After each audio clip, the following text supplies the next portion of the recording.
right, let's do this. Hello everybody and welcome back to a new episode of the TypeScript Teen Time. I'm your host Mirko and hope you're having an awesome day today. I can't hear myself because the music is so freaking loud. Let's do the quick audio check and then I'll get into the details of what we're going to do today. Yeah, it worked. Perfect. Because this stream is going to be different. I mean, we did a couple of non-TypeScript related streams in terms of doing AWS stuff or Docker stuff and all of that fun stuff like infrastructure. But I think we've never had a different language, except JavaScript maybe, which is kind of part of the ecosystem, right? This time, we're going to do C#. I have no idea about C#. I've been doing it basically since, so today is day 3, which means I do a lot of errors. Fortunately, I have a linter set up, so it which helps me with avoiding all of the errors. But yeah, so today we are going to do some C# because I want to learn it. It's supposedly very, very similar to TypeScript because what's this called? Anders TypeScript. Anders Heilsberg, the god of TypeScript, kind of, who has developed both, or lead architect of both C# and a core developer in TypeScript. So there obviously will be a lot of different, a lot of similar concepts in both languages because they come from kind of the same person.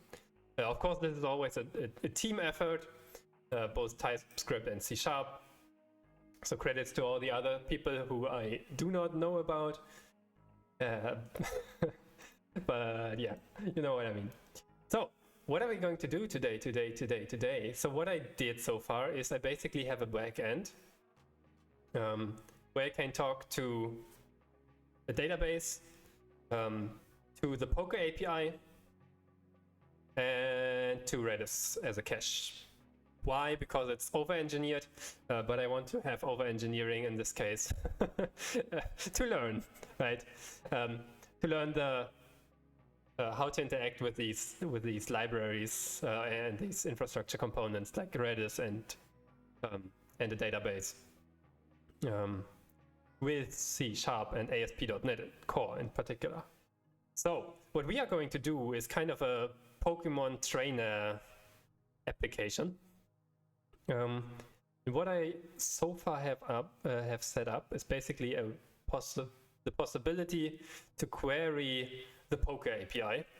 The Poker API, if you have not heard about it, it's amazing. PokerAPI.co. Pretty cool stuff. Basically, you can just query for a lot of Pokemon stuff. Like pretty much everything. For example, for Ditto, if we just ping this endpoint, we have so much data, and this is not even everything about just Ditto. JSON, language mode, JSON. Come on, you can do it. Format.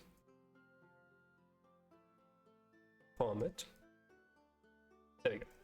So for example, we have the weight of Ditto. It is apparently 40 kilograms, I suppose, because in Japan they use kilograms. We have the stats, HP, and we have information about how HP work apparently. Like which moves do it affect and whatnot. We have, what else? We have for the different generations or editions, if you come from Germany, an edition is what you call it here, like the first generation of like red, green, blue, and yellow, and then the second Johto, and so on. we have the sprites in here. We have the name, of course. I'm not sure what the order is, to be honest, but there's an index, which is the Pokemon index, with which I am familiar. Apparently in gold it was a different number. Oh, I did not know. We have different... Is that the right index that I'm looking for? Not 100% sure. Which number is Dito? Kind of forgot. Apparently that seems weird. No, it's just the ID, I think. Yeah, ID 132 apparently. And so on and so on. Even the attacks are inside of here. Abilities, Limber and Imposter. And then information about the Imposter capability. Jesus Christ. And even in different languages. So, summing up, the Poke API is massive, and you can pretty much find out everything that you want using this REST API. There's also a GraphQL API, if I'm not mistaken, but I haven't used that. And we will be using, and I'm just pinging this to get the information about, for example, Dito and so on. And then I save it to our database, basically. What I want to do is basically have this page here. So can I preview this maybe? So we have a basic page. We load which trainer is currently logged in. So this is kind of information that comes from the database. We'll probably start with just a fixed trainer, always the first one that we get, for example. And then for this trainer, we have a list of Pokemon that build our team. I do not have these Pokemons yet because they need levels in particular. So that's slightly different from just the Pokemon as a species, Dito, and the Dito kind of instance, if you're talking in programming terms, which then has a level, it has like specific attacks and so on. Not about the blueprint. Currently I only have the blueprint information, but we'll make it work, I think. We might actually just work with the blueprint information at the beginning and then add more detailed Pokemon information like a level and so on to the trainer after that. So to get started, let's have a sip from our teacup here.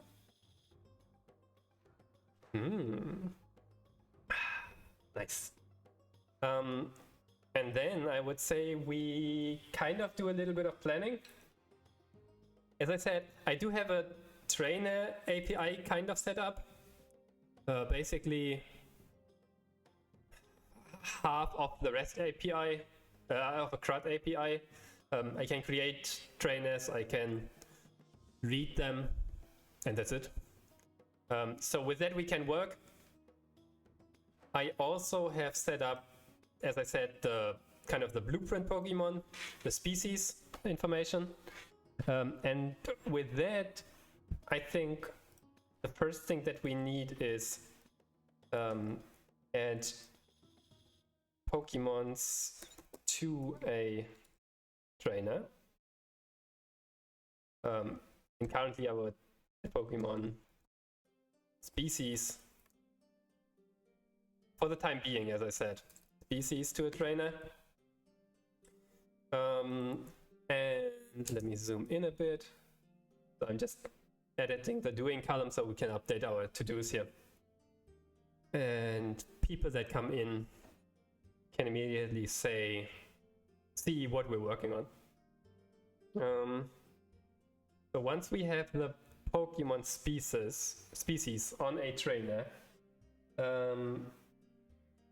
which essentially it as team to a trainer. So a trainer has a team of up to 6. So up to 6 Pokemon in a team. So basically we can we have like trainer slash API slash trainer slash 1 2 3 4 5 slash add Pokemon or add to team backslash and then the 132 for example for Ditto, was it 132 I think, but where did my, here we go, 132.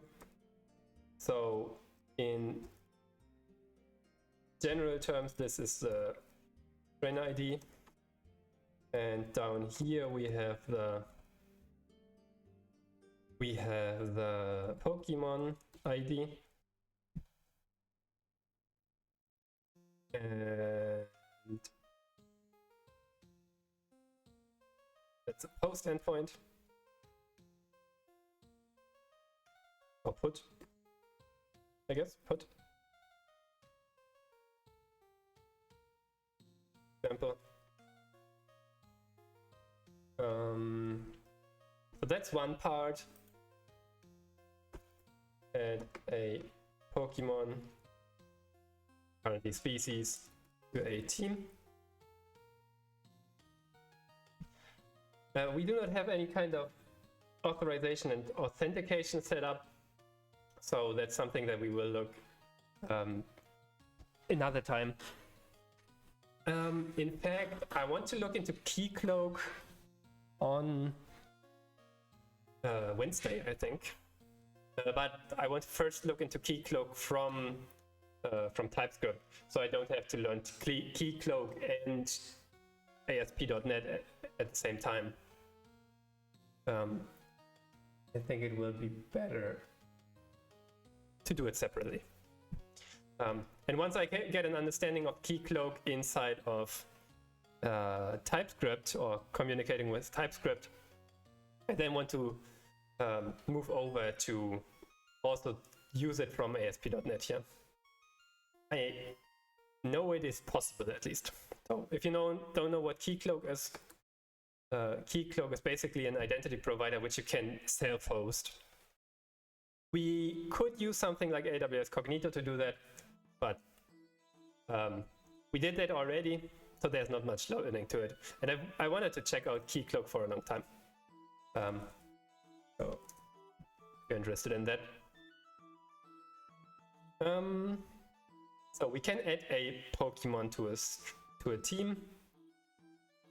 Shall we have a, basically we should probably have like a team.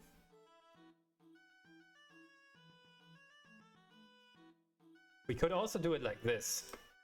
Team resource, which has like properties 1 to 6.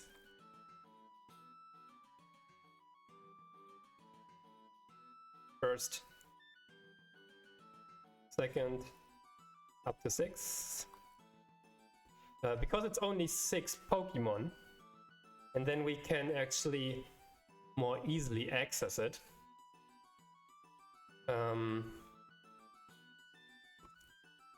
Trainer,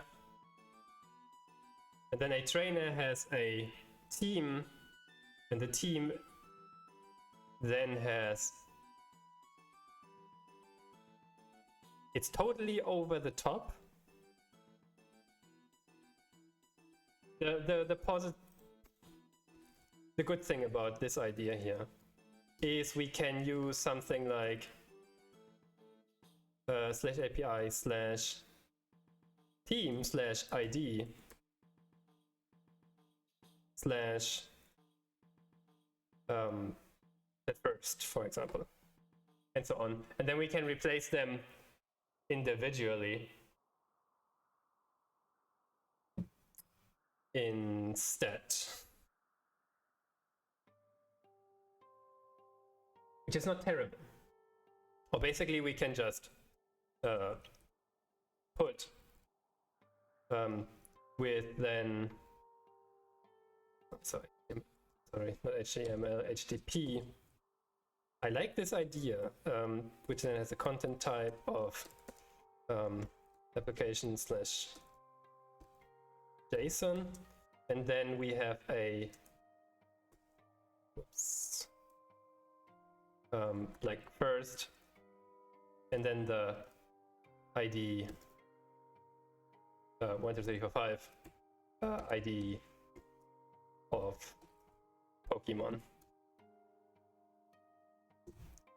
I kind of like that idea. Second ID of another.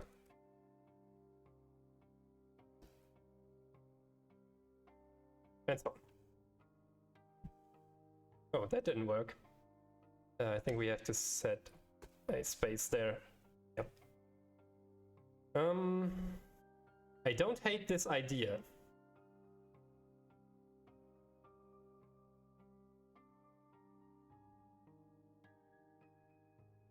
I don't hate it. I think I like this one. Let's go with that. We also learn a bit more about ASP.NET / Teams.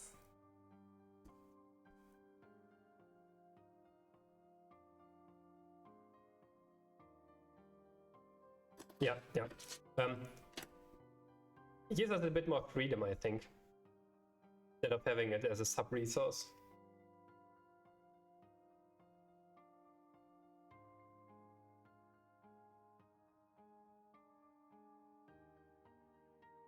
In particular, we can have different teams then. Like you can basically then hot swap teams by just having multiple teams as a trainer, and we also need a trainer ID here.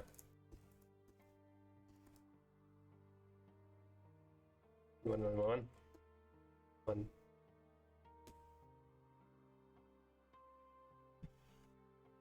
So let's do that instead.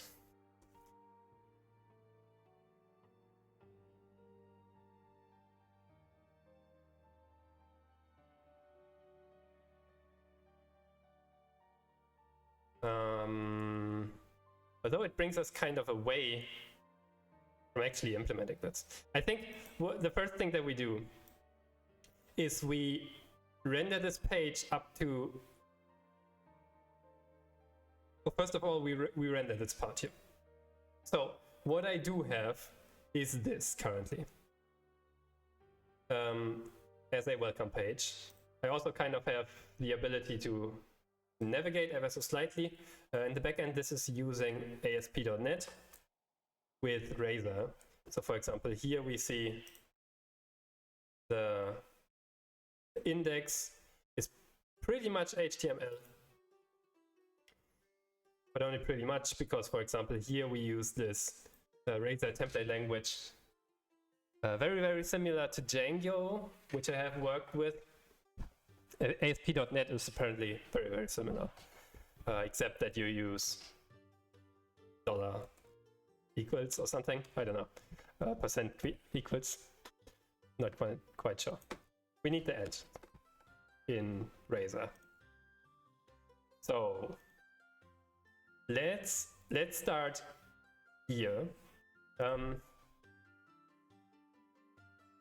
Close that one. So let's call this the welcome page. Or the let's call it trainer. The trainer.html, and copy this into .s.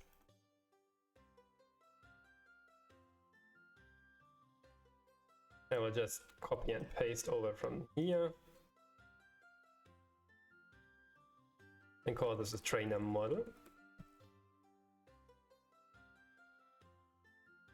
So that works. As far as I know, I haven't read anything. Maybe we should start with the documentation of Razor before I get into anything here. Dark mode. So let's start reading ever so slightly, because I have not read anything about the Razor View stuff, and I don't even know the most basic of things.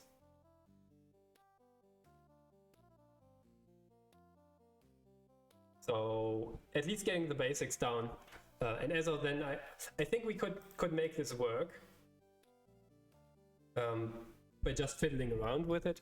But I guess it might be... No, let's fiddle around with it first. So we have add page. I'm not 100% sure what this actually does. I suppose it defines it as a page, so we have something like /trainer as of now. So from now on, we take a main section, and there we have the navigation. Do we have the navigation as a... Ah, that's already on the layout. Okay, very good. Very good. Okay, perfect. That also fits better into the main section then. So we have the main section. We next want a text or a header, h1. Welcome back, trainer Ketchum. It's hard-coded for now. And if we go to... Am I actually running the server? Yeah.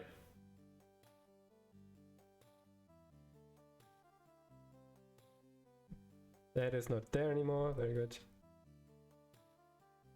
Shouldn't it have like restarted now? Or at least told me that it hot loaded. So yeah, so this is the API that we already have. We have a species and we have some trainers. Let's go to, so if we go to index, that's what we see, which is the same as this one. And if we go to now trainer, there we go. Welcome back, trainer Ketchum.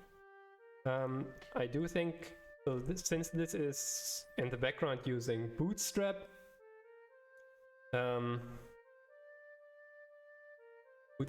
it doesn't look too terrible.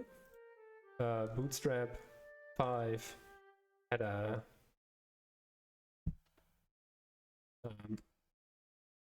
setting. So class, we can just use that one. That's very good. Forms, helpers, layout, components, list, collapse. I'm not too familiar with Bootstrap, unfortunately. But it might take some time for me to get used to and finding the right components. So is H1 just the regular? Okay.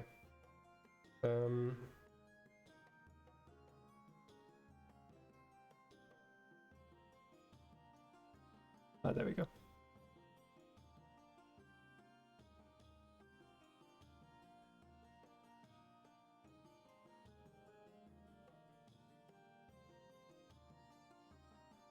Positioning. Nope. Flex.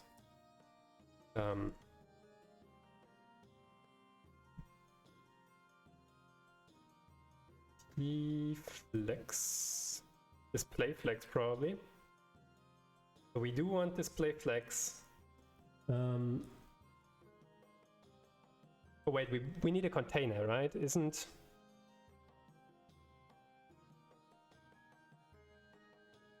This one is already centered. Maybe we can just take it from there. Display 4. What does display 4 do?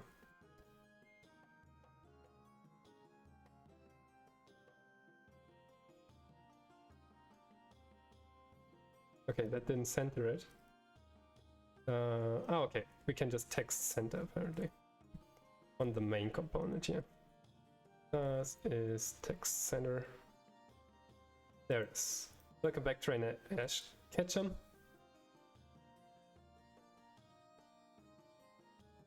Good.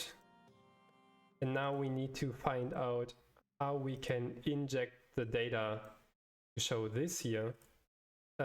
I guess view data title, also nice.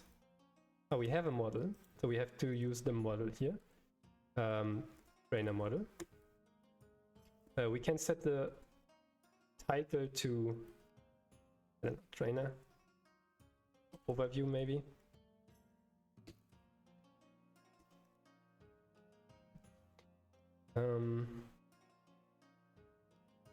It's this title here. Yeah, there it is. .NET Test is apparently the name of this project, and it just gets added.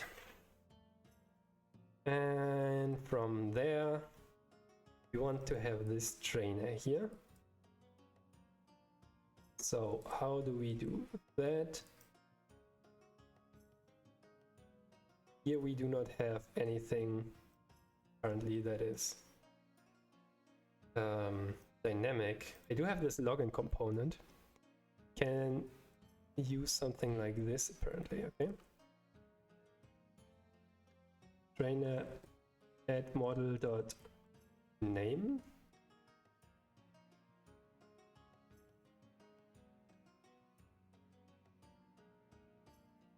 Add model dot message. And this is what I mean.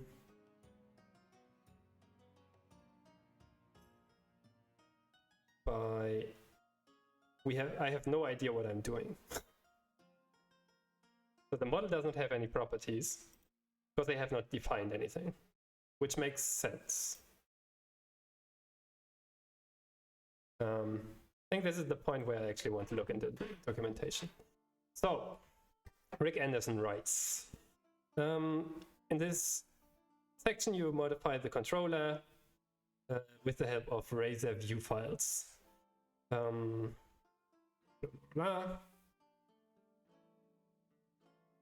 The Razor-based view templates have a .cshtml file extension, and they provide an elegant way to create HTML output with C#.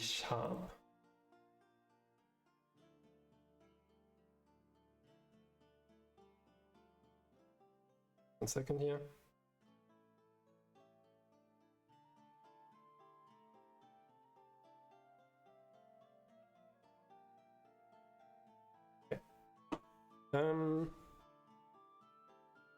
Currently the index method returns a string with message in the controller class.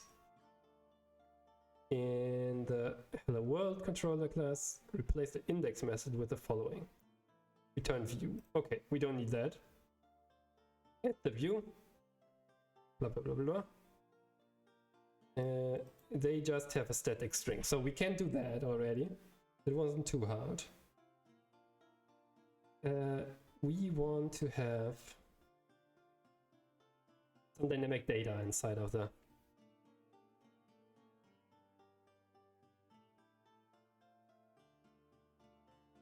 okay, so apparently that's probably this layout, probably how we add the .nest. Yeah, Pokemon trainer. Let's do it like that.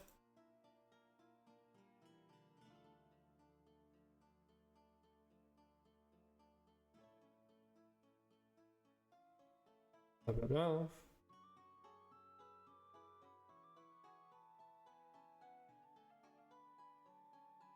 I can also say Pokemon trainer up here, and now unhandled exception. All I did was change the string, right? Do you work again? No. What happened? Ah, we did add this stuff, yeah.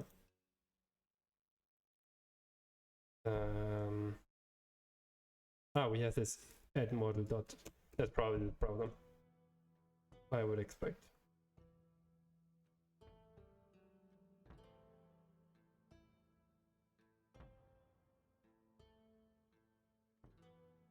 What's happening? Manulok. Welcome. How are you doing? Today I'm doing something out of my comfort zone. Completely. Like in a completely new language that I have no idea about. Have you been working with C#, particular .NET Core and ASP.NET Core by any chance? Because I will need help. I will need your help. I'm basically on my third day. This is what I want to build. A Pokemon team management app, basically. I'm not even sure whether I can do the, for example, drag and drop stuff with just jQuery, but we will see. You did in university 2 years ago. Ah, that's nice. What are you programming or working on now?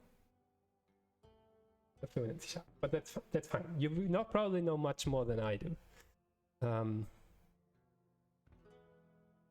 You probably know much more than I do. Are you're studying still? Okay. Nice. Computer science. For me, I'm actually a mathematician. And got then moved over to the dark side. JavaScript ecosystem. Just kidding. It's a nice ecosystem as long as you work with TypeScript. That's what I'm actually doing usually. Working as a front-end developer. Ah, very nice. At this moment, doing homework from interview. Oh. There's not much difference between computer science and math. Not at all, I don't think. As long as you probably had like theoretical computer science or informatics. We're doing that all the time. And we are kind of useless in reality. I mean, the applications. No, I don't know calculus. I mean, I do know it, but I cannot apply it. Not at all. You can ask like 20 people who are actually in the numerics department, but nobody actually knows how to solve a differential equation. Nobody. Oh yeah, topology is rough. Topology is very, very rough, yeah. Then again, there are some... Yeah, nobody can solve. Except if you are doing geometry that is very, very close to physics, and you're working together with physicists, you have two options. A, you let them do all the calculations, or B, you actually do it yourself. But not everybody does that, like me. I can't do anything. My applications for my master's thesis were in number theory. Yeah. That's not even an application. Usually, normal people would not consider this an application. Calculus first semester was very hard for me as well. I had like a 4, which is basically we don't know what we need to, whether you should repeat or we should let you just continue. It all turned out in the end for me, luckily. Particularly the master is much more fun than the basics of math, like calculus and all that fun stuff. It takes a lot of time. In fact, I was 2 years in until it finally made click for me. Oh, that's how it works. Yeah, the basics are absolutely important, and understanding how a definition works and that everything is just completely in its own system. You know, basically you're not allowed to use any kind of common sense. That took a long time for me to grasp. It turned out in the end. It turned out well in the end, luckily, as I said. So what did I want to do? I want to, yeah, right.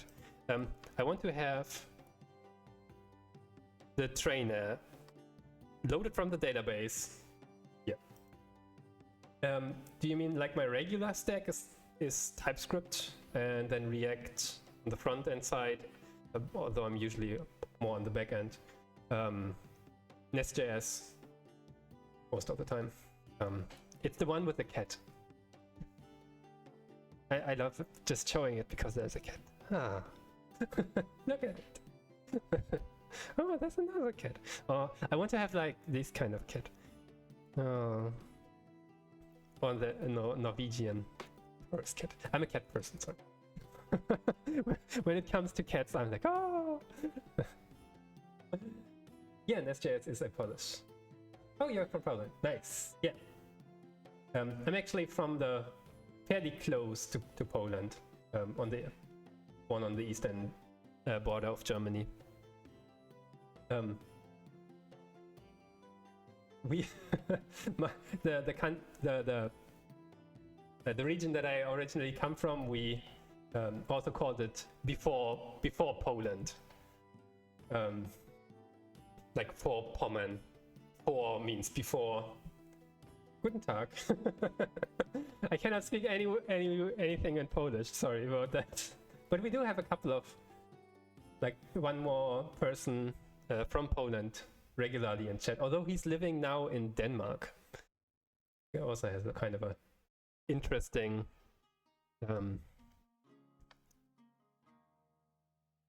CV.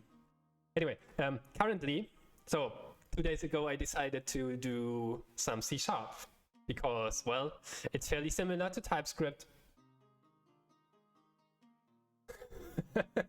I feel you. I can't even count to 10, even though I had like 4 years of French in school. Then again, if I'm fluent in Japanese after I was fluent after like 4 years of Japanese. If the motivation is there and you actually want to do it, it actually gets into your brain compared to when you have to do it in school. Anyway, so 2 days ago, I decided I will do C#. A lot of people on Twitch do it. A lot of great developers here. And I heard a lot of good stuff about it. So that, and because of its very, very close similarity to TypeScript, I was kind of drawn to that. One thing that I was very shocked about yesterday and the day before, and today, I heard the news about Ubuntu. We're storing fetching functions for React. It depends on which frameworks you use. If you use one thing that I was very, so I'm typically using something like Redux, and Redux Toolkit. And Redux Toolkit comes with something that is very close to React Query. Yep, in fact, they're by the same Halsen. Halsen? Anders. Heilsberg, sorry. The Danish. Heilsberg. I showed his face earlier today. So React Query is as simple as doing this, which is pretty nice.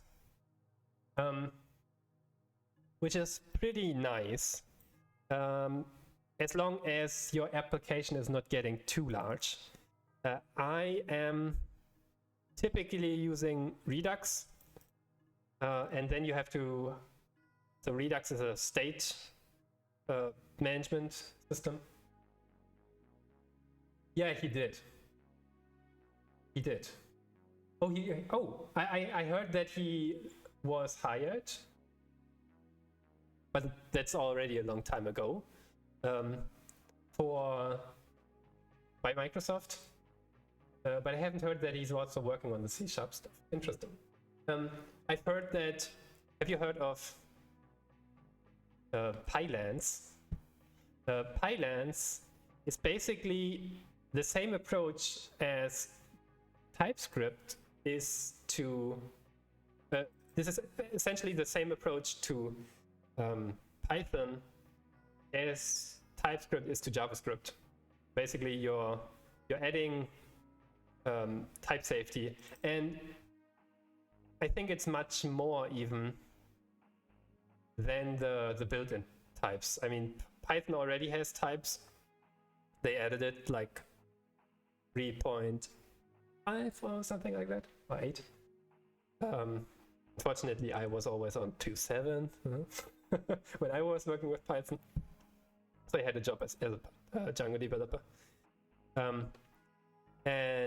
But these guys are actually working fairly close together with the TypeScript team. They meet like weekly. Oops. We want to improve the Python ecosystem. I did a little bit of programming with it as well, like half a year ago or something. So I'm usually using Redux Toolkit, which is very close to React Query.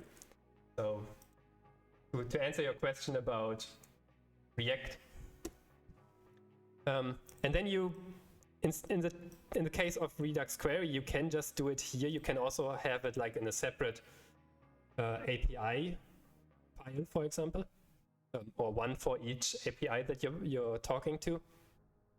Redux Toolkit Query does it even more separately. Here you define a file like this, and there you define this stuff, the API access and all of that fun stuff. And then it looks like this, which is really cool. By the way, they're using the Pokey API, which I want to do as well. You're reading the Redux songs. Redux takes a while to wrap your head around if you haven't worked with it before. It looks very, very boilerplatey. It is. But it also helps to have a very strict and clear structure in your project. And then you can do stuff. Is that Vue or is Vuex something else? Vuex is something else. Reactive Store. Yeah, that looks very, very similar. Oh yeah, absolutely. That's it. That's Redux. Pretty much. You push your actions or your events or whatever they call it, or dispatch or commit, and then it does the thing. So it will be very familiar with you. And I'm very, very, very fond of Redux and the amount of structure it provides you. But I'm also, I gotta admit, I'm a fan of having a rigid structure, so I cannot do anything wrong. And also the team is all on the same page, pretty much. And I mean, what could be easier than doing this? To actually have like a loading state where that has initially fetched, there's also a property for that, where that has errored or the data, and then doing the actual rendering that you actually want to do, which is this is kind of the good case. And it does all the refetching and all of that fun stuff automatically, pretty much. We have like a refetch example here. So Redux Toolkit Query. So there's Redux, which is like the lowest level, which is just the framework for the store and how to do it. Then you have Redux Toolkit on top of that, which takes a lot of boilerplate out of the Redux equation. It does not hurt to at least once have seen all the boilerplate that is the Redux basics. And then on top of that even is Redux Toolkit Query, which makes it simple to talk to APIs. That's a basic idea. Yeah, you probably don't want to completely reinvent the wheel. I guess something like Redux Query, React Query is for like 2-day assignment or 3-day. Is just fine. Or go with something that you know. I would suggest. You can even do it with, and that's perfectly fine with use effect, and then you just do a fetch inside of there. React with fetch. So do we have an example here? So like this here. So Axios is just the fetch API, wrap around the fetch API. Yeah, I can understand. I mean, I probably don't have to say this to you, but work MVP style. First get the basics running, and then improve on top of that, so that you can always show them a working state. Ideally, basically as of today. And then you start to remove the stuff that you do not need. This is work perfectly fine as well. It's not over-engineered depending on how large your app is.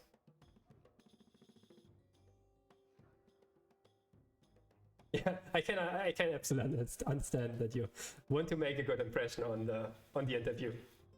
Absolutely. They've given you the programming task, so I do hope that they have like the system where they interview some. They first of all they filter out like 80% or 90%. Then they have interviews, which is high effort for them. At least that's what it was for the companies I've worked with. Then again, they were fairly small companies. And if they are interested in those people, they give them this assignment. So you're already you're already in. You just have to show that you actually can do program. Yeah, I see. Interesting idea. Yeah, that's also an interesting idea. I haven't seen that setup.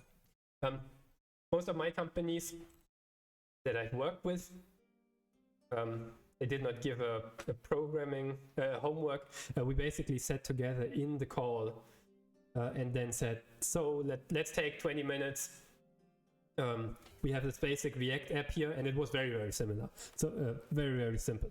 It was on this level, so fairly low level. Let's do some coding. And then if something goes wrong, how do they react? All of that fun stuff. It was less about how good you are in knowing the HTML tags, which I'm terrible at, by the way, and CSS as well. It was more about how do you approach the problem. You were talking for an hour and a half. That's a good sign, I would say. That's a good sign. If you like them as well for 1.5 hours, and you got a good impression from them, that's a good sign, I guess.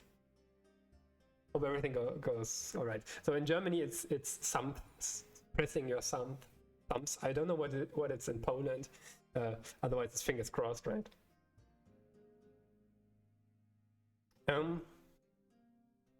So a little bit about the stuff that I actually know about. Holding thumbs. I see. Yeah. The culture is very similar. Pretty much. Is it a sh or is it a k? I don't know. Pretty much. Kluki, I guess. Kluki. That was probably pronounced terrible. but still.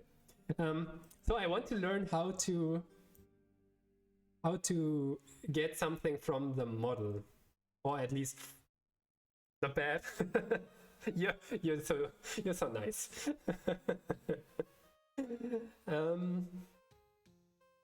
So how can I add the player name here? The not the player, but the name of the trainer. Actually, I just want to inject anything. Any string works for me, because I do know how to use the database from the template or the service. So let's look at this. Maybe somewhere. Excuse me. Jesus Christ. They have a list. They have this title still. Jesus Christ. Passing data. That's it. Control the actions. So actions are basically the methods that you have, like the HTTP methods, or the HTTP endpoints. These are the actions. Like a get request for all the trainers, or a post create trainer. Yeah, it absolutely works like a view engine. If you work with something like Django, or what I don't even know the Node.js, is something with P. Puppy? No, it's not Puppy. Pup? Was it Pup? Template engine? Puck. That's it. Puck. It's exactly that. Oh, Puck is even more. There are lower level stuff. Puck is already like a higher level, where you don't even have to write all the fun stuff. But there are a lot of those guys. Is View Engine another one? Yes.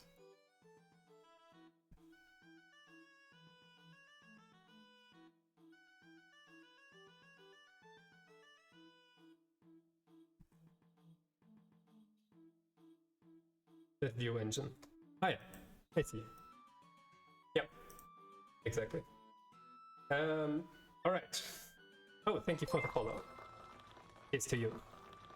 Let's concentrate. I want to make this work as well. Passing data is important.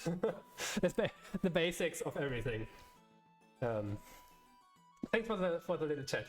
I'm pressing my thumbs for you. So pretty much kruki. Pretty much kruki. I guess. It's a KC. Wow. Interesting. So let's read this. Controller actions are invoked in response to an incoming URL request. Yes. The controller class. Looking forward to seeing.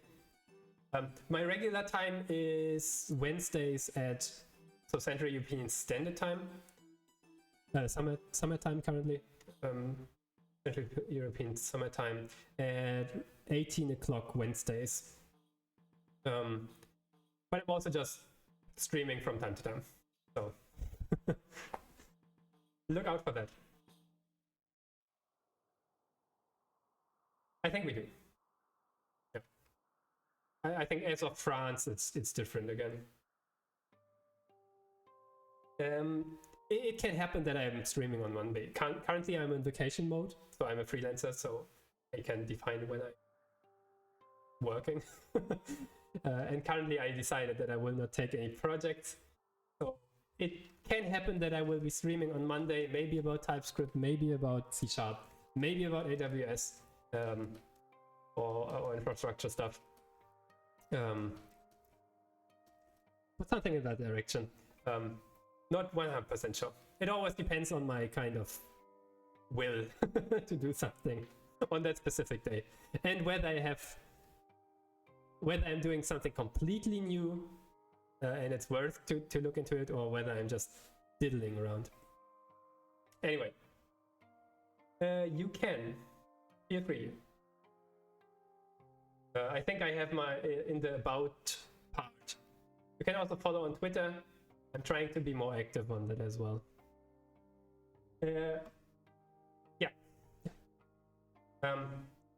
If you send me the LinkedIn request now, then I will see it.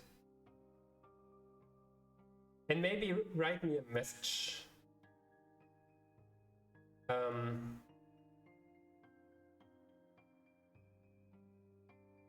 Because I have like too many invitations, which I should look into at some point.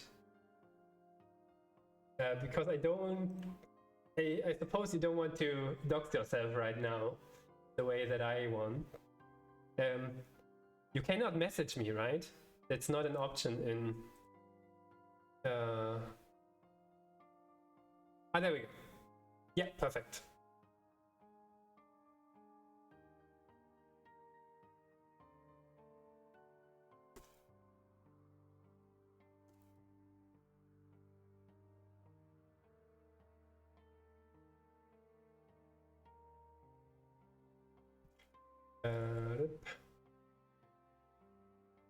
Great, thank you. Oh, you do want to dox yourself. that works as well. Thank you. You too. Have a good one. I'm not that often on LinkedIn. Unless I have actually to look for a job. Then I was also only there for like 2 weeks typically. But the job market is not terrible currently. So passing data. Here we go. Passing data from the controller to the view. The controller retrieves data from a data source and decides what type of response to send back to the browser. View templates can be used from a controller to generate and format an HTML response. Yeah, I get that. View templates should not do business logic. Interact with the database directly. Okay.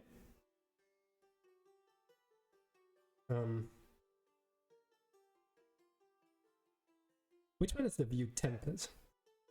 Is the template the CS HTML or is the template the CSHTML.cs? Do we even have a CSHTML.cs? Oh, we don't even have that. So it's the CSHTML. That makes sense, I suppose. That's good. There we go. So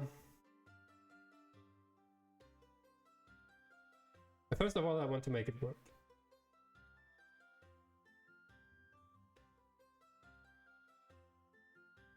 Public action result, view data, message.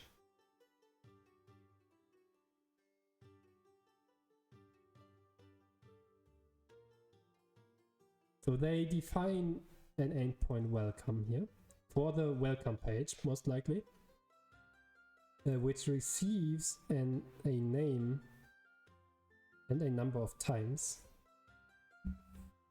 And then they pass that to the view data using view data at position message. And we can use add view data like so. So welcome trainer name. So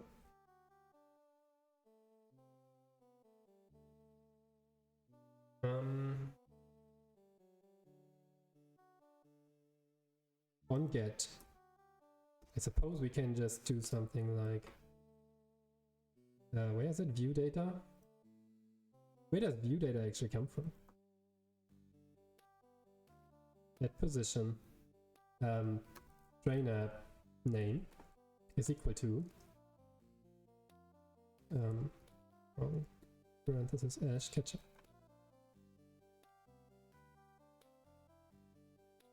Is that actually how you write them in English? Yes, it is.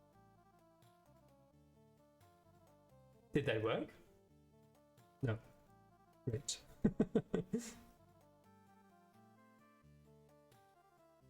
Things are broken. Great.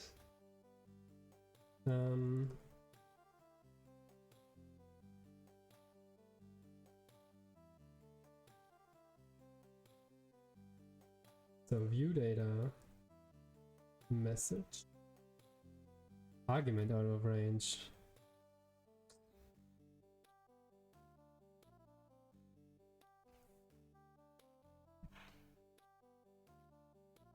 Oh wow, this error message is terrible. Oh, it's a virtual.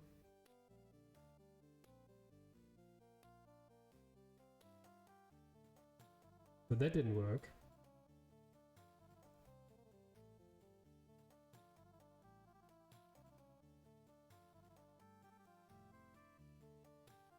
That didn't work.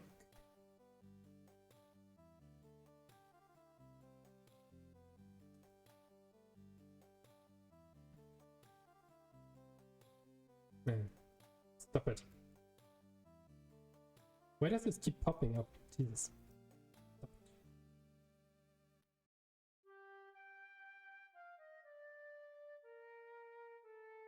We're good?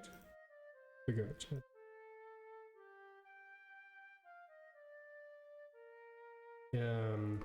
Read out the window, maybe?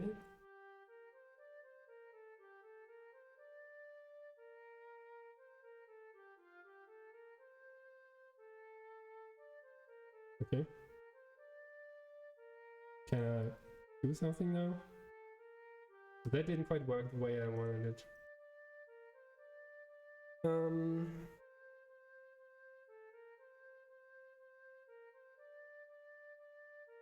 Wait, it scroll up again. So then it returns the view.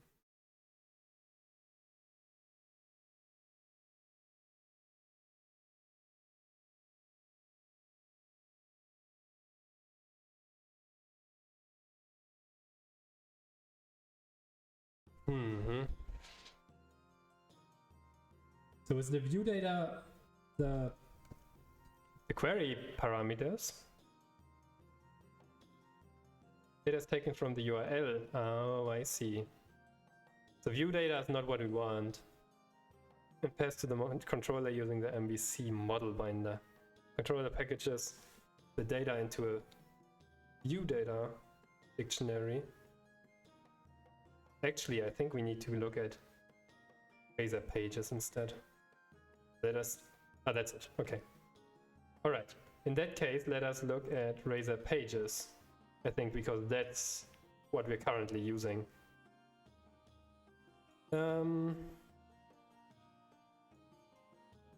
Let's start from the beginning, I guess, huh? So this tutorial series explains the basics of how to build a Razor Pages app. For more advanced introduction aimed at developers who are familiar with controllers and views, see Introduction to Razor Pages in ASP.NET Core. If you're new to ASP.NET Core and not sure of which core web UI solution will fit best, see there. We do kind of a hybrid currently. Not perfectly sure how great this works. We'll see. We basically have a REST API which is using the model view control MVC, and we have the Razor pages which just have the static stuff. No, it's not static, but which do the front end part. So we have an API and we have a front end. So we don't know how to use... No, I don't want to do that. We don't know how to do that. Create, run, examine. We did that. We have that set up already. So the basic is, they probably just want you to use the CLI. What I did is I created a new project with a CLI and backported it to this project here. And the most important part is that we have this map razor pages, and we have this www root, which is a static directory where you have all the CSS, the JS, and all the static stuff. And you have pages, which contains these templates as well as the corresponding .cs files, which is the actual Razor pages stuff. So that was basically the previous tutorial. So now, in this case, in this tutorial, classes are added for managing movies in a database. That sounds good. The app's model classes use Entity Framework, which is the ORM, the Object Relational Mapper that we're using, to work with the database. Yeah, it's no ORM that simplifies data access. You wrote the model classes first, and EF code creates the database. That is exactly what we're doing. So the setup matches. The model classes are known as POCOs because they don't have any dependencies on EF core. Okay.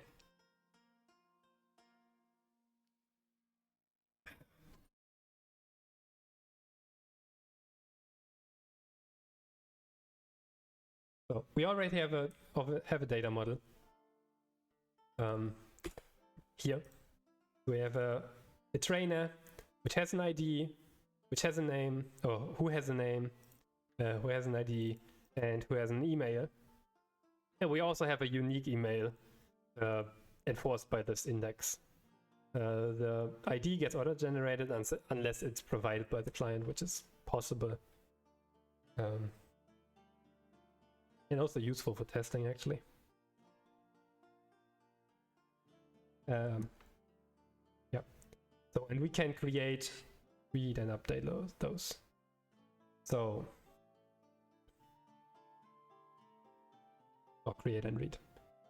Blah blah blah.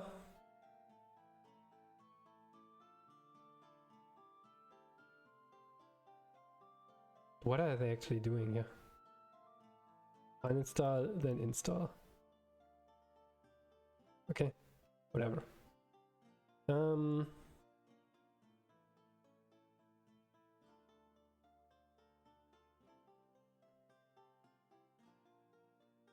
So they add a Razor page, movies, which receives a context immediately, -UDL, -out tier. Reference script libraries, SQLite. I don't think we need to do any of that. So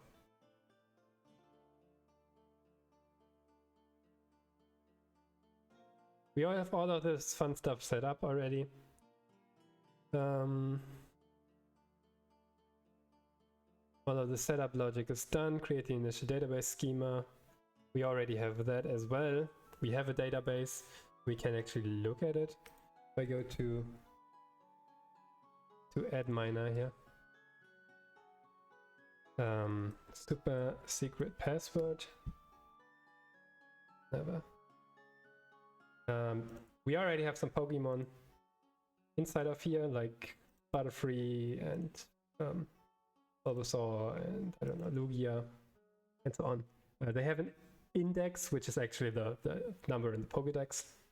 And we have a couple of trainers like John Doe and String.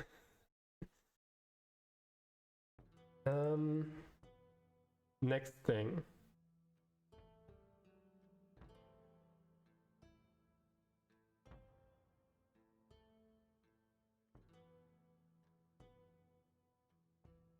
Namespace data. We already have that as well. Test the app. Is that it? Okay. Next. Create lead. Now we're getting into the interesting part. So here So we use dependency injection to get access to the context, which is what we can do as well. Let's do that. We on the one hand have the logger, on the other hand we want the Pokemon context. It's imported from there.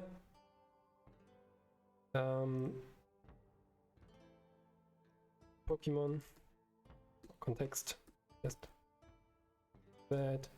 Private read only Pokemon context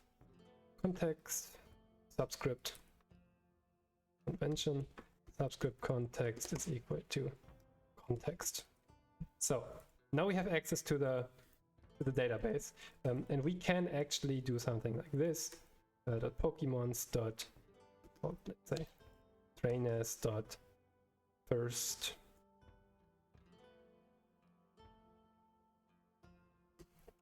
or default maybe.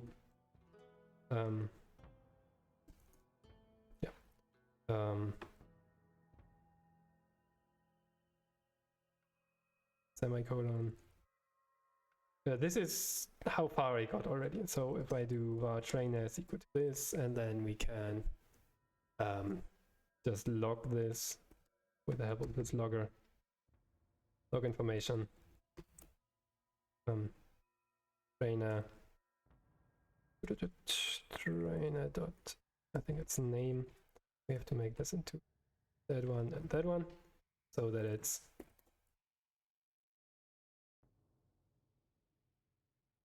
the freaking semicolons. The freaking semicolon. So .NET Watch. Where is it running currently even? Might be broken completely. Wait. Dereference of a possibly null. What is the dereference?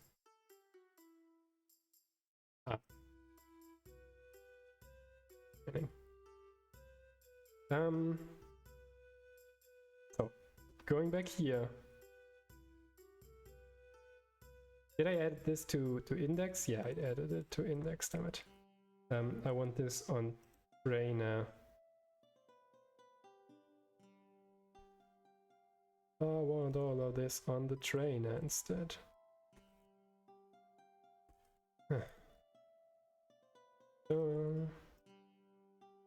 This and that and that and this and that and this, and finally importing and saving, and name is not now.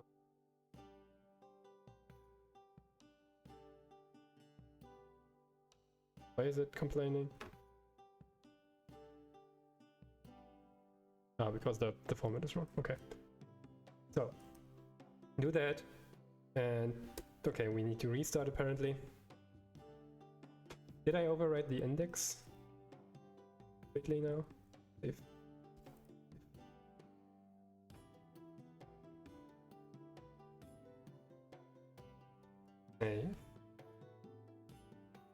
okay. So if I reload,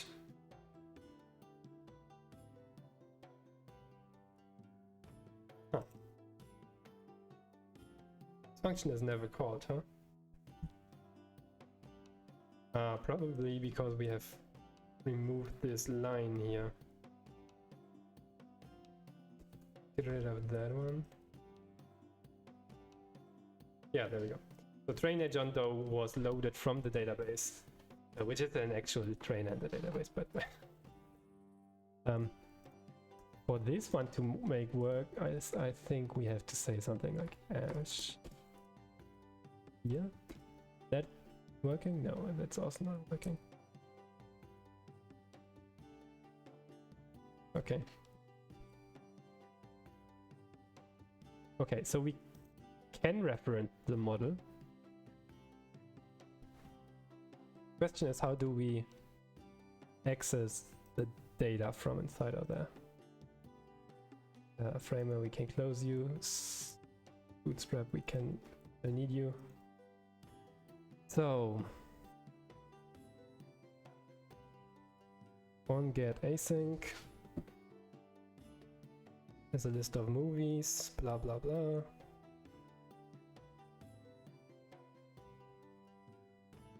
We need the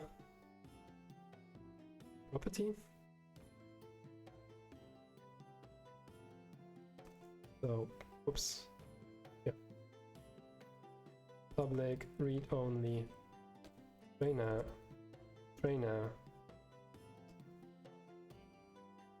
We need get set again. Yeah.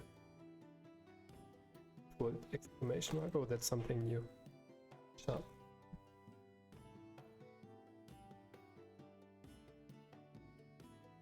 Default value expression produces the default value of a type.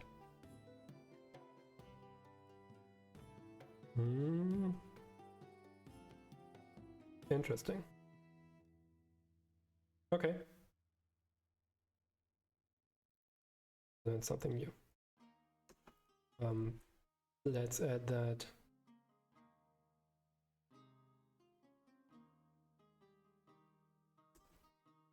Let's add that to our Anki.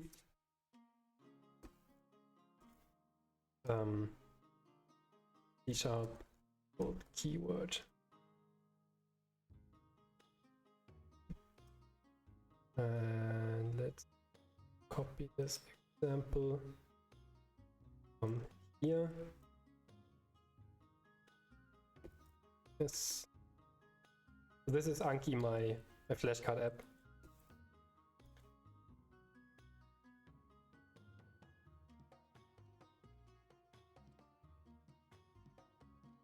Which I'm using to learn stuff. Get set is equal to default exclamation mark. What does the exclamation mark do? It ignores the null. Alright. Read only is not valid for this item. Oh yeah, which it is not read only. Change. So must begin with uppercase. Perfect. That's a Y. And now can actually set this, right? So we can say something like trainer is equal to trainer.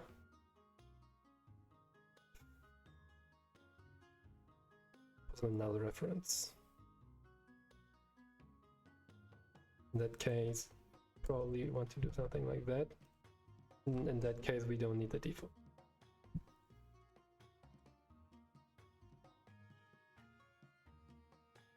Here it is a list.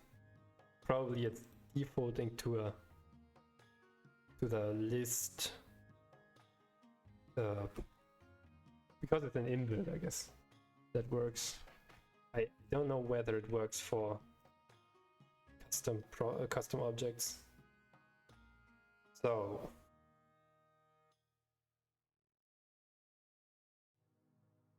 I should context movie be undefined.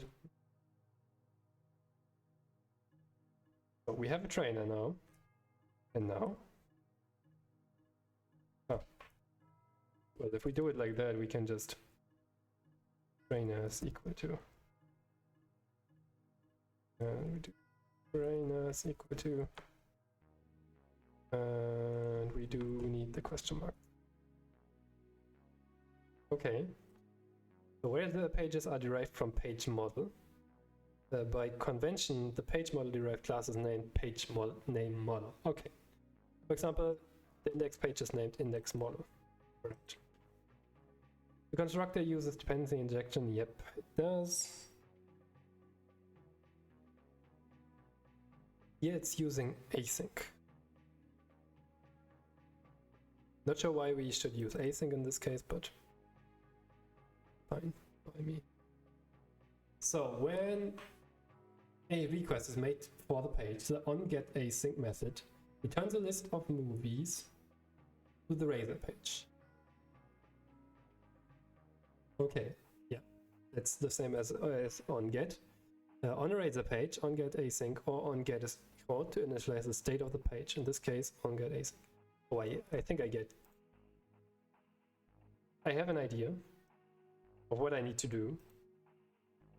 Add model dot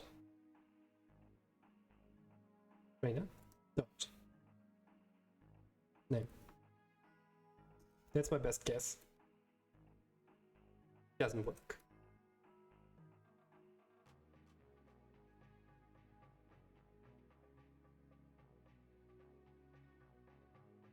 Ah, too bad. Okay, back to the documentation.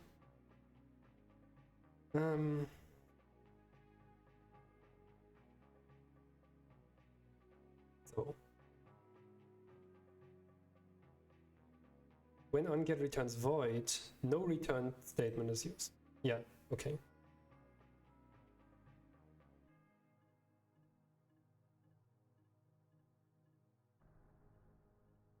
Otherwise a return. Okay, yeah, that makes sense. Question is, when do I use which?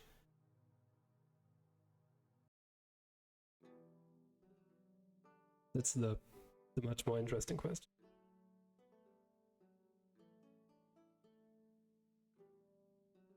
So add model, trainer model. Plain name for. Jesus, do we have to do this all the time? Model maps to model dot trainer dot name. Do you work now? Why not? Is it stuck? I'm not sure whether it actually changed anything at all.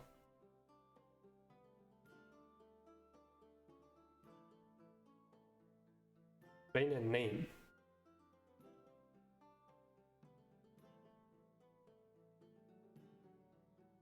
Right. Trainer John Doe.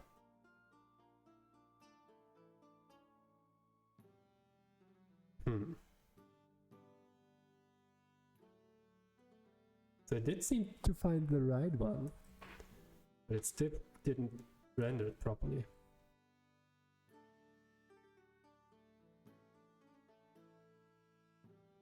Why am I just... Is this getting the name of the property? I want the value, jeez. Can't be that hard. Oh, display for. Oh, okay. The display name for price would give me price, and genre would give me genre, and release date will give me release date. Instead, I use add display for, which is not the property name. And I get John Doe, finally. Oh, Jesus. Price superstar. So, we have second? No, socialism. P maps to, sorry, T maps to T dot name equal to Gotcha. Yeah, not find him.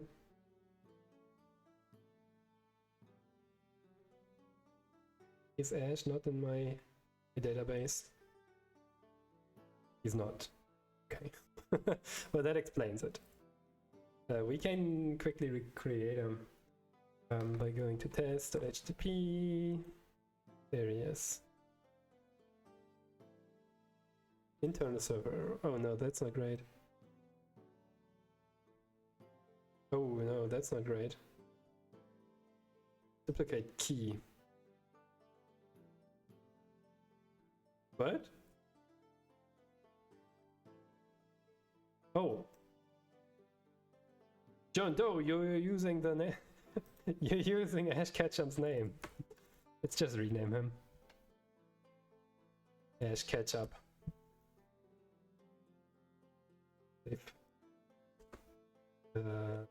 So we did that. Now we can get rid of all of this fun stuff here.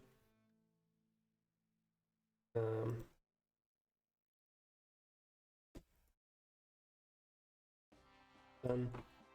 And we should see something. String. Where is it? String. Oh.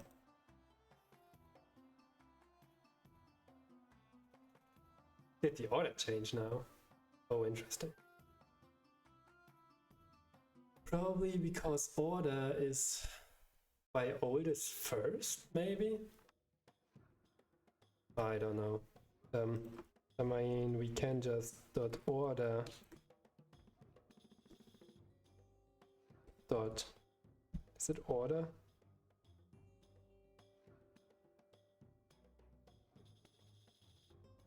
Oh. Order by.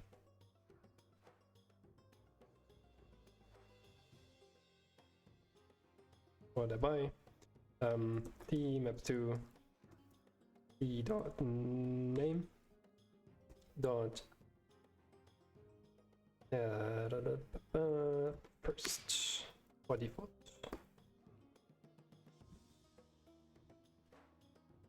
And now we should see it. Yeah, we did it. Did it.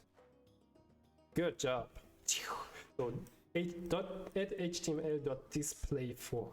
Man, that's a terrible name, to be honest. Can I just set add for item in model.movie? Probably because it's additionally escaping.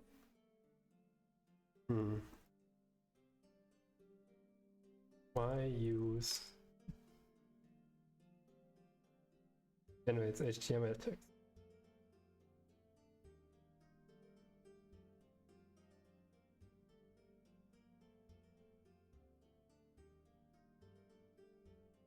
Oh.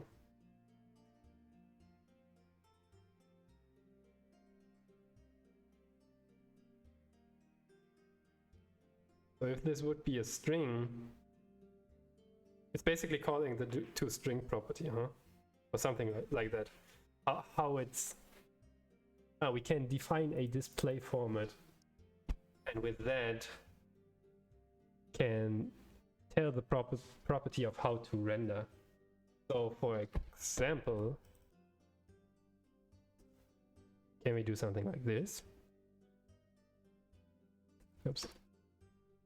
We're still on that one, yeah, perfect. Display format, oops.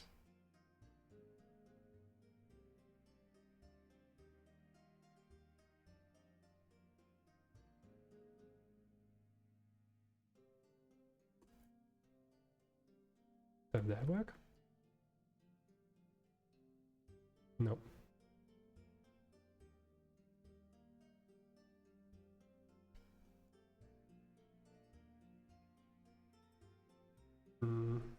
Oh, it does. No, it doesn't. Never mind.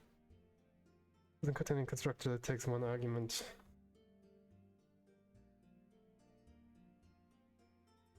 He doesn't, because he's doing it. He's definitely doing it.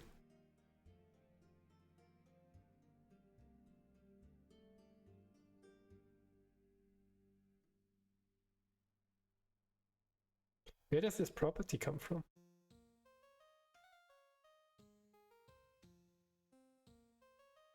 Data format string.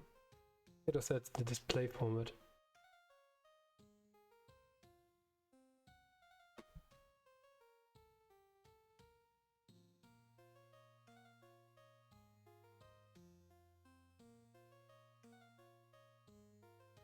Apparently we could use add model dot some property. That didn't work, did it?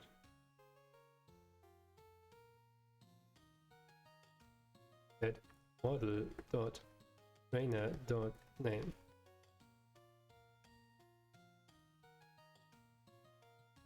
Oh, it did work.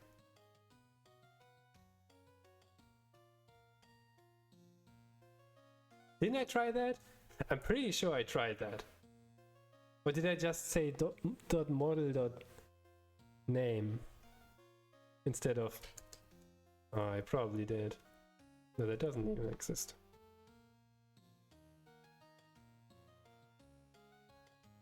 Okay, but that works. Not sure which one to prefer, to be honest, but I suppose this one is probably the preferred way, because then you can just change the format on the model. You don't have to, although it's additional complexity. Add model dot property versus add HTML dot display for.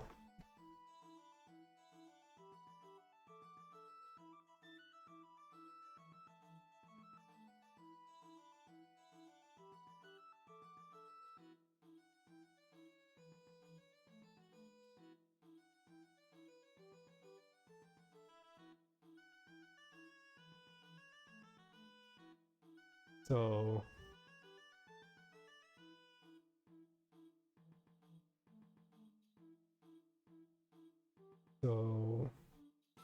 which one is the preferred way?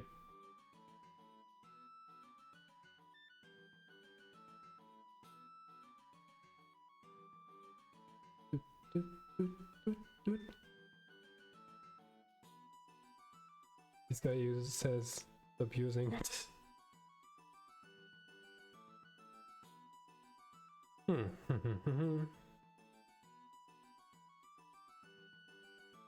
Yes, we stick with that one. Can do something like alternatively add model dot trainer dot name works too. All right, we did it. Jesus Christ, that was 1.5 hours. So next one, we want an ordered list with list items. I guess. So how do we do it for each? Like so. For each Pokemon in model dot trainer dot team,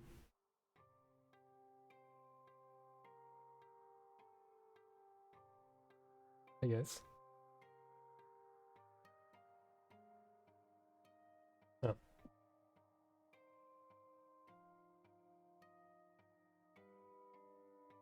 I mean, it's only 6 different Pokemon, so we can just, I guess.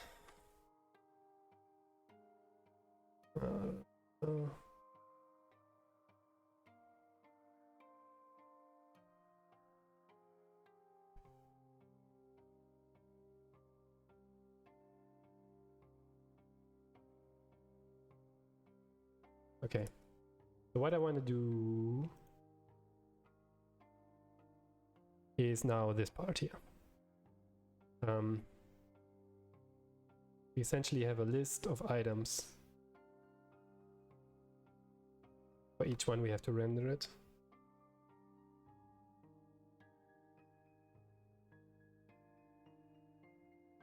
So what I think we should do, one being, first of all, the div class equals flex.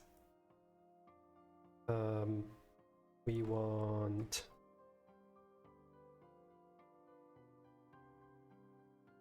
justify content space between, I guess.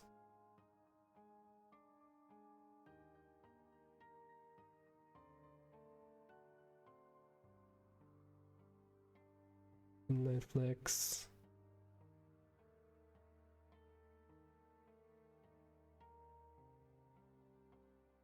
flex row. And then we want flex. Okay, justify content. Justify content.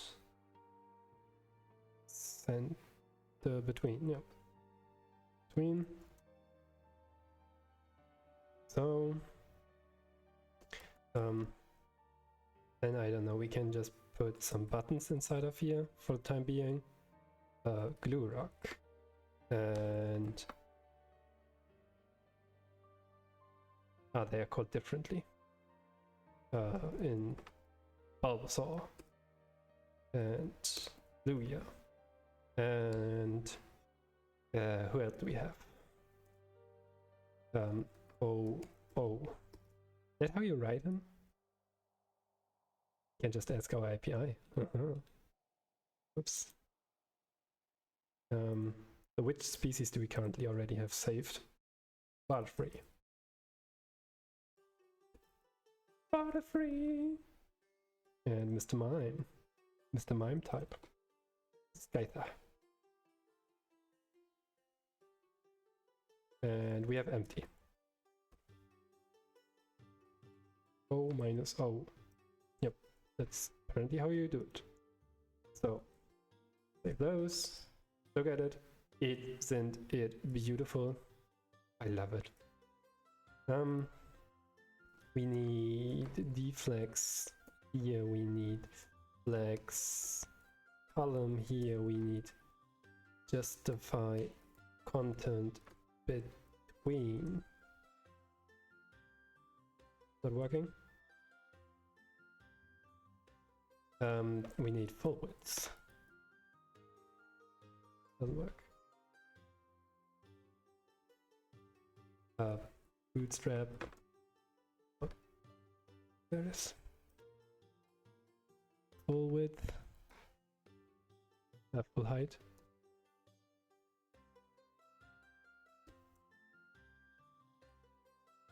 Bootstrap. Full.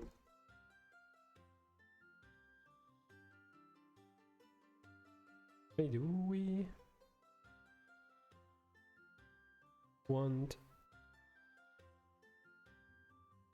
or do we just take some margin? MG, I don't know, 42. MG is apparently not the right one. Auto margin.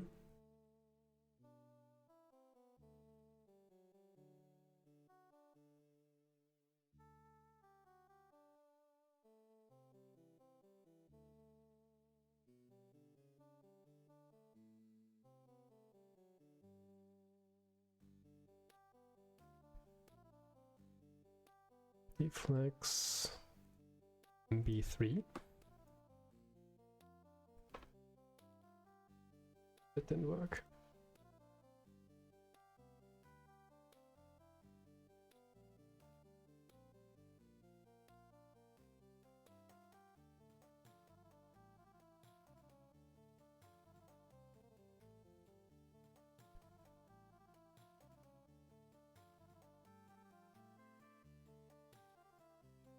Missing.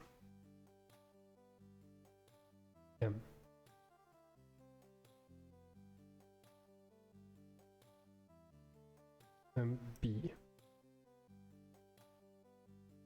Do you have an example? MB.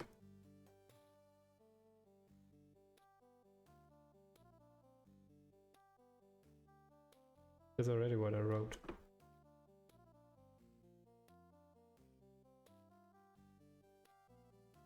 MB is not working the way I wanted it to work. Why not Bootstrap? Do the thing. It is MB2 currently. How does MB2 work? Here.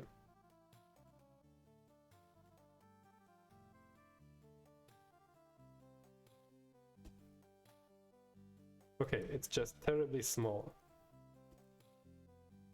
then MB20.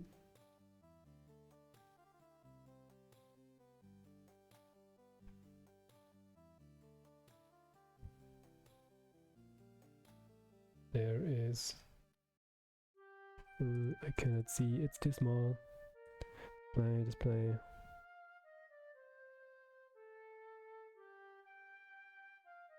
Nope.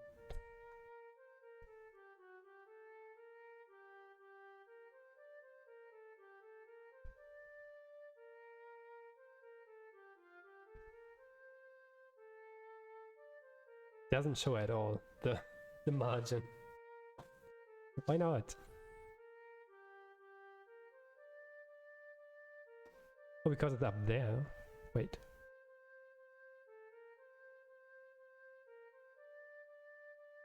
On what property am I? Here. Huh? Why is margin bottom?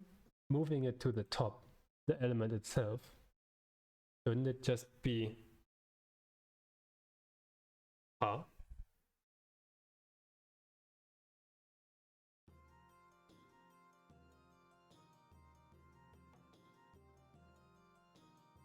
Why? What is happening?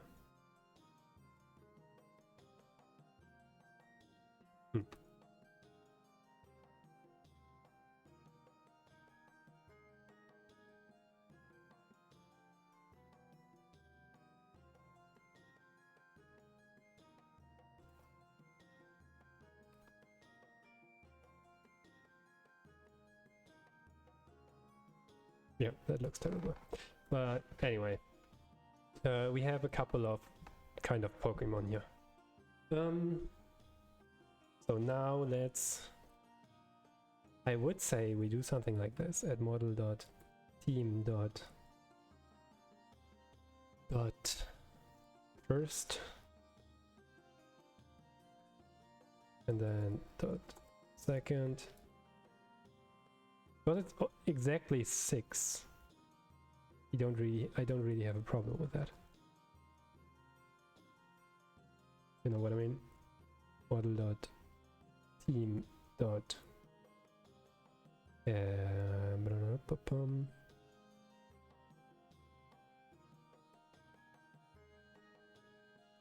team dot first. That's what I wanted to. Right, and we need an add. So, second.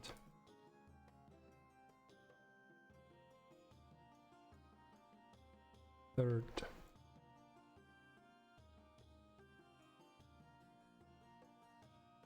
Fourth. Fifth. And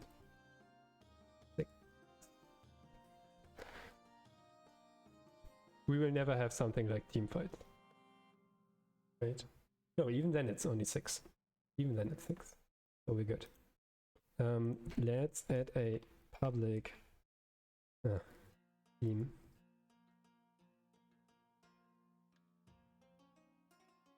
Team get set right here. We need to create team, I guess. In the very basic form, we write something like this, and we have public Pokemon first get set. Oh, it's old. Does that work?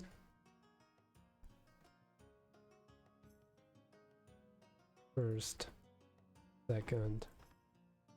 Oh, I need the semicolon. Third, fourth, fifth, sixth, and all of these are in fact optional. You do at least have to. No, you can just have no Pokemon whatsoever. So save.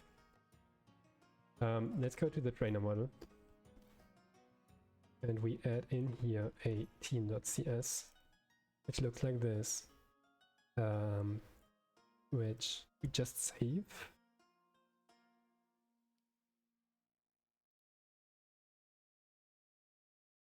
And it does the thing. No, it doesn't.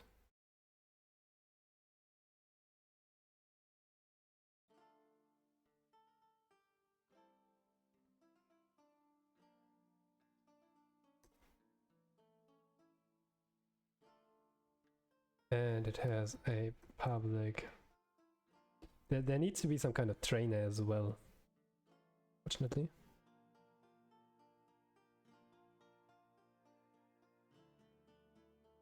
But we will do that in a moment. So Pokemon is in the same namespace, that's why we don't have to import it.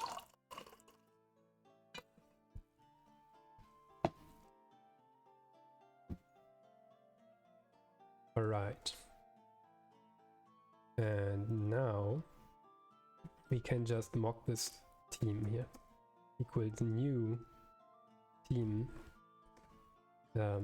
First. Oh boy. New Pokemon.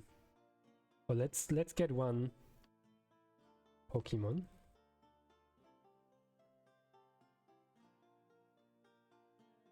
Oh, I have a better idea. Well, Pokemons equal to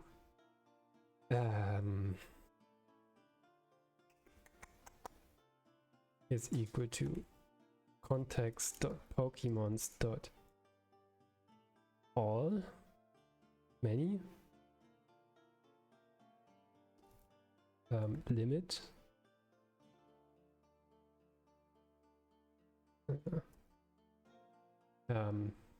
EF core limit query.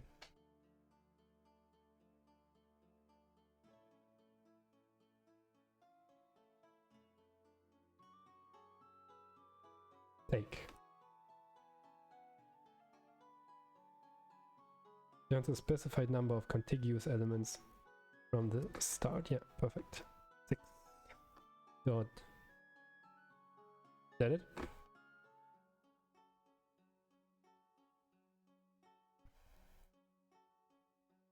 Does that actually work? I don't know.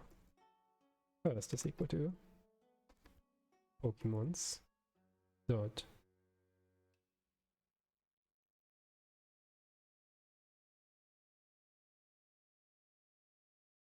are you already a Pokemon? A queryable. You are a trainer.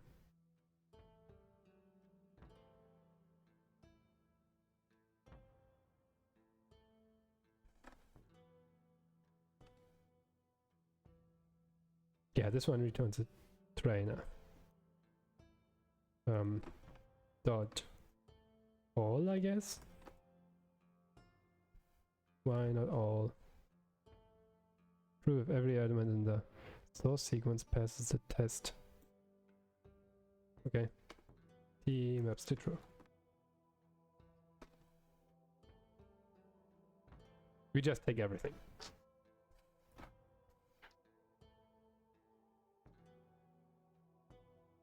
And that should give us... No, why are you Boolean?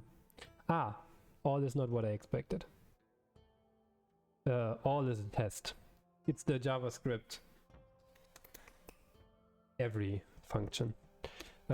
What do I want? Any? No. I want all of the elements. Count, distinct, to list. I think that's it. To list. And that gives me a list of Pokemon. Perfect. And now, okay, that works. Dot first. How do I access a list? Oh.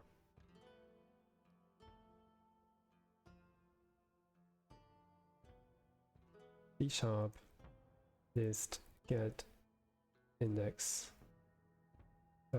element at index.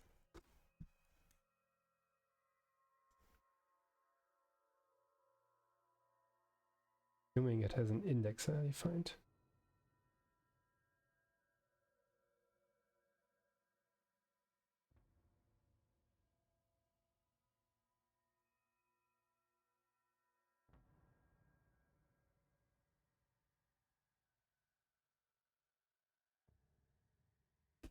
Okay, 0.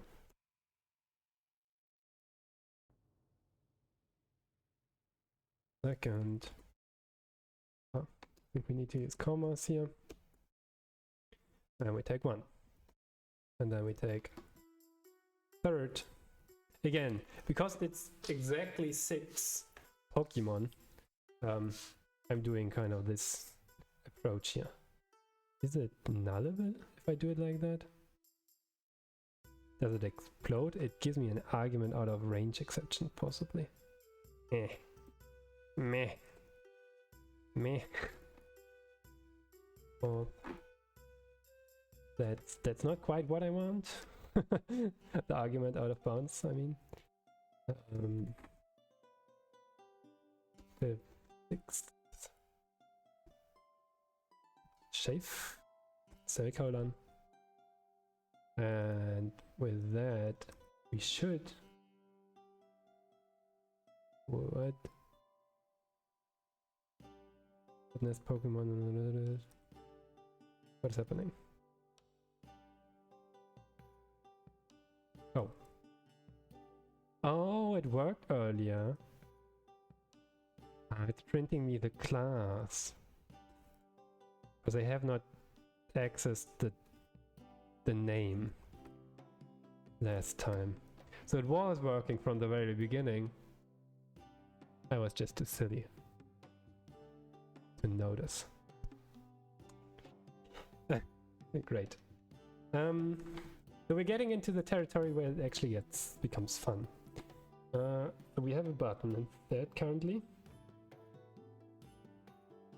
We can now do something like, instead of using a button, we have this... No, we don't have sprite. Why not? Pokemon has a sprite.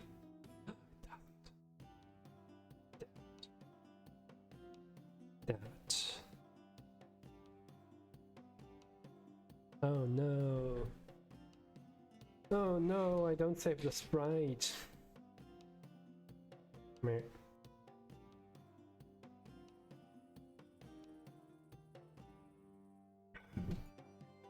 Damn it. Public string. Oops. Actually, it's a URL. But we can just use right URL. We take get and set, and it defaults to empty string. And this now becomes annoying because we already have data.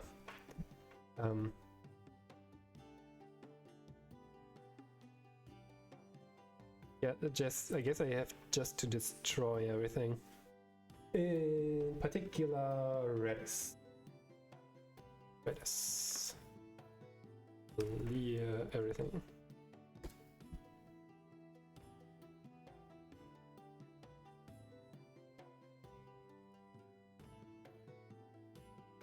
Redis.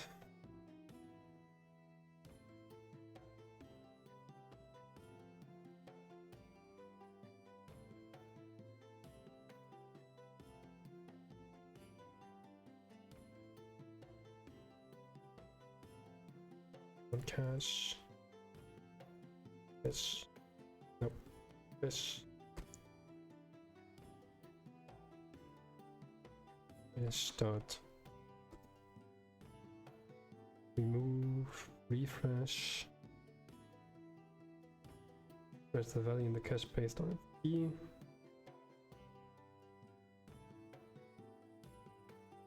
Oh. I want to remove everything. How do I do that? Probably not from .NET. Here. Damn it. I mean, we have to We have to pretty much flush everything anyway. So at this stage, suppose we can just do that. Okay.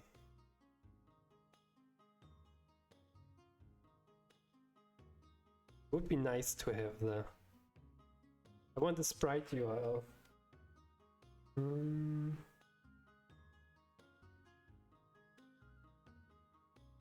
We can just continue. Oh, but the cache will be an issue. I have to clear the second cache somehow. You don't like that. Name it like that.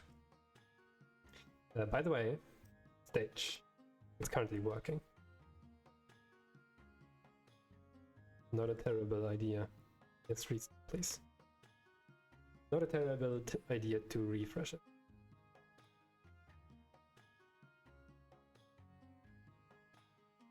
Ah.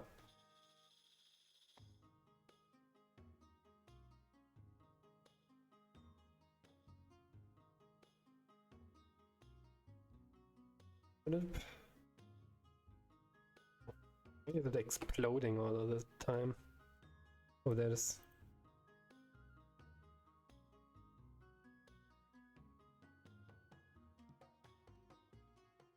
Oh, null propagation is not allowed in CSHTML. Meh. Meh. Meh. I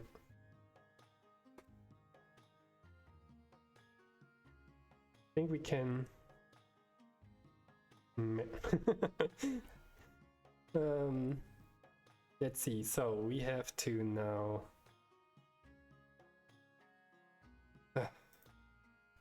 We have to do what?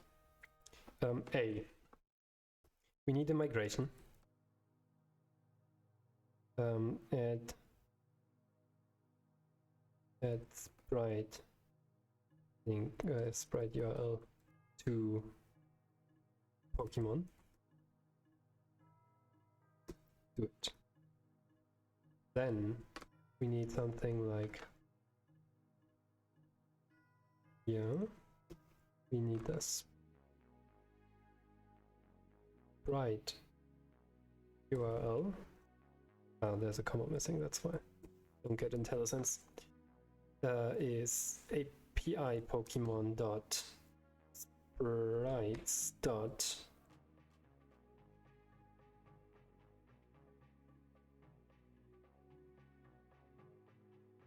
front.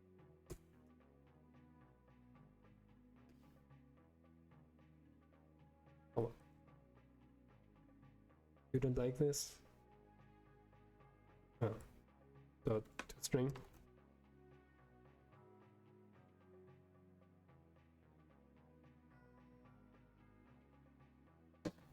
Okay. So we have our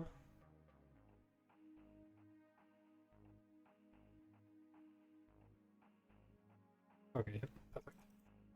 We have our database migration, which adds sprite URL to the Pokemon's table of type text, not nullable, and it sets as a default just empty string for everything that we already have. We do have to probably still clean everything. However, yeah, we just have to clean everything. I think. Oops. We could add something like a forced refresh.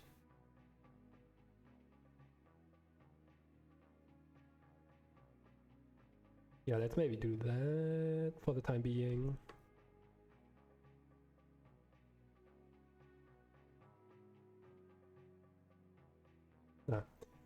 Let's step inside. Database. We update the database with the help of Entity Framework.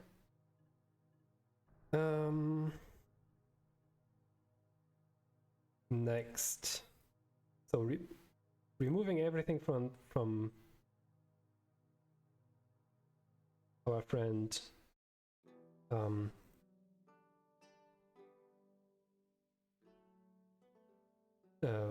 from the database is not hard. Removing it from the Redis cache, however, surprisingly is. Even though it's supposed to be less less important.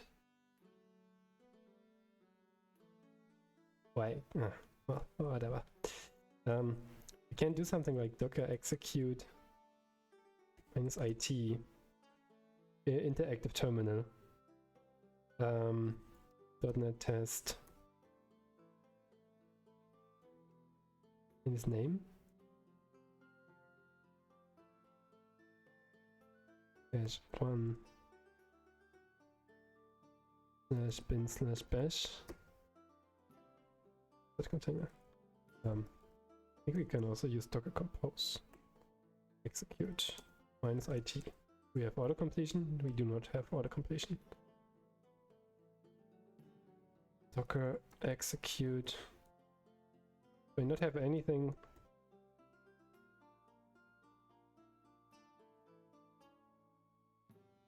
Docker execute -it bash. What was the command again? -t container name. Okay. No. That's what I was doing, right? We have to provide the ID instead. What's IT? Nope, that's not it. Docker penis.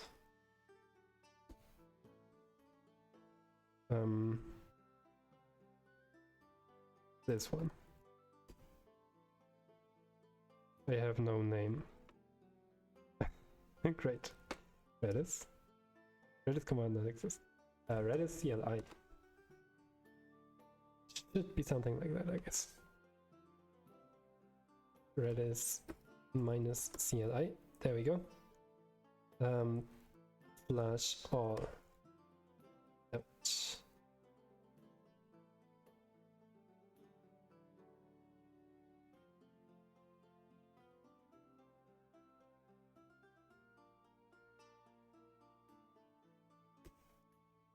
Okay, we did it.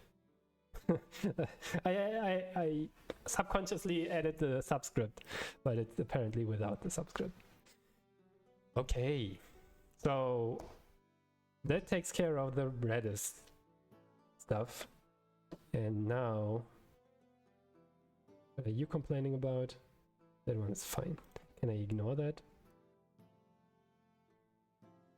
No, cannot.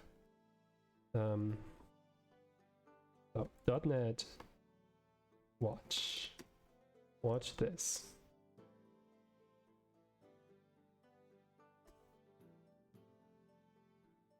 Oh, an error occurred while processing. Damn it.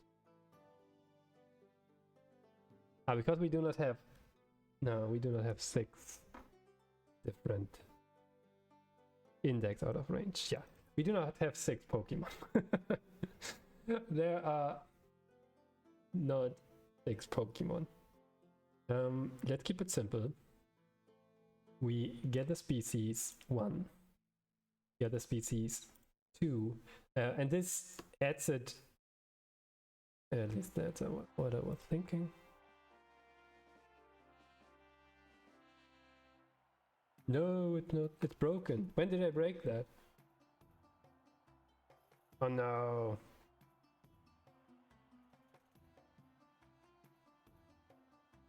Does that one work still? That one still works. Good.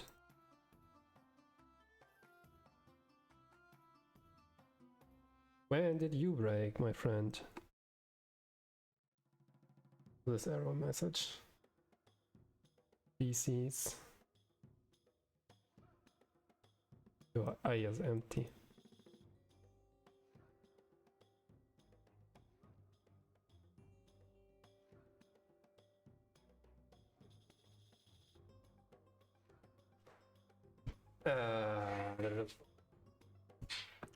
Your eye is empty. Is that not allowed?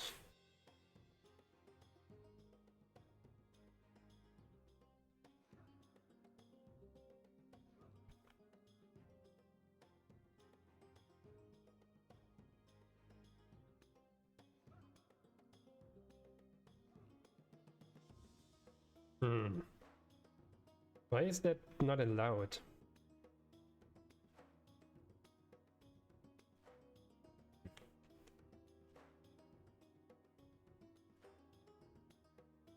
And somewhere we must be using new UI. This one is actually triggering now.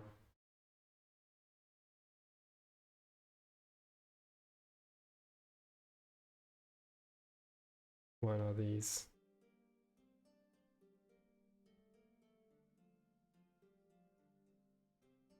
Default.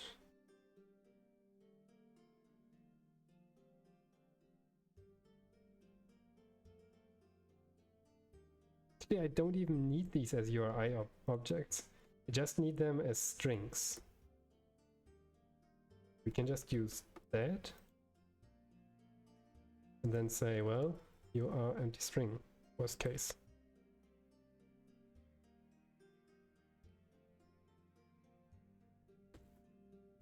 Any more URIs inside of here? Yes.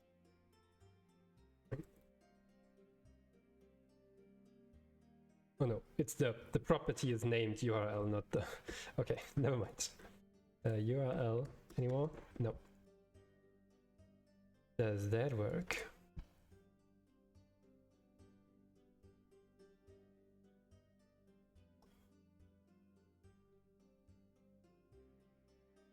That works. Right URL is empty? Why?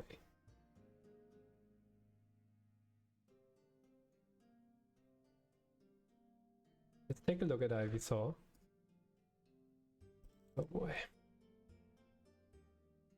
JSON, language mode, JSON, format. Then we look for sprites. Back default is defined. Front default is also defined.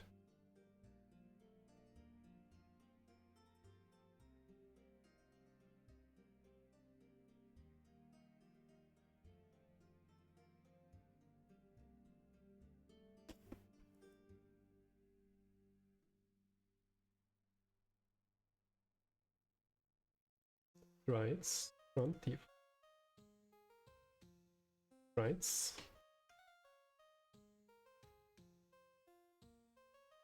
Sprites. Front default. That looks alright. At least from what I can tell. Somehow it says that this property is null.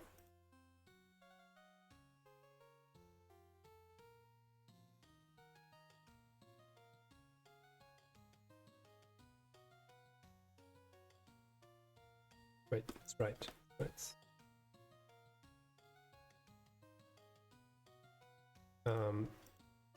Did we not parse it correctly?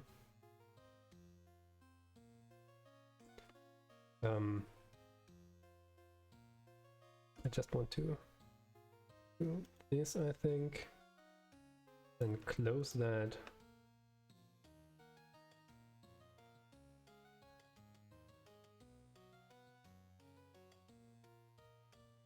Maybe I should look for where I'm using URI now. This one is actually using the URI, that's perfect. From Pokey API. Takes a URI link, that's also alright. Figuring. Yeah, no, that's... the rest is alright. The rest seems to be alrightish. Oh, did I not save it?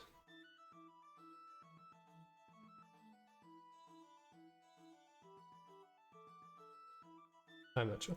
Let's go into the debugger. Also nice to learn more about that. Debugging is important. Oh. Somebody had a bad day. My neighbor, apparently. Even though it's a Sunday. So, Let's go there. Hopefully. Oh.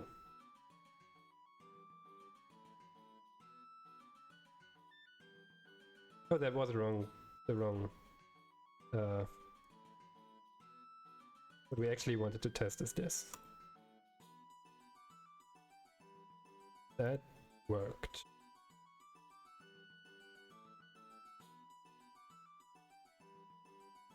Here we go. So, we have the API Pokemon, which has sprites, which looks good, but they are empty. No! Why are they not parsed properly? I mean, these are just strings. Shouldn't it be able to do that?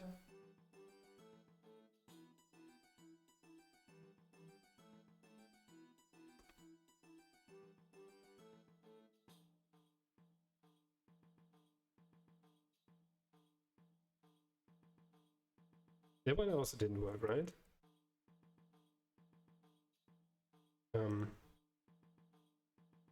Oh, let's step over it. Maybe we stop the debugger and then restart. Oh boy. Everything is broken now. What have I done? Dot to string.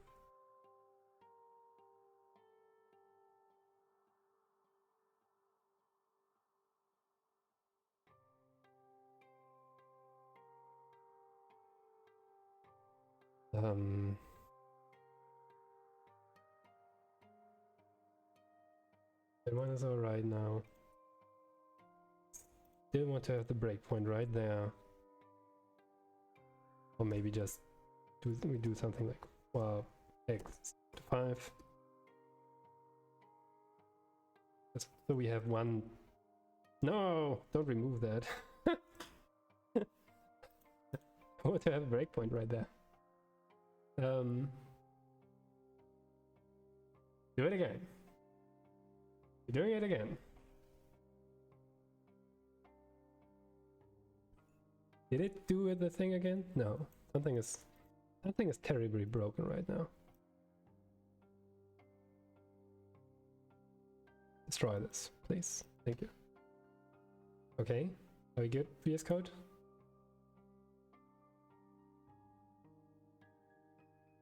This time it worked, I think.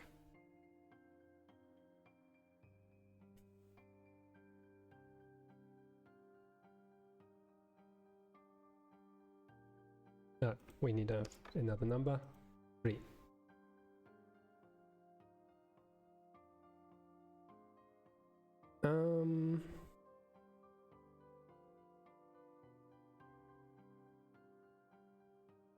Oh, this URL is not provided.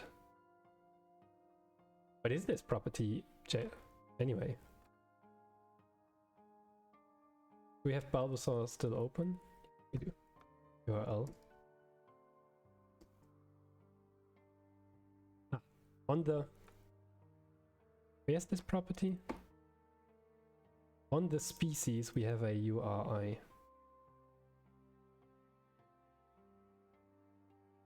Apparently.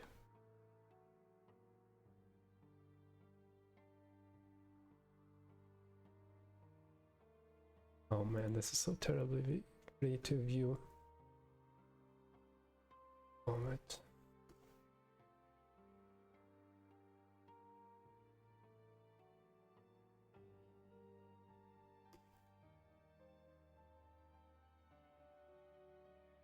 Species. Species does have a URI.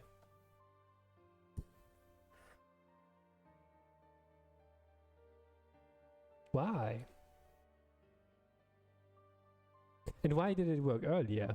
That's the most frustrating part about this is that it was working all the time. No, it isn't. I mean, the easiest fix for this is doing something like that. Can we close that? Can we close? Okay, okay.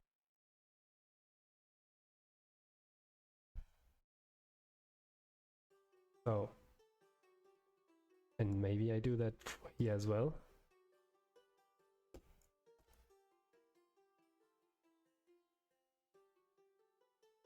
I guess. Now they are null, possibly.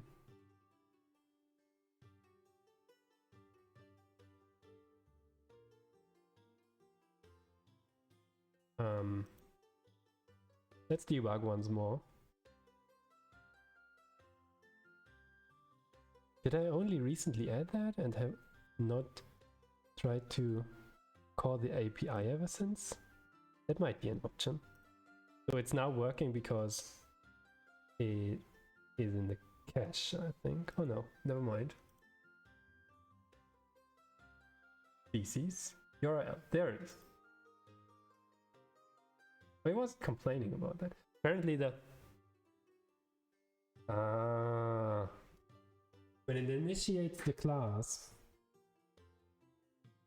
when it initiated the class, it was probably already initiating all the defaults, and only then the framework, in this case the HTTP library, I think, or JSON, our JSON parser, forgot the name. After this was already initialized, it then set the URI, or tried to set the URI, but because the initialization of this whole class was already failing, well, that didn't work quite as well as it hoped to. So now we have these I do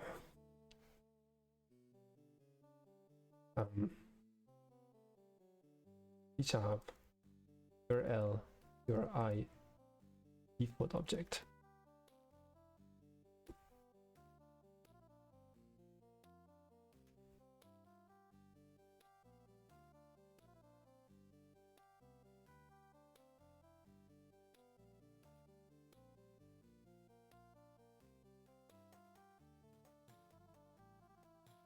Yeah, I know how to initialize something.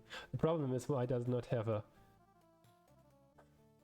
It has to be a proper URI, and it immediately validates it on initialization, which is the problem in this case. But I guess we just leave it at that for now. Kind of annoying, but still. We could do something like URL of new URL, URI, sorry, HTTP / localhost.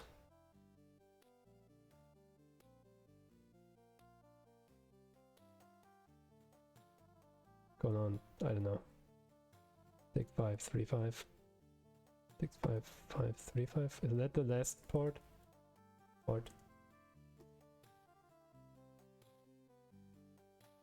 Yeah.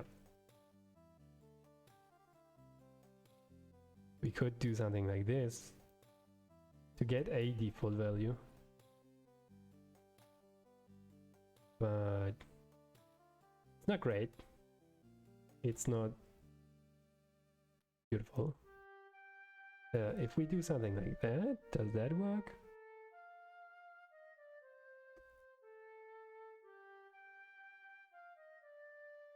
Non-nullable property URL. Okay. Oh, maybe it is just the compiler that's slow now, because that happens more than once. Without.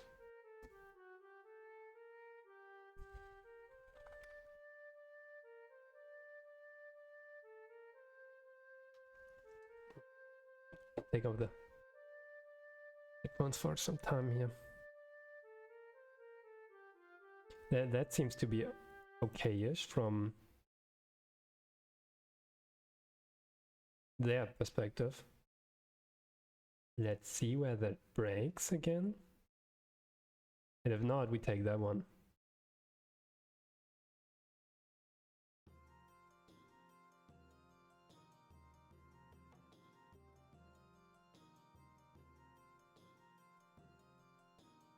Oh, let's see, what do we have here? Where did I edit it? In species. Species, URI. It's already set. But that seemed to have worked somehow, magically. So I guess we take it.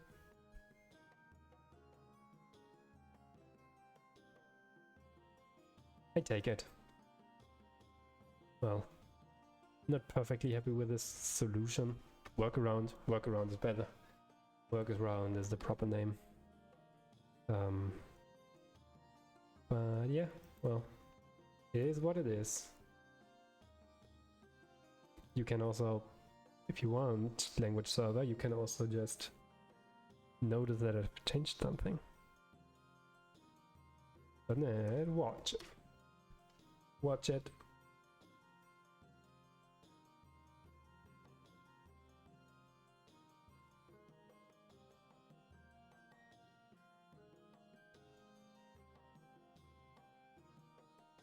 Oh no, it's broken again.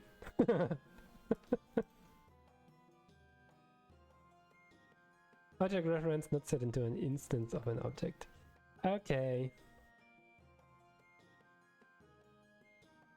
Let's remove it again. Because that works. Magically. And I don't know why. I don't know. Oh, I don't know. I don't know why. Oh no, that doesn't work. Not great.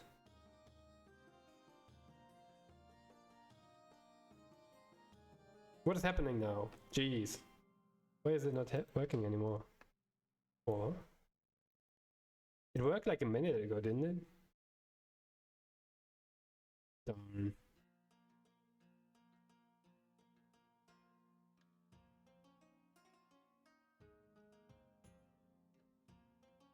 Question mark.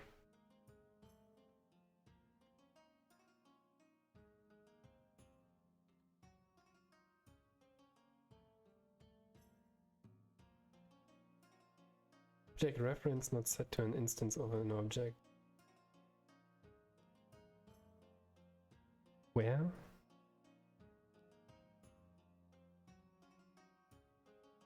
Exactly. Get one async.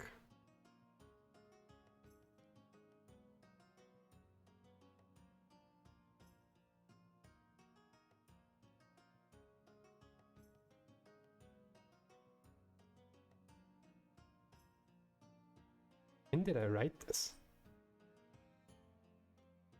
I think the linter destroyed something here.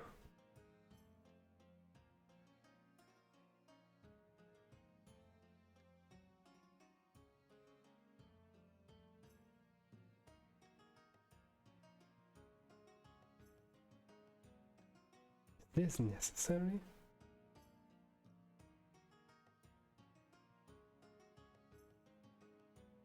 Turn. If it's null, turn not found. Otherwise, turn the Pokemon. Seems reasonable. But did it break there? Seriously? Why?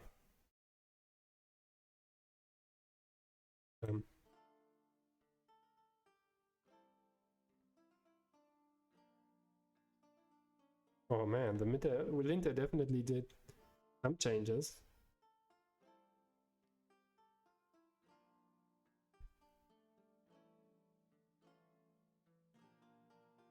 Where else do we have something?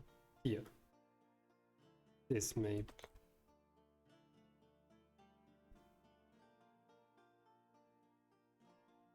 Oh man.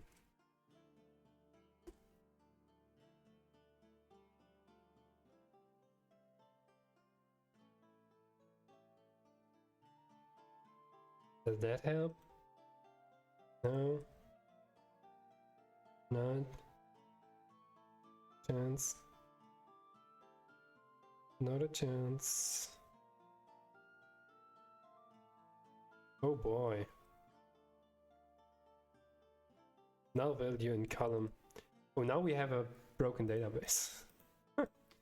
We did it!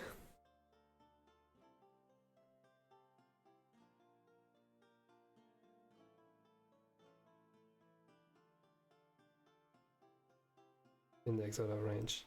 That's fine. Okay, we have a working state. I think. Wait, do we? 1. Yes. Sprite URL is empty. Man! Why does it work for link but not for sprite URL? Geez.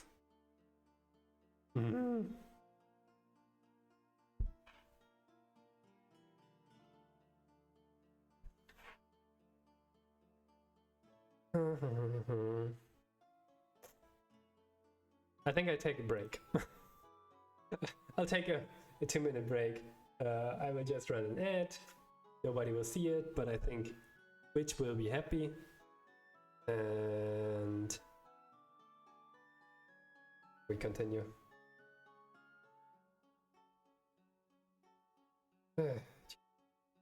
Right, see you in a minute. Back we are, fresh. At least slightly.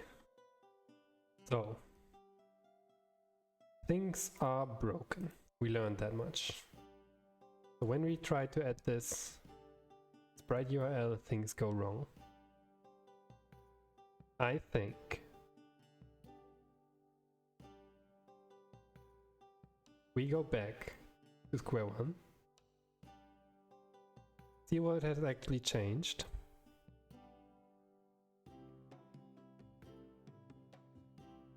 And then hopefully find a way around that.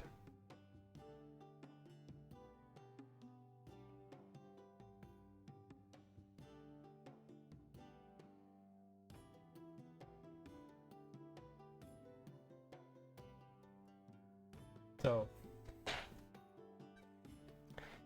why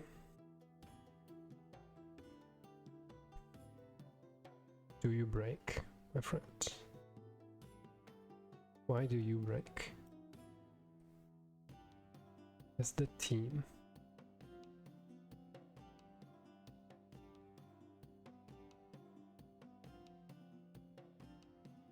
So, one thing that we might want to do first. So, this brings us back into a good, not good state. Everything is broken. Great. Not.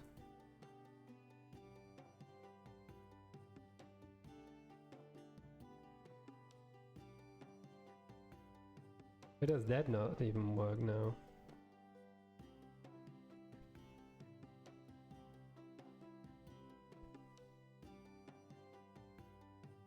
Man, something is terribly broken now. Index was out of range. Did I change the model? I didn't change the model, did I? That's the wrong file. You do not have any changes, my friend. You can go away. Index at CS.html. Yeah. Here we get the index error.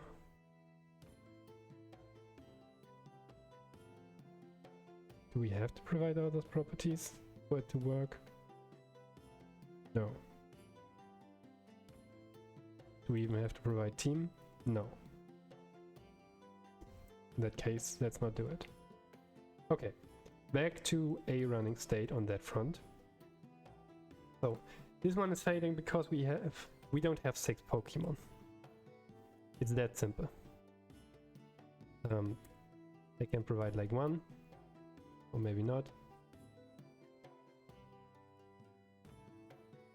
Yeah, I can provide a team without any Pokemon. That works.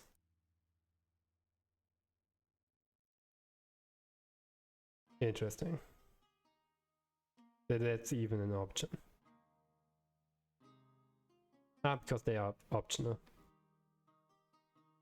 Which makes sense, because your Pokemon team can be like only Pikachu if you just started out, for example. Or it can be all 6 Pokemon. So this null ability is correct. Alright, so that makes sense. That's why we don't have to provide all of these properties here. So hello to the people who just joined. I'm learning currently C#, ASP.NET, and we're building a kind of trainer API, a Pokemon trainer, where you can manage your Pokemon team. Where's my design? Here it is. Very, very simple design. Like, welcome back, trainer Ash Ketchum. Here's your team, and here's your bank, and then you can move them around ideally. Not even sure whether that's an option. I don't want to write drag and drop logic with jQuery, I don't think. But we'll see. Maybe we also just click on it and then something opens and you can select it or whatever. That would also be an option. But that's the basic idea. We kind of are here at this point. We already had like a list of buttons down here. And we're currently stuck at the point to get the Pokemon. No, we actually got that so far that we were able to render a list of Pokemon. The problem became that I added one more column to the database and then had to remove all the Pokemon, and now we have an empty database, and this new column kind of makes trouble, to say the least. To say the least. It is troublesome. That's the point where we are. So this index out of bounds, index out of range error is exactly from because our database is empty. So when I uncomment this here, we get this index out of range error. So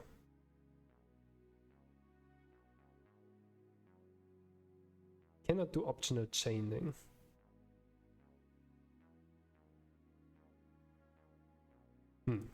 That's annoying. Razor, optional chaining.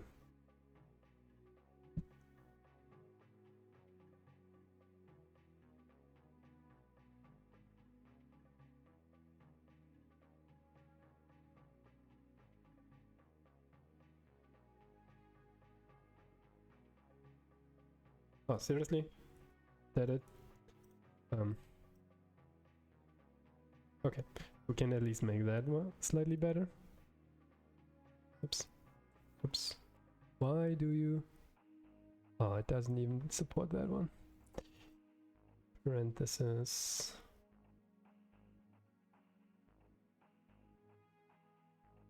Parenthesis there. Parenthesis there. And here we can... I think team can be undefined. And in fact, all of these can be undefined as well. That work? Yes. Does that solve a lot of our annoying warnings? I think it does. Hey, data to attitude. Dota 2 attitude joined our tea time. There's no TypeScript today. It's the first stream that I'm not having any TypeScript on the screen. I'm so sorry to disappoint you. But we can also do TypeScript.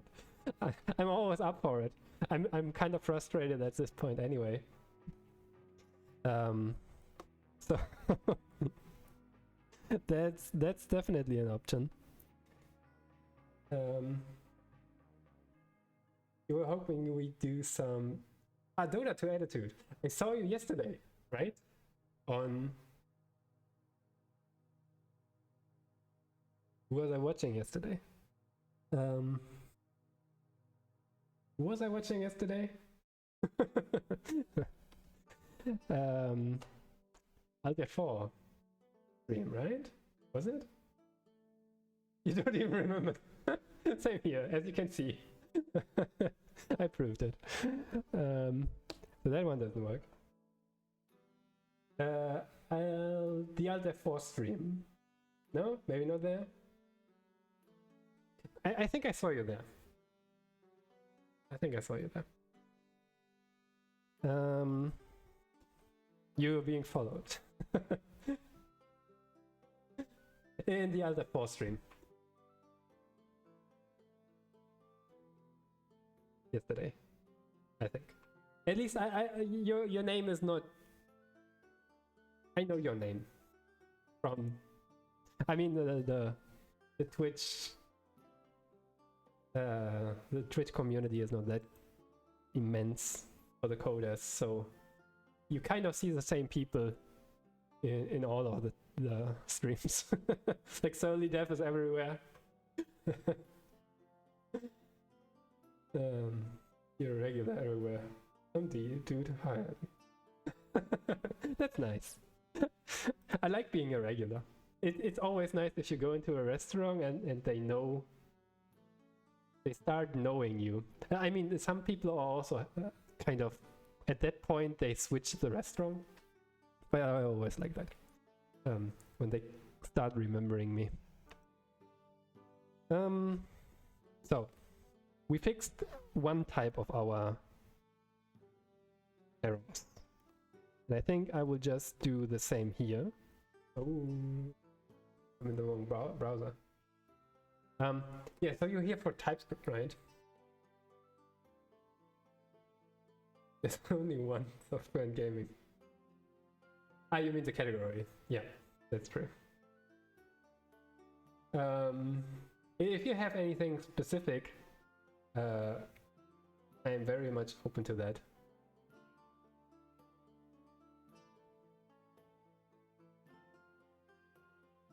Okay, I see. Backseating is very welcome in this stream. Whenever I do a lot of mistakes, most likely. So, or if you notice some anti-pattern and whatnot. Map types. Haven't worked with those too much. Like when you do a record or of something to something and whatnot, right? So it is at least an interesting topic. Do I think about the right one?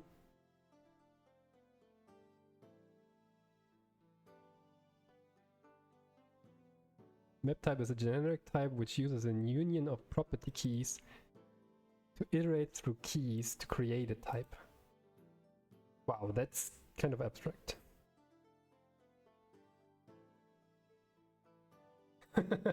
Not sure what they are. They sound cool. Let's look at this example. So feature flags, it probably goes over this list then and makes everyone optional.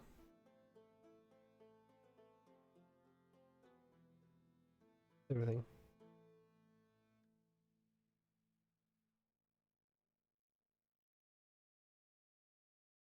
Okay. So optional flags, it goes through each of these keys and then says, well, you now have this key object, you now have this key or type. You now have these keys, dark mode and new user profile, and as the value you instead have Boolean instead of a map. This is all the artist attributes and key of artist. Yeah, that's the in key of. That one is actually quite useful. Is that all? There's two map types. There should be more. You can, for example, do something like this. You can most likely add like a question mark here to make all of that actually optional. Key of works like a loop. Yeah, in key of works like a loop. The in is important in this case. Key of gives you the list. or the array. And that's gonna generic in it too. Yeah. Key of is fairly useful. I use that in one of my other projects here. The daily questions app. Daily questions. There I have a fairly complex setup for translations. So I'm using I18 Next to translate stuff. And I just provide the English stuff. So that's just an object that I have basically as almost as a constant. And now I iterate over, for example, all of these keys here to map them to German. Do I? Key of type of, for example. Key of type of. So that gives you all the keys in this case, for example, routes, general, weekdays, statistics, settings, which are the namespaces in this case.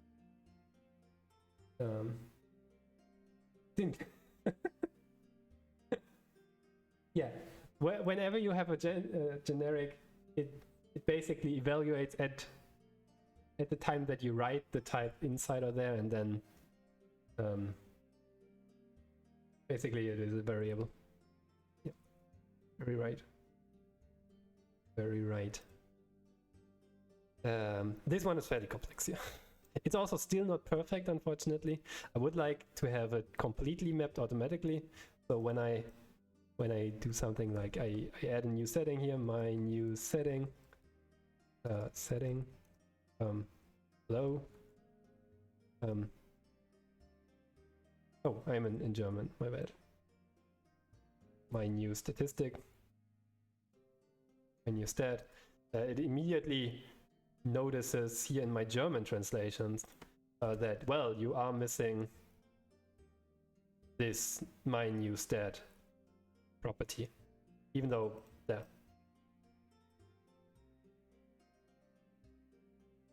can be rewritten. 242, what do you mean by 242?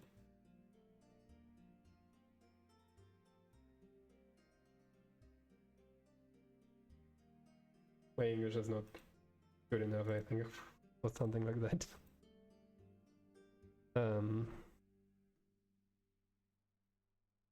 Yeah, I think there is, but I don't know.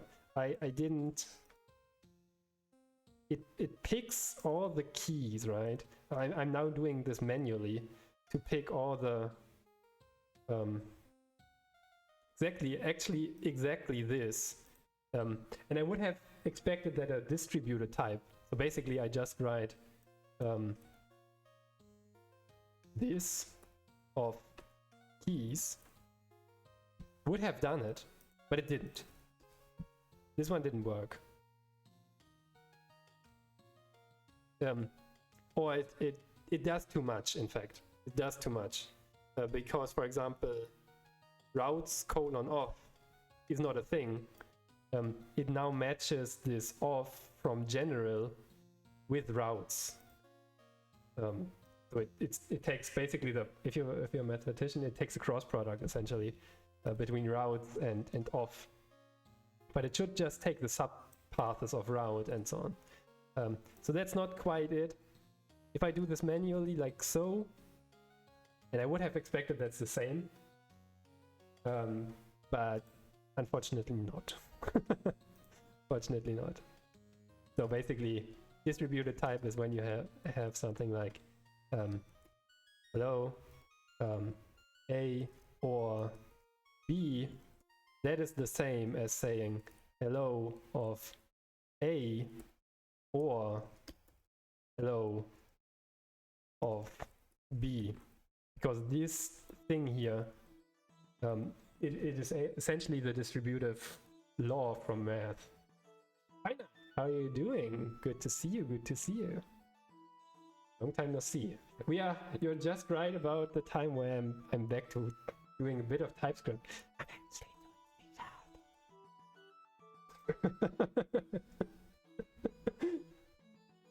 So Dota, do we know each other from Finite Stream maybe? I don't know.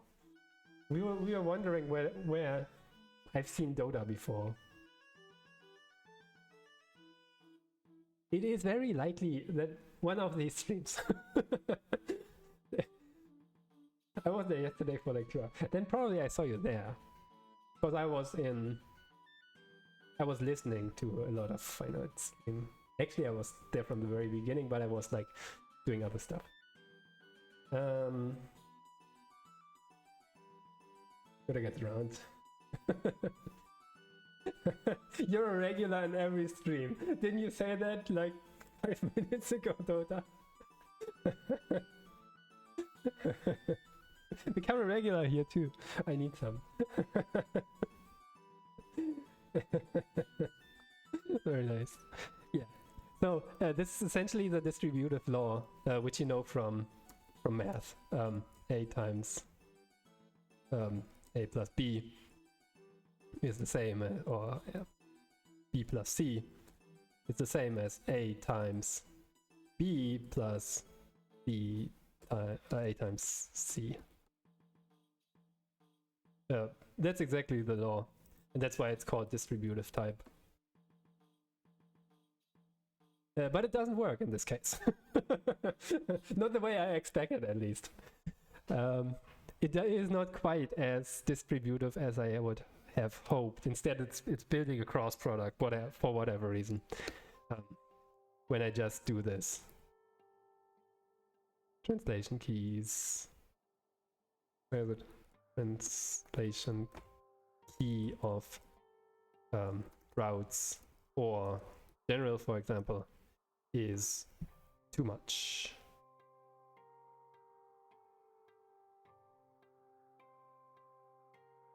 Yeah, routes : add new question. Wait, did that work? No, it didn't. It didn't. There's no way I have like 182 different stuff. TypeScript type challenge. No, I haven't heard of that. What's that? I'm very, very interested. I did when 4.5, TypeScript 4.5 came out. It had a lot of more. You could do recursive stuff way better, because they found a way to use tail recursion to make a deeper, basically, call stack. And at that point, I did the following. It was also the time where they had the TypeScript TypeScript conference, which I was a visitor of, although it's only online. What I did was the following. Oh no, is it? No, I think that's right. Where can I see the gists of a person? Oh, there's an extreme category with currying. I thought currying was easy. Probably if you do it extremely, it's using. You have to revert the order. You have to do a multi-ariadic. You have to do generics. And is there a conditional inside of there? I'm not sure. But doing these three already is not easy. In particular, making it work for everything can be rough. Also, functions can also be. One thing that I'm very, very proud of. Can I not see the gists of somebody?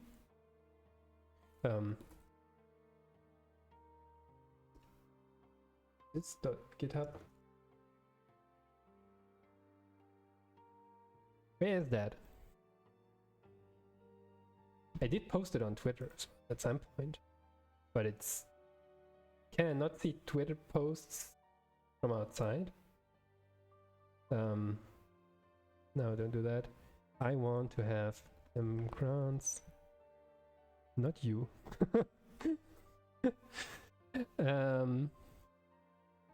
Where is it? Oh, it's probably like way down below.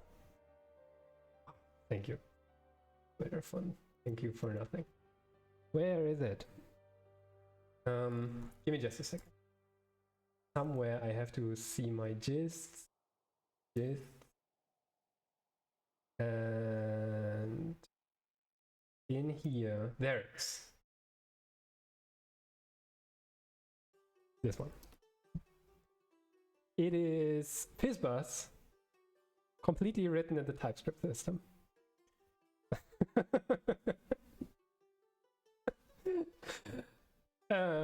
In the TypeScript type system. So there's not a single object inside of here except for when I'm writing the kind of the tests. Whether I can actually assign it and it has the correct type. Unfortunately, only goes until FizzBuzz of 100, I think. After that, it throws something like possibly infinite recursion depth. Yeah, but this one was fun. This one was totally fucked up. I did like half of it. Half of it comes from another person, which I've also linked here. Yeah, if you're interested in that, there was like I've somehow managed to justify working through 300 project Euler problems over the years. Project Euler problems. It was a fun project. FizzBuzz in the TypeScript language only. There are even some people who do games. TypeScript type system only game. I think there was one dude who did that. Oh, but I can't. Google doesn't help me. It's like leak code. Project Euler. A series of challenging mathematical and computer science programming problems that will require more than just medical insight to it. Oh, I see. Very nice. Project Euler. Thanks for sharing. Interesting. Yeah, I can imagine this is very, very helpful for algorithmic thinking and stuff. But apparently more than pure math, they say. Good, thanks for sharing. Yeah, extremely tricky. Math heavy programming. Good morning. The other is so that I cannot really see the name. Homeless, sorry. The dark red on top of kind of a gray doesn't really shine through here. Also the colors of my second screen are terrible. Homeless, you haven't seen it. It's public. The daily questions app is public. Also everybody else. So we've developed an app mostly on stream about self-improvement. And since we are now 3 people here, it is now public and not only public, it is in production on the Play Store. What is it about? There's a technique called the daily question, the 6 daily questions, from a leadership coach called Marshall Goldsmith, who has taught a lot of CEOs around the world. And he's also a professor and for leadership and whatnot. And he wrote a book called Triggers, which is about becoming or creating habits that last. And that's what this technique is all about. Basically, you want to improve employee engagement in particular. Or if you're not a company, you can also just do it for yourself. And I've been doing it for 6 years over, pretty much every day. And all you do is you ask yourself the questions, 6 questions in summary. The first one, and they always start with, did I do my best to? Focusing on your ownership in doing something. Did I do my best to set clear goals? The first question. Did I do my best to make progress towards my goals? So the second one. Because you can set clear goals and still slack, right?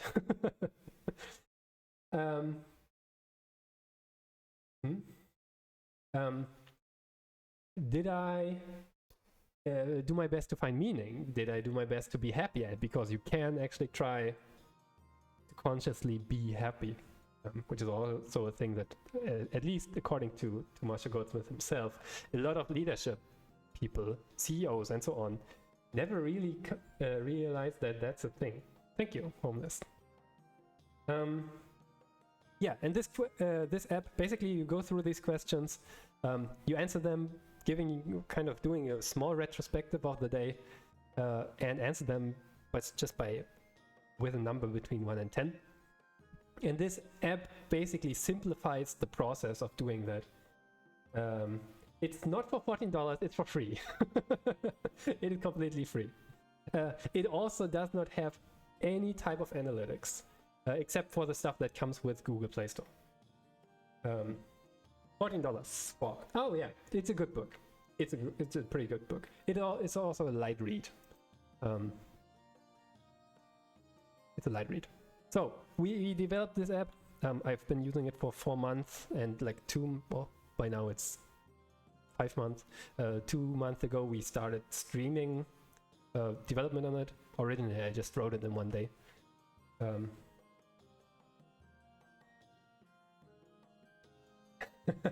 It's oops. That might be difficult.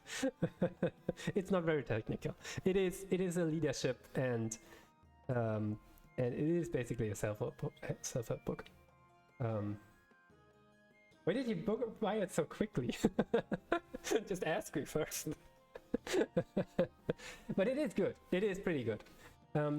And then you essentially this app now asks you these questions, giving you a summary at the end. You can just confirm it, and then it gets added to your statistics, to your history, so you can follow. For example, you can disable all of the other questions, so we now see that there are multiple questions. If you scroll down slightly, you see all of the questions: the goals question, the meaning question, the progress questions. They are all there. And you can disable them and then see long-term behavior. You can customize it completely if you want. You have like 100 plus books. That's a lot of books. That's a lot of books. This one is good. I won't say you can read it in a weekend, but you can, probably. Some people could. I couldn't, probably. Marshall Goldsmith did release a book just recently, I think. Haven't gotten around to read that yet. So you can completely customize it to your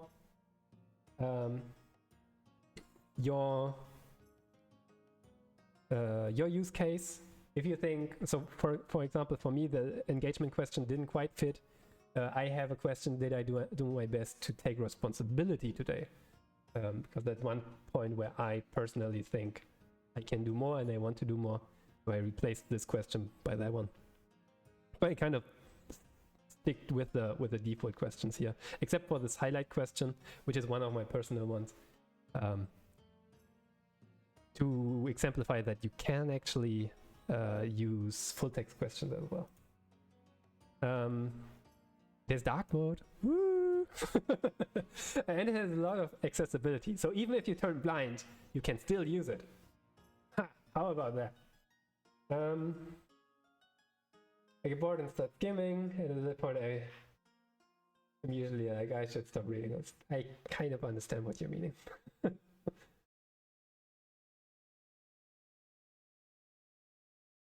Oh yeah, that's a fairly, let's say, productive way, effective way. I'm very, very slow at reading. This app does not track you at all. It does one API quest. When you open the app, it checks for a new version, but I'm not even using that feature, to be honest. So I could give you easier access to updates, but I'm not even using that. So check that out. Oh, that's good. And if you want to know more about the method, Marshall Goldsmith is explaining it in his 3-minute video right there. The daily questions app itself, there we go. DQ. Yeah, if you're interested in helping you build long-term habits or getting rid of those freaking tics that you have, which is typically a bad habit, this one might be useful. Yeah, it's Android. I do not have an iPhone. I can build for iPhone, but I cannot test it, unfortunately. I would love to buy myself an iPhone and just test it. The problem is, last week I broke my phone. This one. I broke with the screen, and I had to pay like 179 euros, like $200, to repair it. So my will to now buy an iPhone just for testing, even if it's only $50, is like, if I hadn't paid those $200 for repairing my phone now, I would probably have gotten myself an iPhone for testing. It's like $50 on eBay.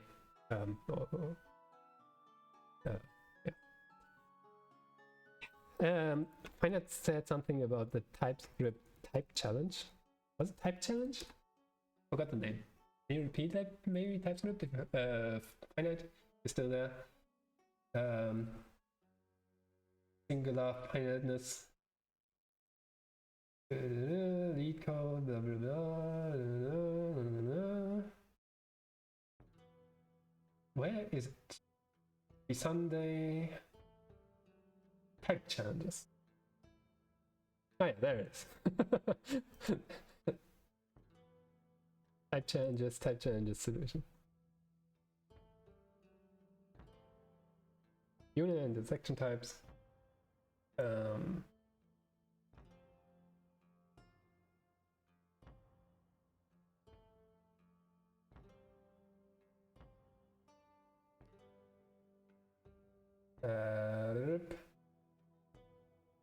Had a 50-50 shot at that. I see. Yeah, it is the app is written in React Native, so it should mostly be a matter of just compiling it for iOS and then testing it whether it actually works. And maybe do a change there and a change here, and then it should just work. Because I'm not using anything too Android specific as far as I know. I mean, that's the basic. Hopefully the. Are we on the same page here? Yeah, that looks good. Recommended reading, how to contribute. How do I need to read this? Let's go into questions. High quality types can improve maintainability. It can also. let me get this straight. It can also ruin your your project.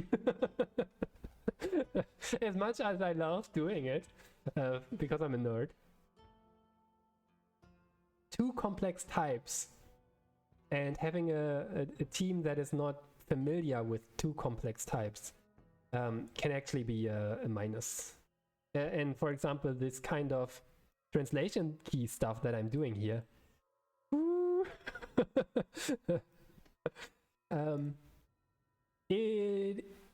It can be a risk factor. If you're the only one on the team who speaks TypeScript that well, and the willingness to learn deep and advanced TypeScript is limited in your team, then it might be an issue. But other than that, this one definitely helped me. You would not guess how many. So the benefit, by the way, of this is that I get completion right here in this translation functions. So use translation, there is. The way to one answer is an identity function. Did we do one of these? I was actually about to do something which is I was kind of stuck, so Questions. It does not start with the at 1. How about we write a type? How about we write a type that checks whether the file names in here and we get ourselves a list. How about we write a type that checks whether you start at 1? Oh man, that didn't quite work as well as I hoped it would.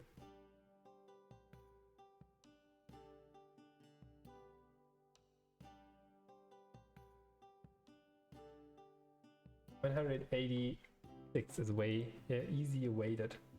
The weighted is, by the way, now an inbuilt type, which is pretty cool. As of 4.5, you can just say weighted or weight. Weighted? Was it a weighted? I'm not sure. Type x is equal to the weighted. I don't know. Return type of fused translation. Weighted. There's.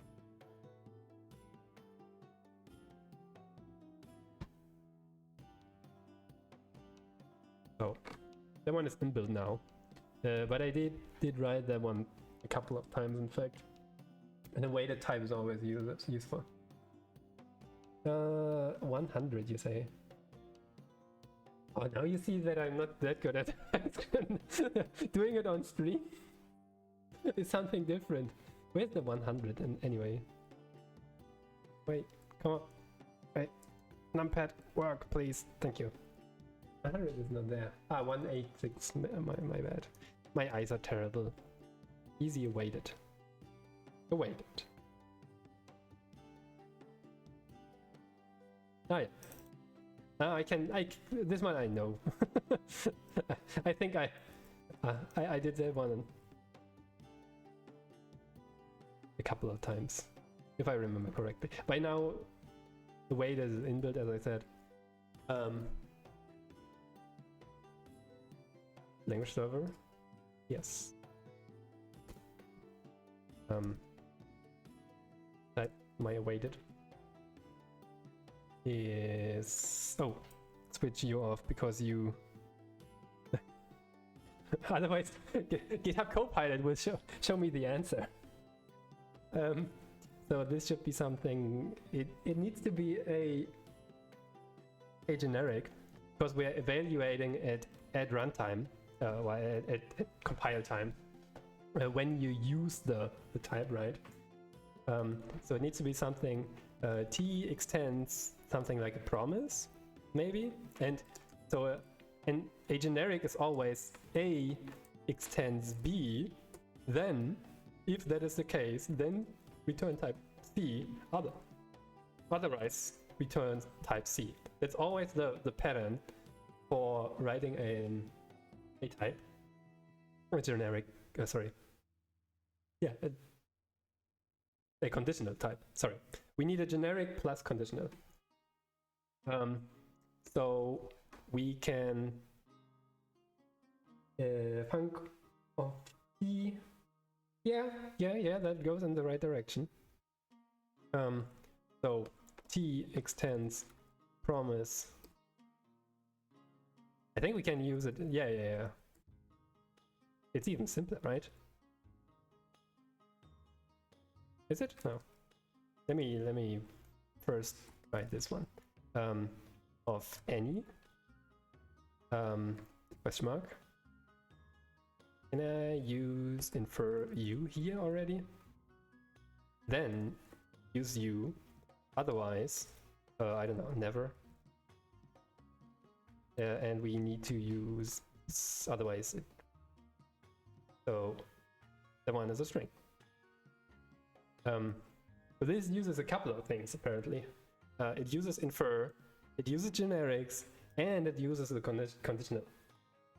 So that's already kind of not that simple. We can maybe try. So I don't think this works for functions. If you have a function. Async function hello, I think. and you say return hello. This T, you can try it. I mean, it would not know what U is. The problem is it doesn't know U, and you would need to, so it kind of expects that you use U somewhere. You somehow have to have a way to write into U, and the way to write into U or save a value into U, if you do not provide it, the other way is inferring it, typically. Yeah. So if we would write U here, let me hover over it. So if we, let's go step by step. If we have U here, it cannot find it. So we have to provide it somewhere there, but then this one does not work anymore, which is the input, right? Kind of, or target. So to get the type automatically and write it into the variable U, we can use this infer syntax. So what does not work, I think, is this function. So if we take something like type result function is equal to my weighted of type of hello async, and type of turns it into a type. So this essentially gives you this. So it's a function that returns a promise string. Did I mess up the braces there? Yeah. This one returns never, fortunately. But there is a way to make this one work as well. It is, however, slightly more complicated. Because this one does not, so T, or the type of hello async, the type is actually this here, promise string.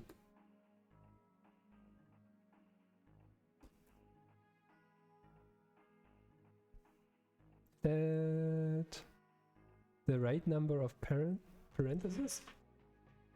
Looks weird. I think it's correct. Yeah, I think it's correct. For whatever reason, the syntax highlighting is wrong there. Isn't that how I write a promise of? Yeah. Because this is a function that returns a promise. It does not extend a promise. We would need to do something like this, which is now a promise that returns a function, which is not what we want. So to get the string here, this is exactly the one that I've practiced. So don't get me wrong. Usually I would fiddle with it much more and to get it right, and probably also take references. But these are two that I've written before. Don't get me wrong. I'm that great. To get string right here, we can do the following. We can do, or let's say, the weighted return type is T of T, which we can do something like, well, T extends a function that returns a promise of infer U. If that is the case, so if it extends this function that it returns, then we take U. So my weighted return type, that should be a string, hopefully. Yeah. Problem is, now this is very, very restrictive. And now if you, for example, we take, do I have a Lodash?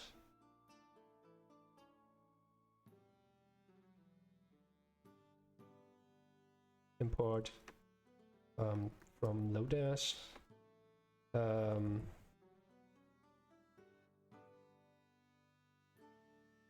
Which function do we want to take? To lowercase maybe? To lower. This one does not actually work.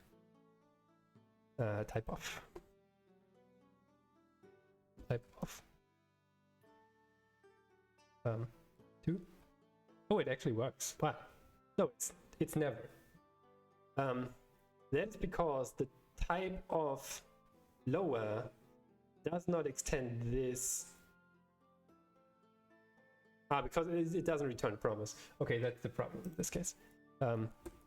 Let's say we have a function hello async which takes a name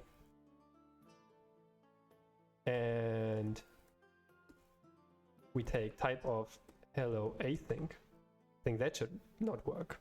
Yeah, this one becomes never, even though it does return a promise.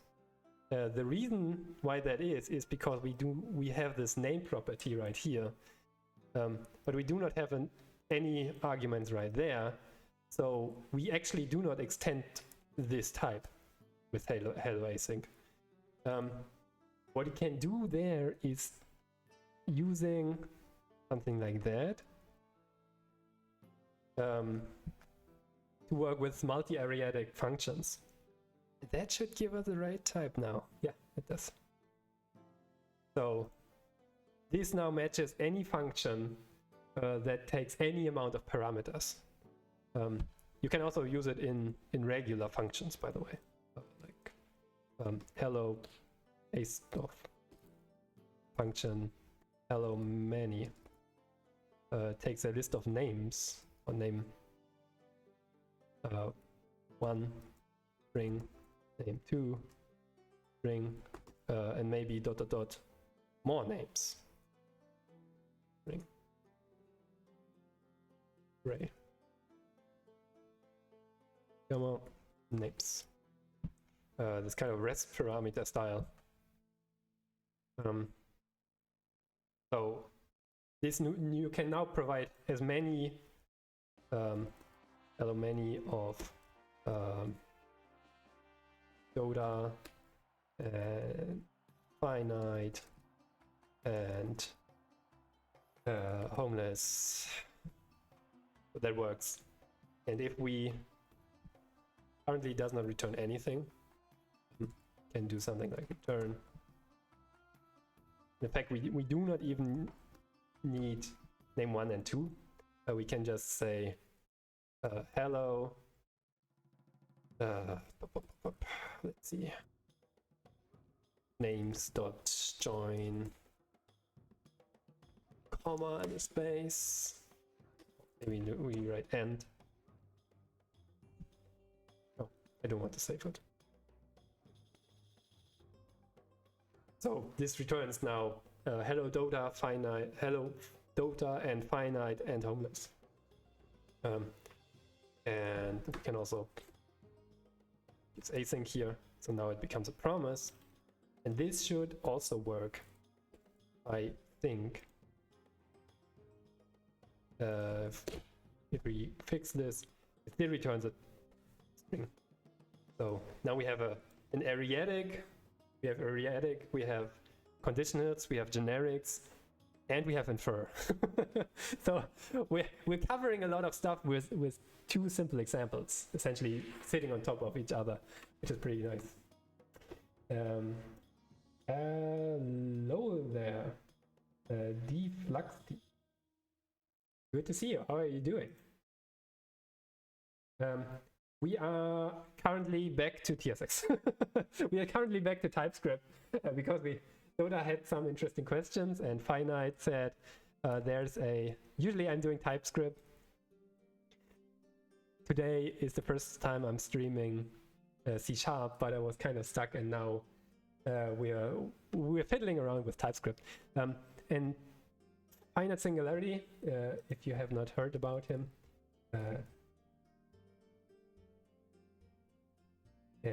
check him out, he's amazing. There's a number of TypeScript challenges for writing stuff in the TypeScript type system, which is pretty cool. How do I find Razor so far? I've worked with Django templating, which is very, very similar.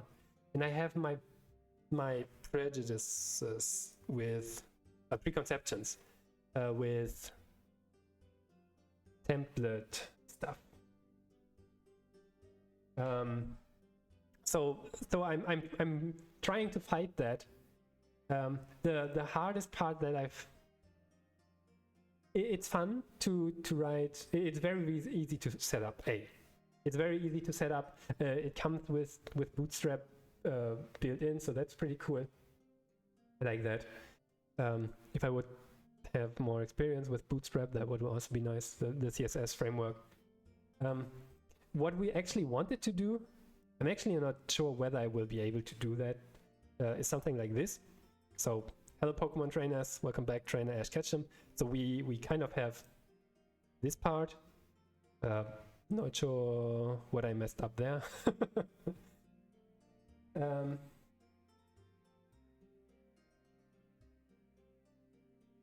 It is, yeah, you can absolutely remove Razor. Is that what you mean? You can absolutely do .NET, ASP.NET without Razor. The one, you mean Bootstrap? Yeah, you can just use any JS and CSS libraries that you want, right?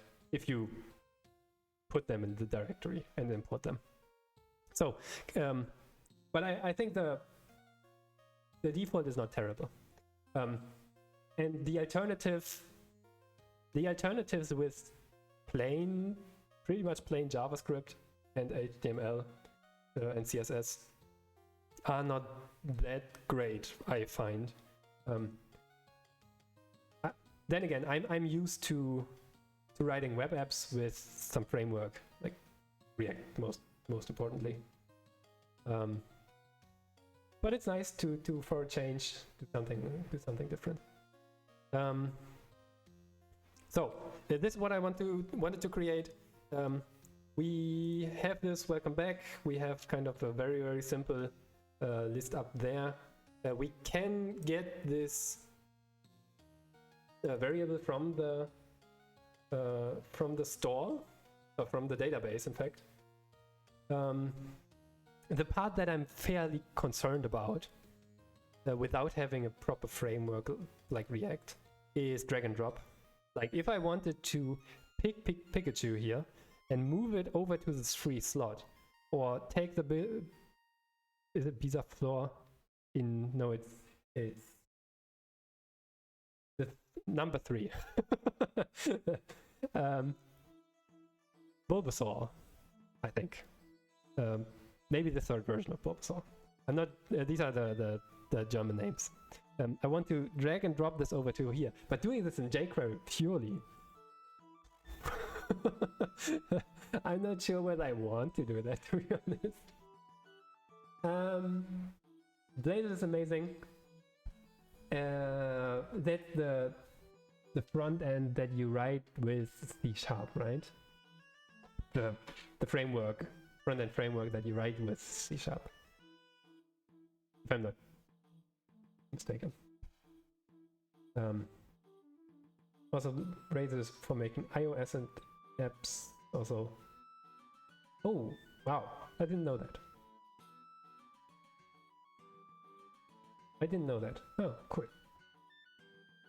That's an option to do it cross-platform.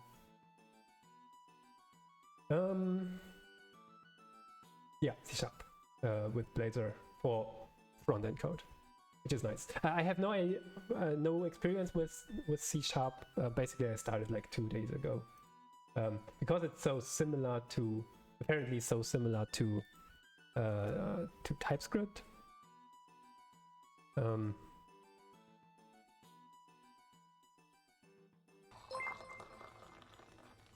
Hey, thanks for the follow there.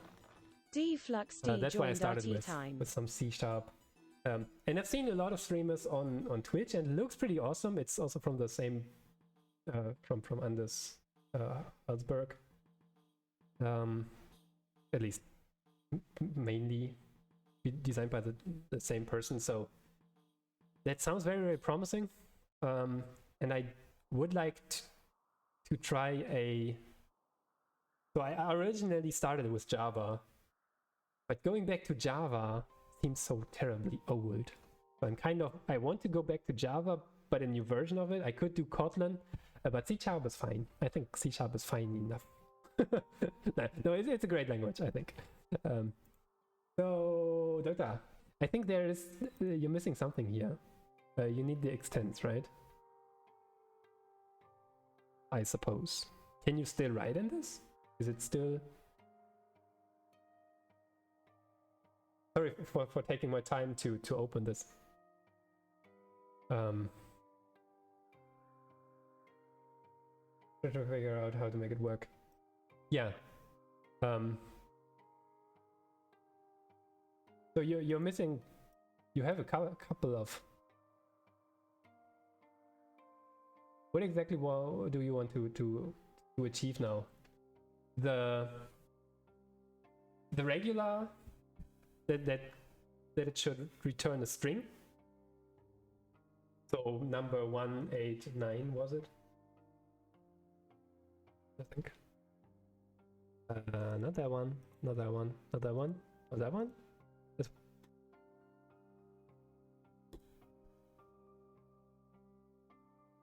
That one.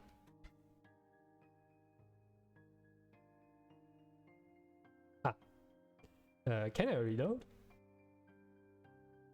It doesn't reload for me. Oh, it's reloading. Oh,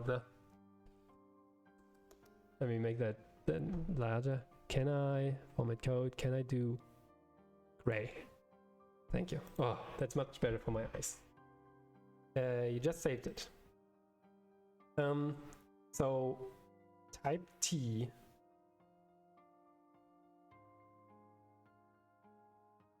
Not sure what this actually does. Would that convert everything behind it to the type T? Oh, no, not convert. Assert that everything behind it is T? Oh no, it's a... never mind. It now makes this a generic function. What's the difference if you do that? Isn't that the same?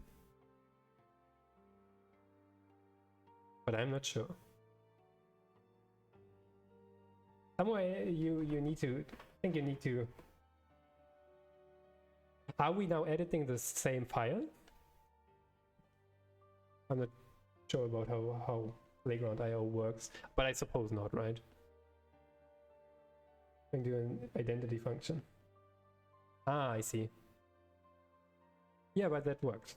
You should name your variables properly. Otherwise, inspector... the inspector will come. Find that inspector. Is it Rex? Lex? Tex? Jax. Inspector Jax will come and say, bad variable names are not technically illegal, but according to the Universal Programming Code, paragraph 754012,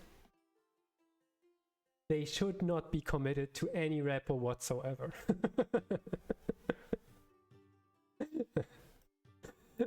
At least I was confused here for a second. So you're doing an identity function. I think that's then, so if this is identity,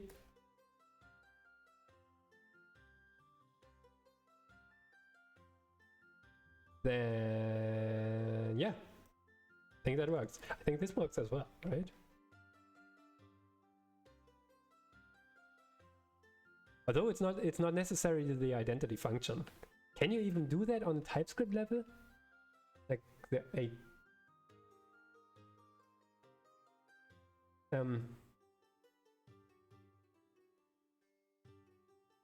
identity function.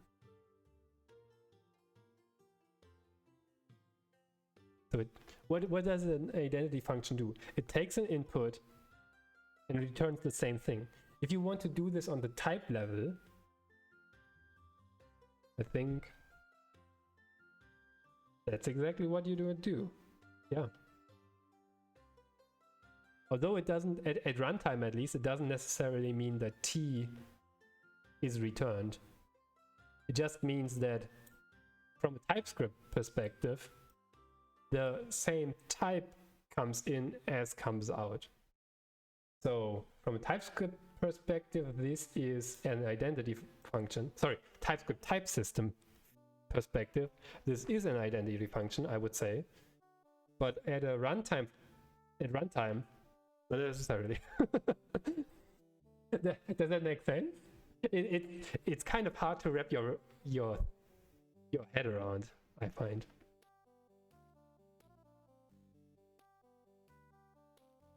Function that yeah, right?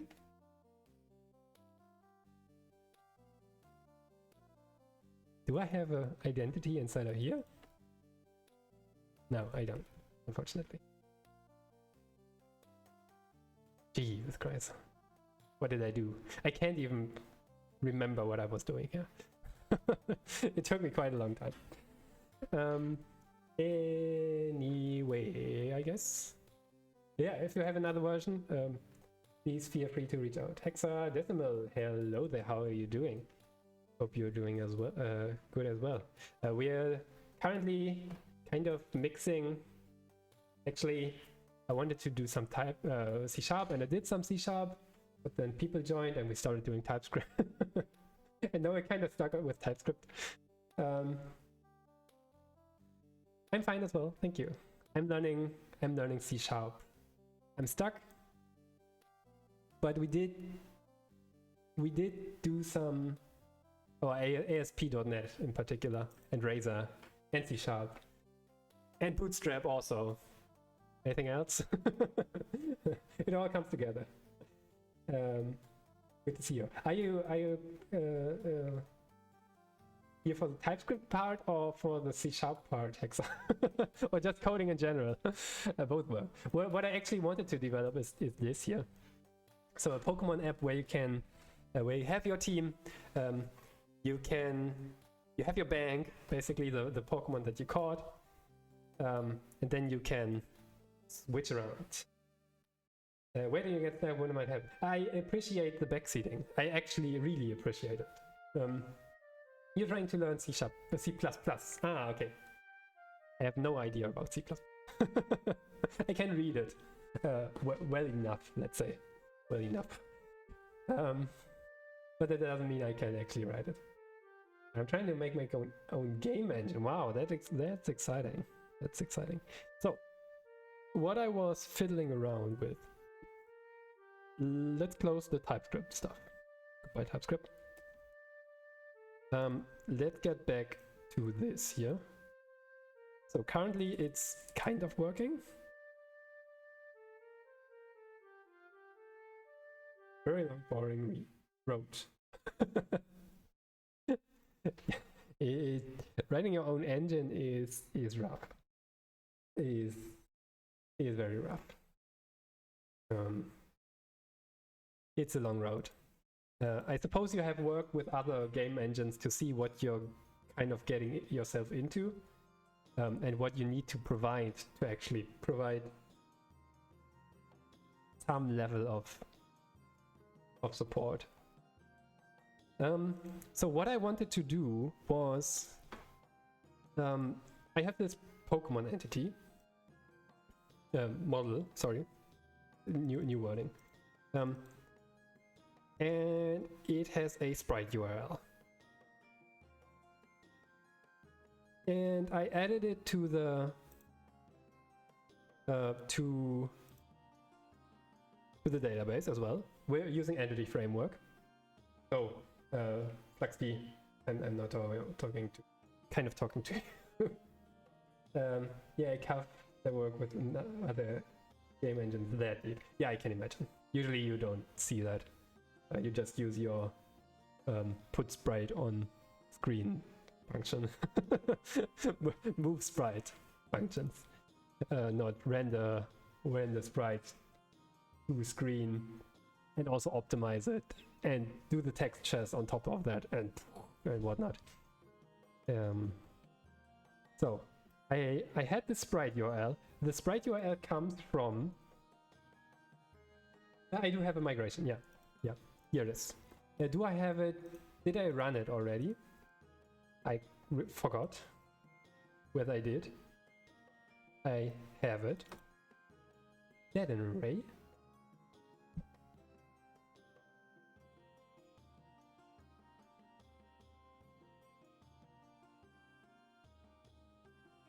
What? Why is it not just plain text?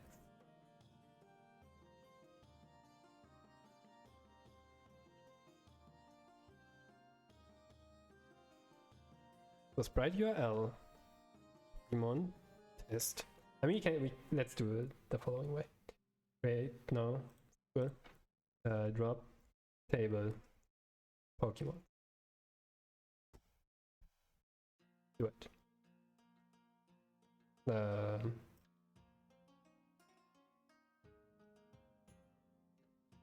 Done. Now, was it a good idea? I'm not sure. Can I with EF database update the database? So the problem that where I ran into problems was I'm fetching the data from the Poke API, which gives me a JSON, and then it's a nested property that gives me this sprite URL. And for whatever reason, that one always returned null or empty string. No migrations were applied. I think I need to remove the migrations. Oh, I think I need to remove everything now. I think I broke it. Drop table, whatever. Very nice. On.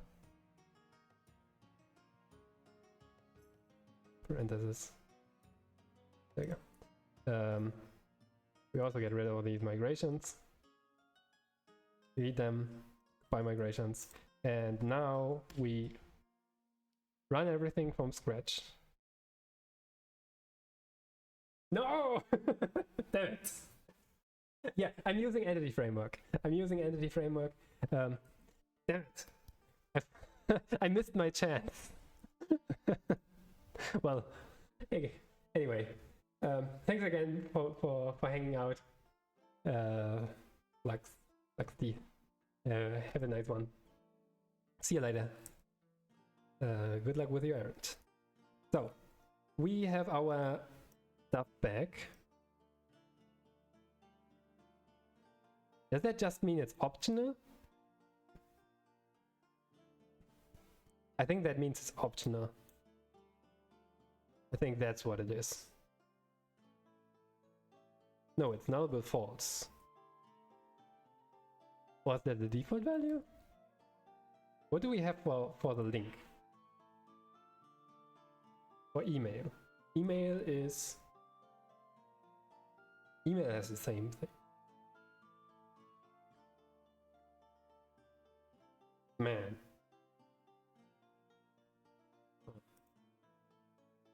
That's not an option to actually look at.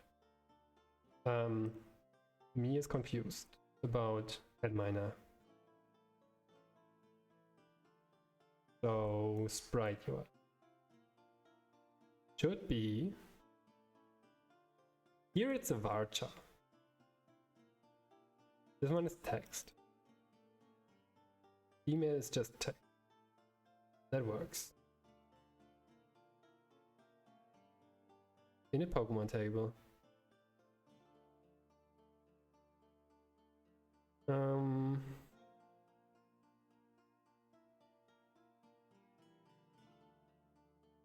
So I'm currently trying to figure out what exactly this means. add minor, what does mean?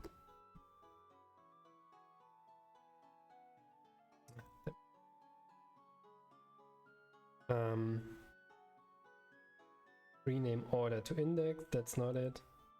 I added an index, and that's it. So as of here, that probably means it has a default then. This probably means it has a default, because link does not have a default here. Okay, I get that. Now, where else did we get stuck? So we have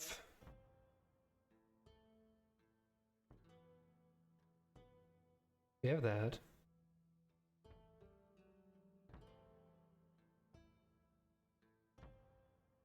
We have that.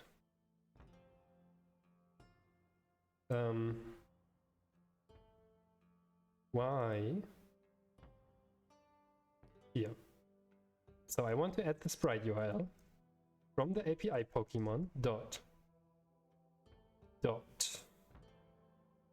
sprites dot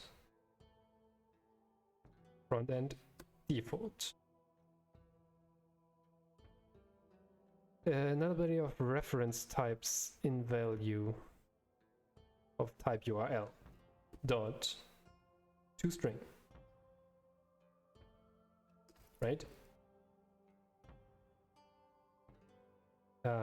C# URL, is it URI or is it URL? URI toString.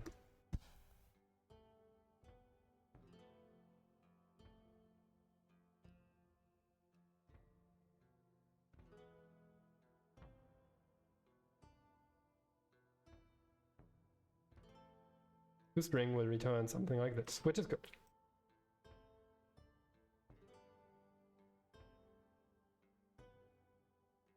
Okay, so that should be all right.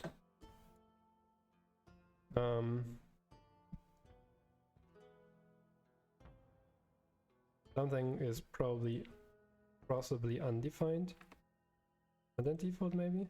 Yeah, front-end default is possibly undefined. We do that.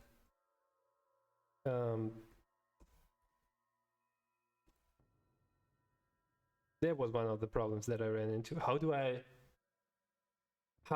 default the URI? That was one of my problems. So where was I actually stuck now? Kind of lost track.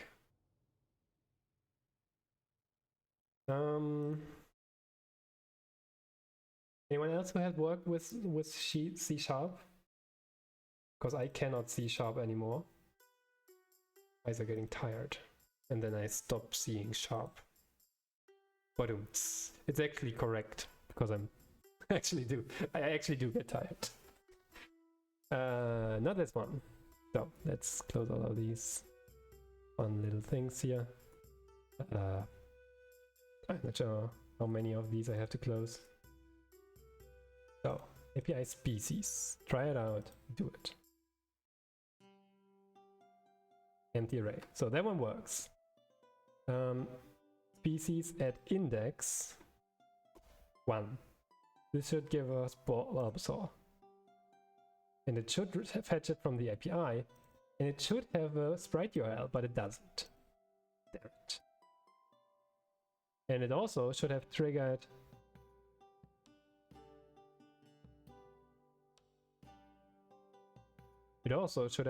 the debugger, but it didn't. Var x equals 5. Give me a breakpoint right there. Restart.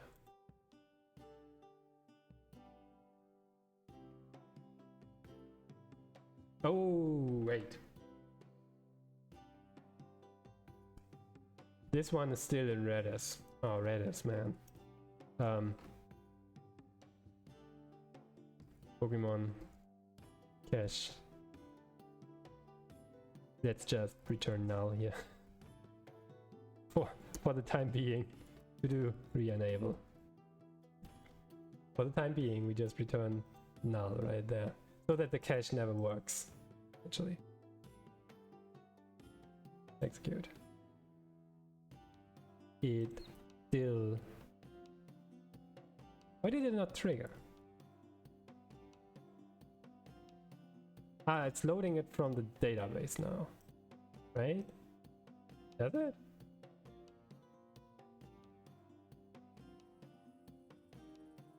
Where is it actually loading from now?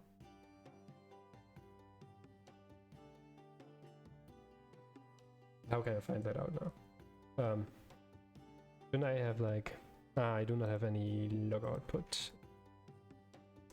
Let's just take another one, like a number that I haven't used, 35.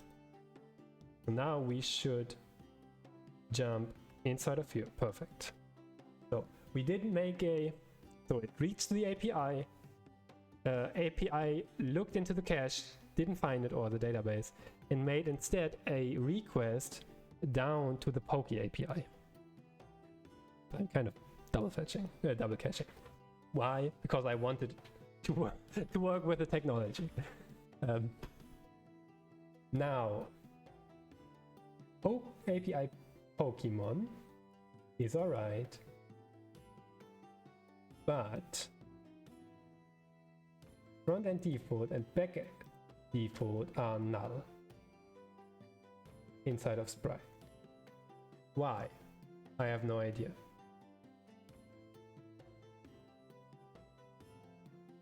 I have no idea.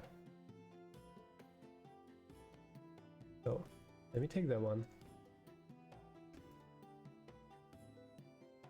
We should have the sprites in here. Language mode, JSON, format, sprites. There it is. So back default is there. Front default is also there. What's a dream world? I haven't played Pokemon for so long. So for whatever reason, this... Oh, it's using the default. Is that the problem? Because it's immediately using the default? Is that the thing?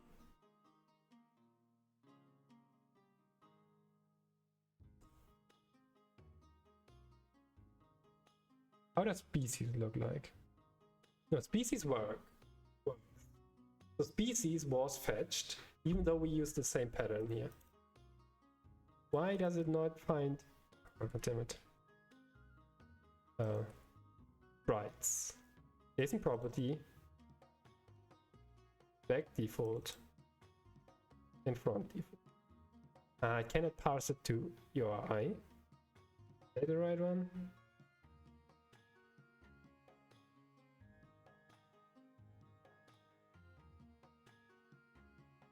PCOps. PCs has a new URL. That one worked. Why does it not parse the sprites? I don't get it. Ah, did I close it?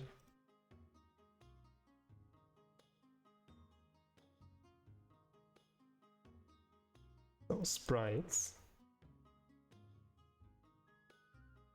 JSON property sprites. Which is correct.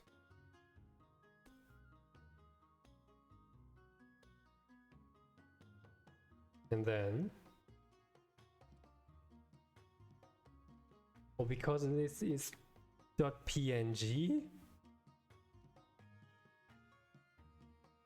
No.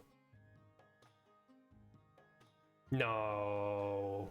That can't be right, can it? I mean, this one, if I'm looking at the difference between these two, and it seems to be able to parse this one, but it does not work for this one.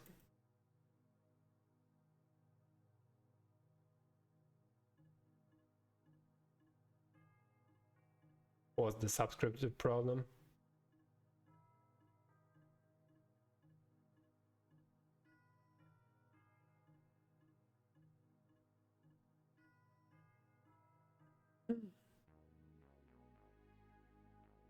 No.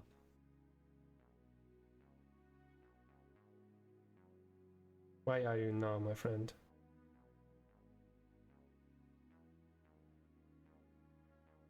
If I do this, do you work?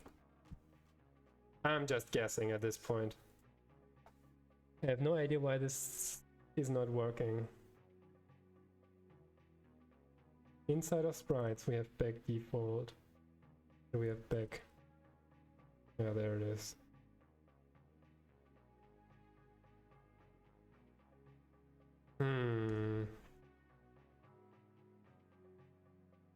Oh, thanks, that was fast.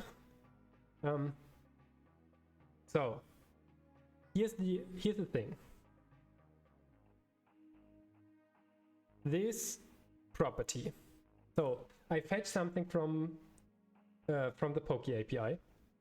It looks like this JSON object here, very large.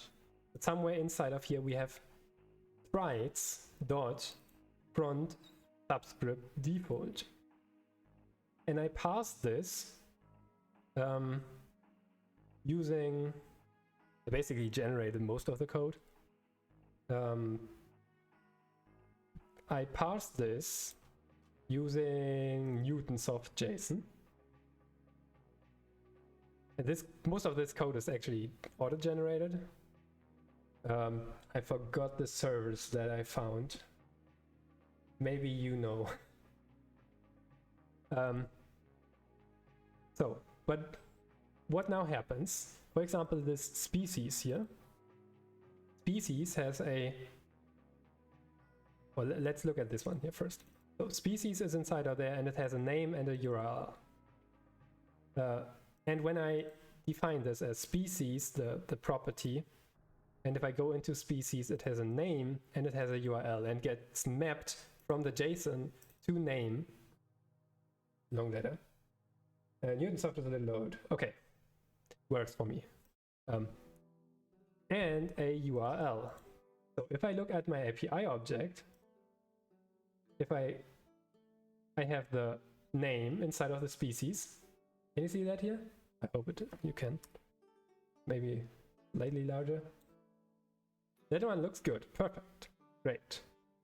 Can I make you small? Can I make you larger, please? Hello? Is code? No? Okay, making it larger is not an option apparently. So that one looks perfect. Now comes the thing. For sprites, I do exactly the same thing, but it's null. There, it's null.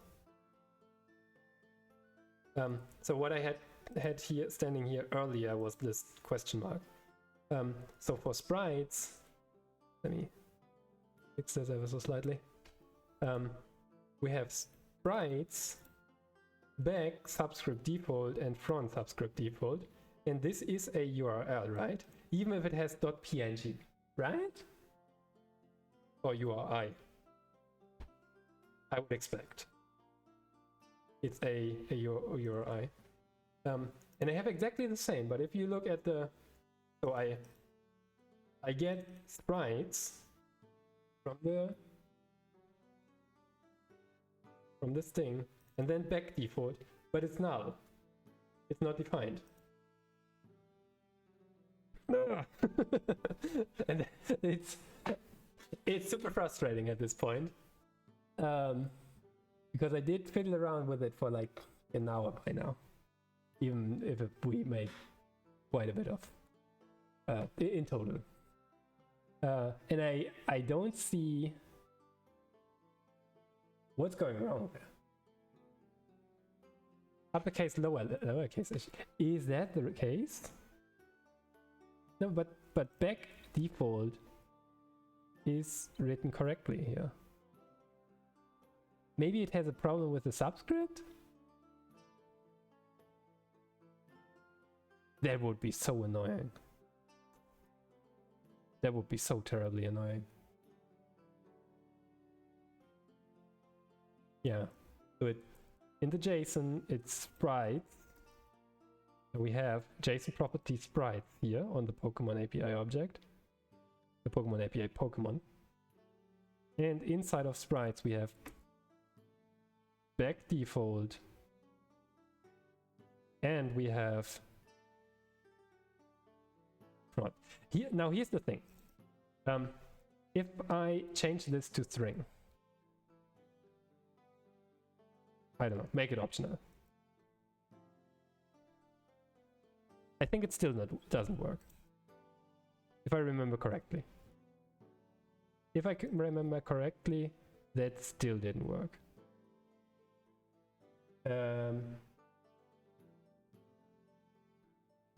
But if you're sending over JSON, and in JSON it's all string.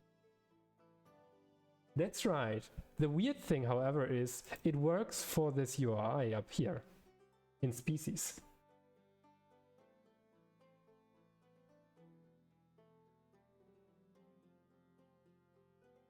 I can just ping the endpoint again. There it is. So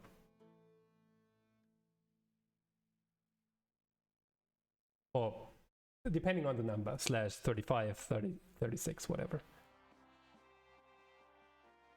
And that's exactly this file here, except that I formatted it properly because it was so hard to read. So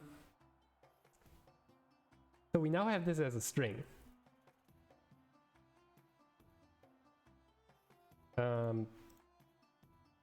Non-nullable property back default must contain a non-nullable.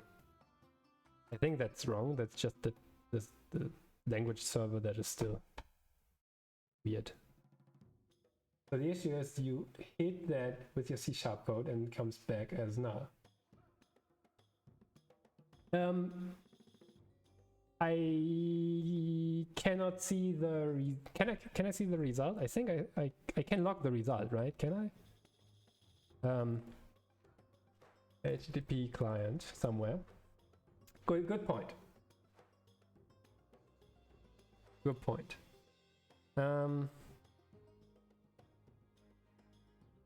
Here.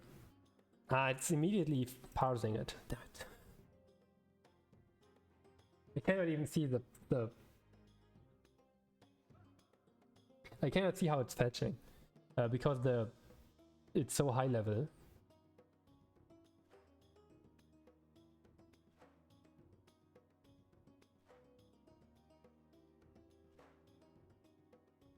Let's see what it is and see what it comes in as.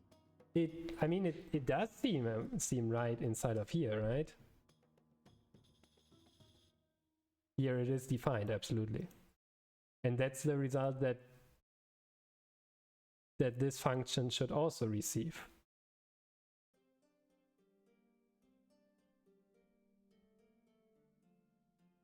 Yeah, I can try that with VS Code, but I'm not sure how successful we will be. Currently I'm still working in VS Code, but not in Visual Studio, because I wanted to see how long I will actually stick with it, right? So 37. Did I? Yeah, I ran with the debugger. Okay, so there we are. Index is 37. So this URL now hits. Or does toString not work? No, never mind what I just said. Never mind what I just said. So, in here we should see something like back default, and there it is. So it is there. We can step inside. Oh, it didn't do it. Okay. Oh, that's interesting. It didn't do the step inside step. But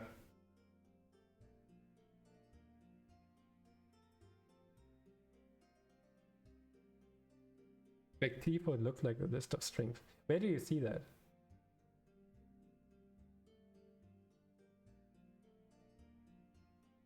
It is one string. Right?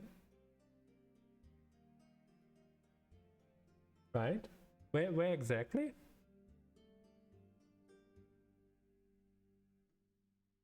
You go to the HTTP here.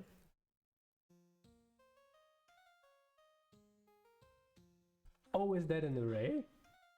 What?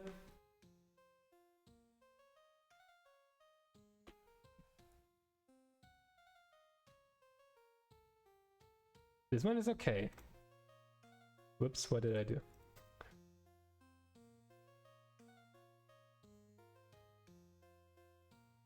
No, it's one. It's a string.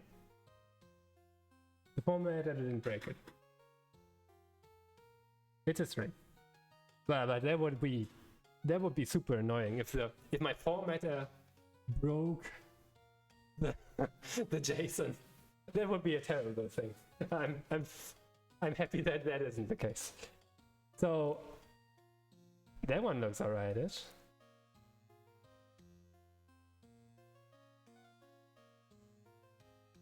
So my last guess is it's having trouble with the subscript by now.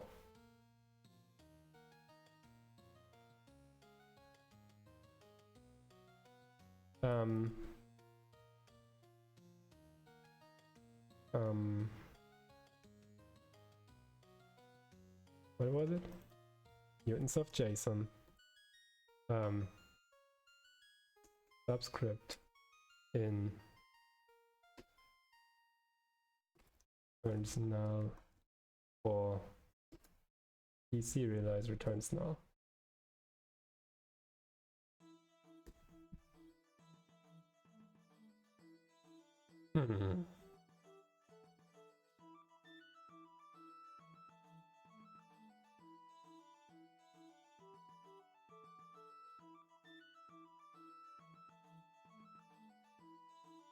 Why is it working for the other one? That's the hardest part here.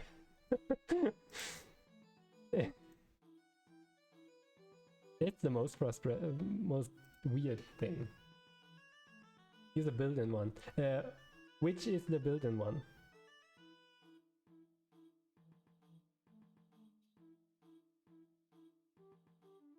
Which is the built-in one? If I remove this, do I already have a JSON property in here? No.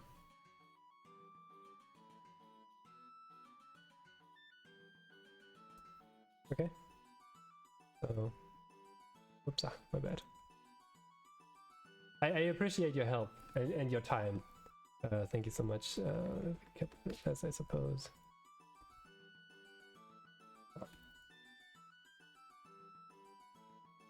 Okay. What do you have to offer, my friend?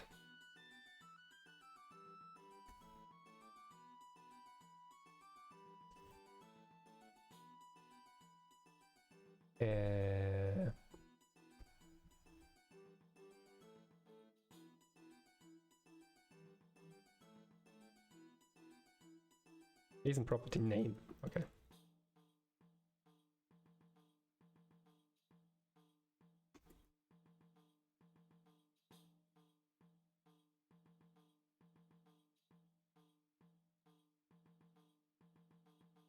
Is that the wrong one?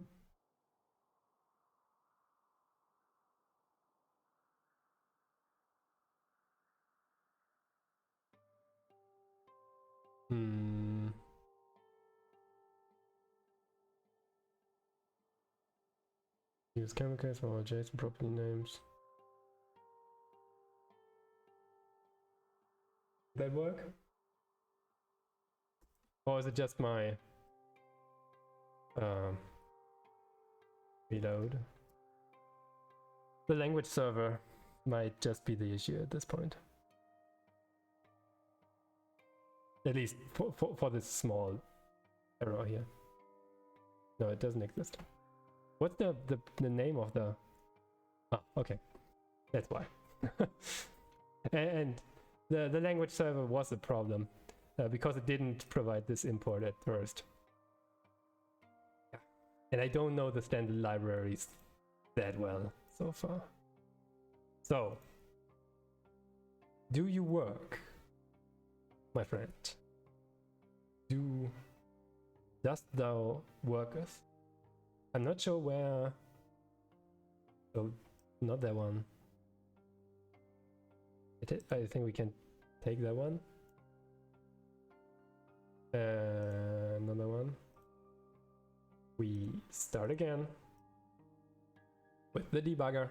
Oh, I forgot to refresh the to-dos, by the way. Oopsie.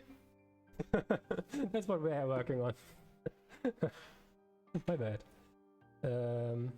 38. Do it. Events. API Pokemon.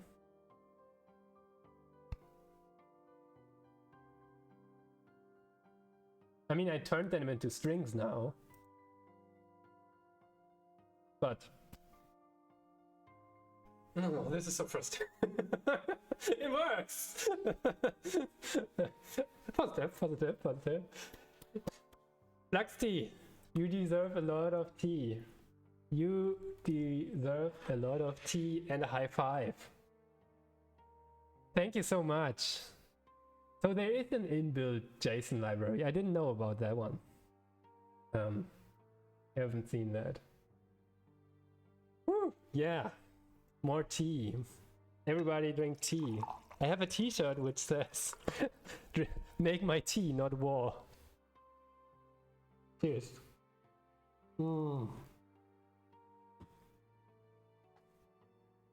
So, what did we learn? Yeah, at the very beginning, when you started with Newton JSON, it's a bit old, but should work. That's the moment where we should have said, oh, we found the error. At the very beginning. Yeah, it's the first thing that you said. Exactly. It's a bit old, but it should work. I'm not even sure whether you said that it should work, but you did say it is a bit old. Okay, so we can actually go to our JSON, or is it the proj file, and we can remove. Where is it? Newtonsoft JSON. Do I use it anymore? Anywhere? Here, apparently. To serialize. If you tell me how to serialize the other one, using system.text.json.serialization, we should be able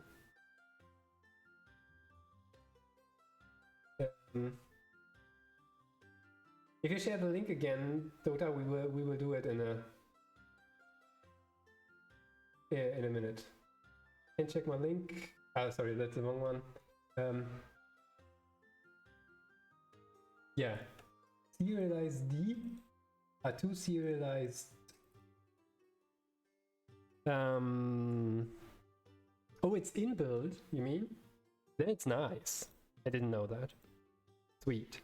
So somewhere we have the cache. I think in set. Here we go.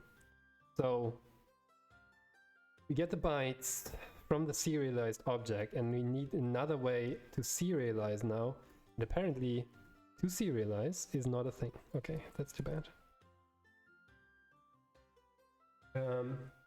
I just have a plain Poco. I want to use the word. My Pokemon is a Poco. Whoa!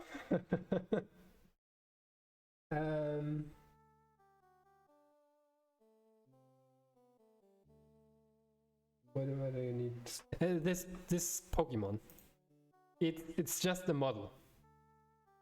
Well, it does have one from option. Is that valid? I'm not sure. From is fairly useful, and I want to serialize all of this fun stuff here. Because get bytes wants a string, if I remember correctly. I'm still in the debugger. Stop that. So in here, I'm writing to Redis cache, which is totally over the top, but I'm doing it anyway because I wanted to work with Redis. So I have the cache. I have a set function inside of my cache wrapper, and to write to iDistributed cache set async, it receives a byte array for the value.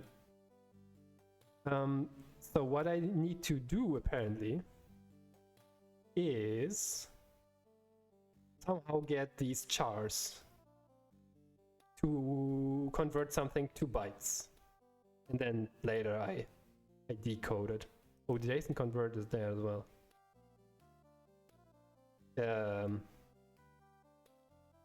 I also want to deserialize that.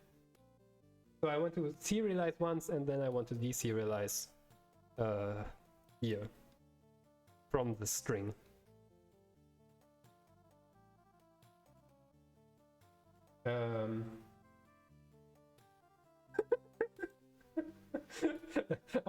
Automod didn't like the NuGet package. Yeah, I mean, the NuGet package that currently does it for me is Newton JSON. I mean, I can just continue using Newton JSON at this point.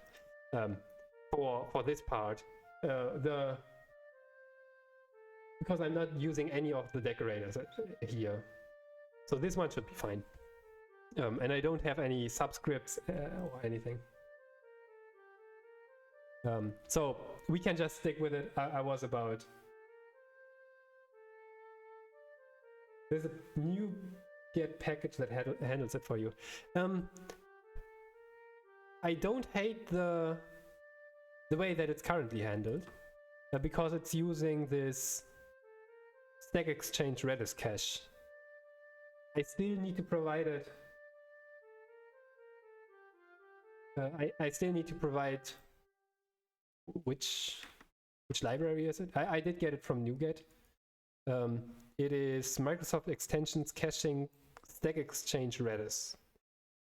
But it does require me to pass the data as bytes, byte array. What is its purpose? I wanted to check it out. I have a double caching solution. Instead of asking the Pokey API,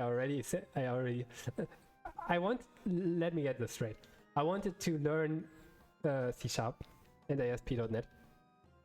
So I made a consciously over-engineered solution.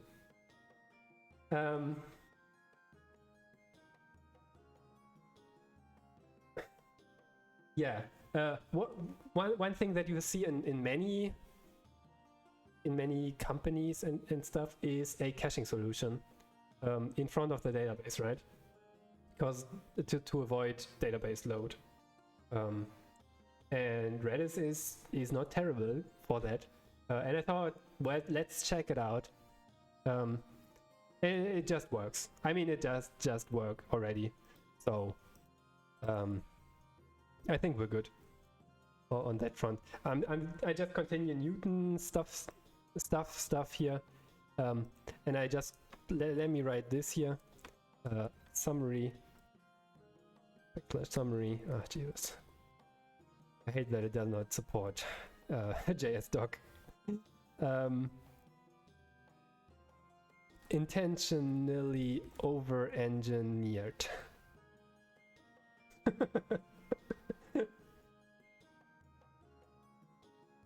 Just have indel caching. The indel caching, however, is not distributed, right? And I want a distributed cache solution. Otherwise, because it's a database cache, it's not a response cache.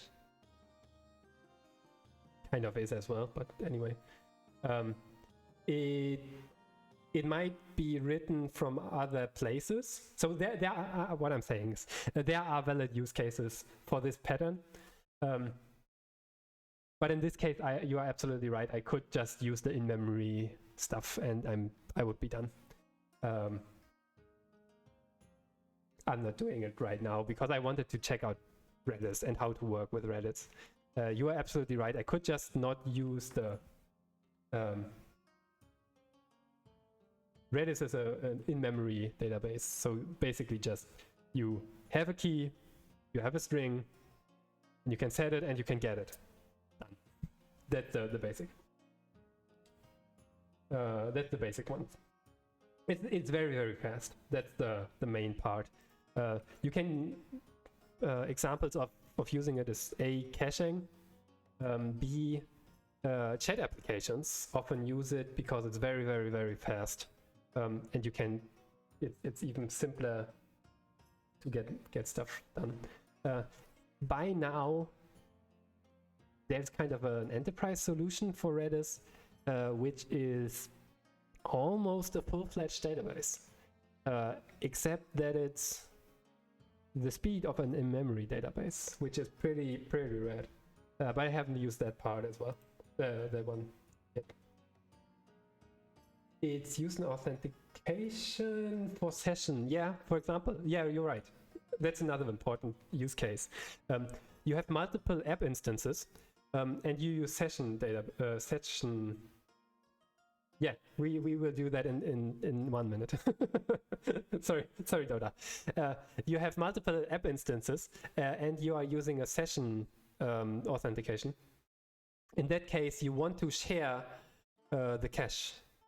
The session cache, the session store, and oftentimes you use as a common external distributed cache for session store.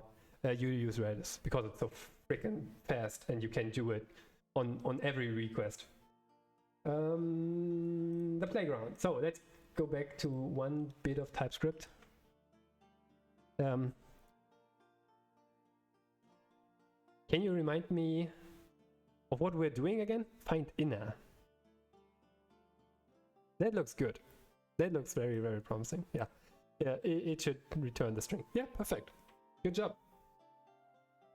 Hope that was useful learning to you. This infer is very useful. Very useful.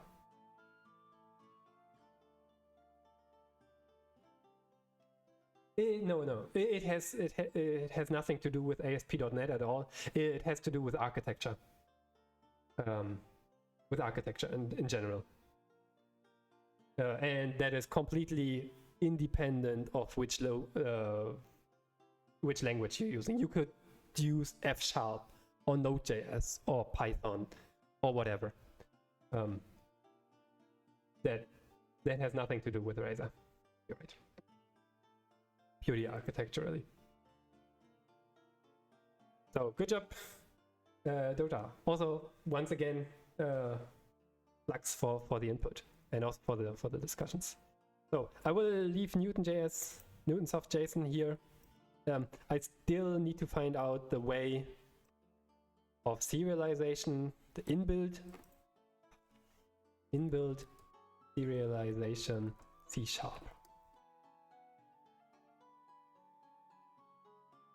How do I do that, Jason?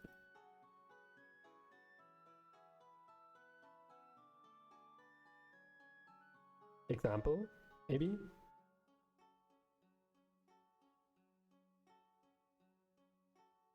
C# example. Oh. Why is it? Ah, okay, no, never mind. Thank you for the input. Will know SG. Oops. Oh, I clicked on the system dot. Let's see what we have here. So first,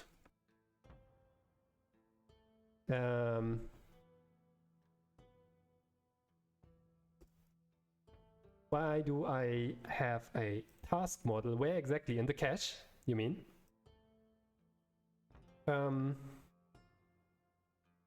here on the get. It's using get async here. I could just use get, which should work as well. But that was my first approach with using async await. As I said, maybe you didn't hear that. Also, welcome to the stream. Thanks for the input. I just started out with C# and ASP.NET and Razor and Entity Framework and all of the other stuff that comes with it.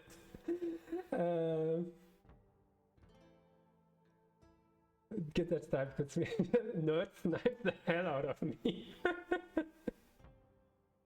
It's not meaningless. If you've learned something about how to use infer, it can be very useful. Did I mark it as it can be null up here? Is it better to explicitly type it as like this? Oh, that doesn't work apparently. In TypeScript you would use something like this. You don't use TypeScript at all. I didn't know that.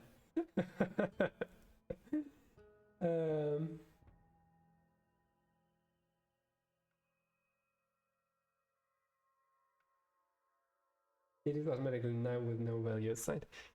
What I want to say to the compiler is that I do return null. And here it says possible null of the C# linter. Not sure which one. What's the name again? It says deserialized null reference return. And if I explicitly say use as, please expect that I can return null, because that's what they should expect, then it does not complain to me anymore, at least. Why does that one complain? I'm not sure. Unreachable code detected. What? That's wrong.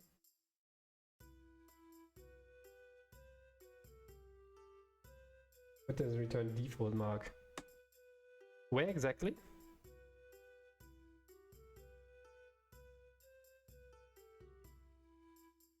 So here it now explicitly says it can be. If I do not do this, it even it doesn't say that it can be null on to the client, to my Pokemon Cache clients, which are other classes. So, and putting the question mark explicitly there, maybe it's too TypeScripty. But if I return null, I actually want to say, clients, please expect this to be null, and be prepared, handle it properly. Because, well, a cache can just have a cache hit, cache miss, and clients should be prepared to have a cache miss. If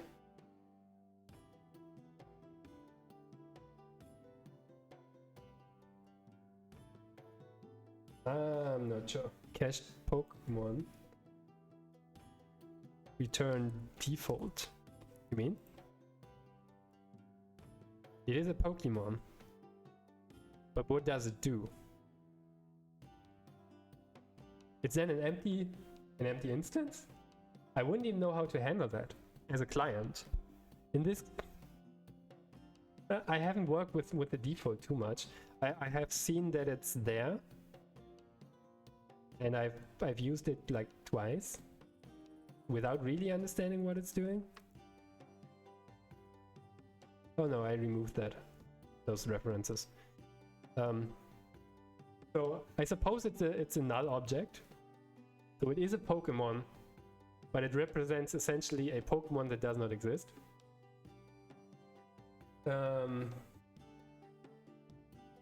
Null in this case I use as there was no hit, exactly. We have a cache miss.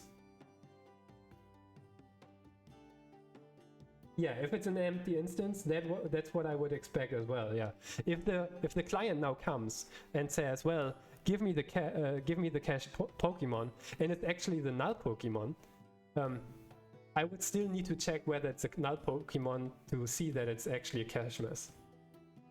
In this case, if struct is an empty struct, if it's a Pokemon, it's the class. Oh.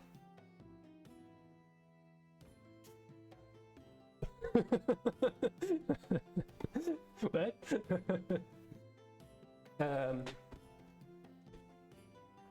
The class null.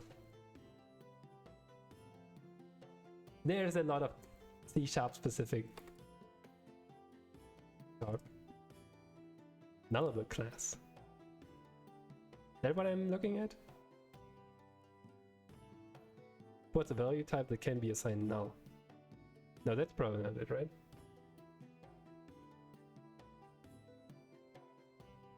Pokemon is a class indeed, yeah. Pokemon is a almost Poco. A model. Pokemon is my model. If it's a struct, it's an empty struct. I haven't worked with struct either. Not a concept that it was in any of the programming language that I've used, including Java, I think, back in the day, like 10 years ago, 12 years ago. Yeah, but the problem for the client is, how do I notice that it was a cache miss if it's the default class? Can I, as a client, where's my Pokemon cache used? I think it's a Pokemon service. Not that one. Okay, service. Inside of here, I have my cache. And somewhere, I say, well, cache. I have a get by index. So the index is like 1 is Bulbasaur, 2 is Bulba, I don't know, 3 is Bulba, the other one. 4 is Charmander, I think, or Shiggy. I don't know. One of those. So the Pokédex number.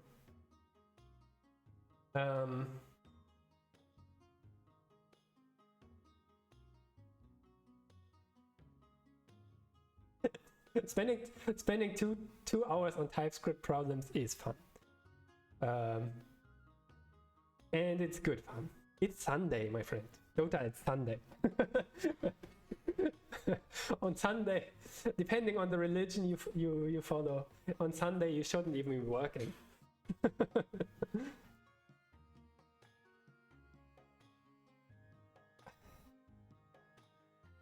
The default Pokemon would return a null pointer if not assigned. So would I still be able to check if cache Pokemon is not null? Is that still possible? I mean, we can just try it out, right? It is still, I would say it's less type safe. And coming from TypeScript, being the TypeScript time, it reduces the type safety, right? If I expect the client that it should handle nulls, but I provide it with stuff that intentionally provided with null references, I find that kind of meh. And that's one reason why I actually did not get into Java again, because I hate the way Java handles null. It is, you just always have to expect that you get null. Great. Why do I use types anyway? And I found that so annoying that I never got back into Java. And I probably never will. And I was hoping C# does it very similar to, and it seems to be that it can at least do it similar to TypeScript by explicitly saying, friend, please expect this to be either a Pokemon or null and handle null properly. It's a valid response. That's what I want to say to the client. And if I can't say this with the help of the compiler, the better. I also hate TypeScript which does not use the strict null checks. If you know what I'm talking about with no SP. Will no SP? Will know. Let's call you Willio. Will know.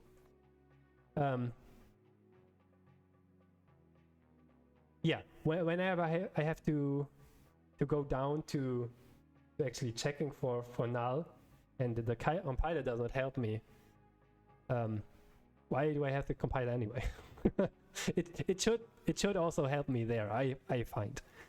So that's why I'm explicitly saying null checks for the is apparently checks for the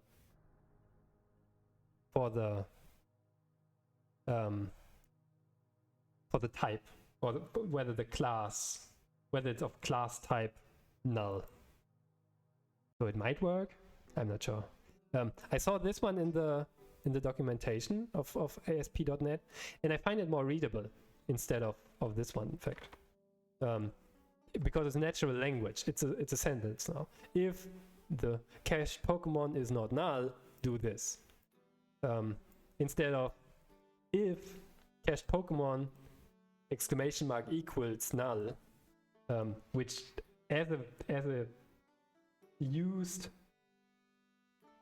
as a developer that is used to this syntax, yeah, I also immediately say, well, is not equal to, or is not. But then this can be, I find it more idiomatic and more expressive. That's the way why I chose to go with this one, or stick with this one, even though I have seen some multiple people use this one as well, and it's a perfectly fine solution. You just have to get used to it. It's one way of putting just a tiny bit more expressiveness into the code, which I think is an important concept. When do you check the cache twice? I have two caches, friend. I have two caches, in fact. I have one database, which is essentially a cache for the Poke API, so I don't, because it takes a very long time. And then I have a cache for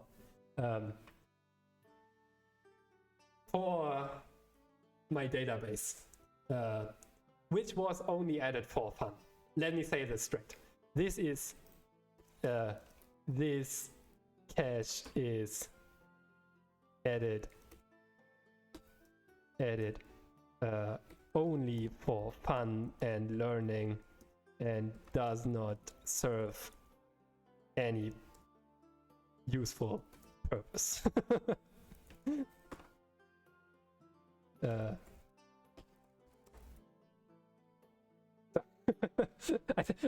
Now I think this is expressive enough for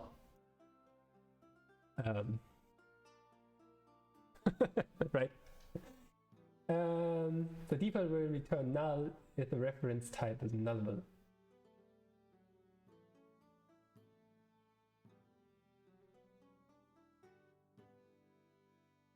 If the reference type is nullable. Is my model nullable? I don't know. The reference type. So it does make a difference. Where did I do that? In the cache, right? Yeah. So if I have models.pokemon ?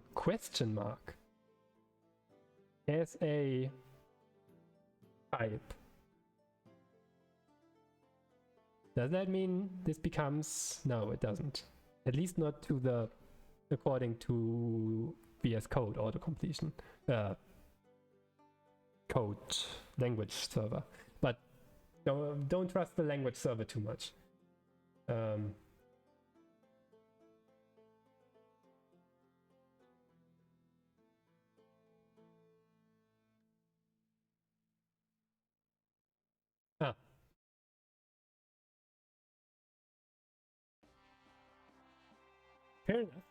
Fair enough. Yeah.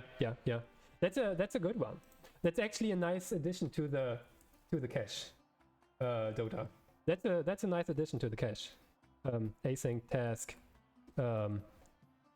rule. If I do not use it, I can also just have is hit right here, right? String cache key models dot Pokemon. Wait. Cache key. That's it. And essentially I just do await get cache key. And why do you complain?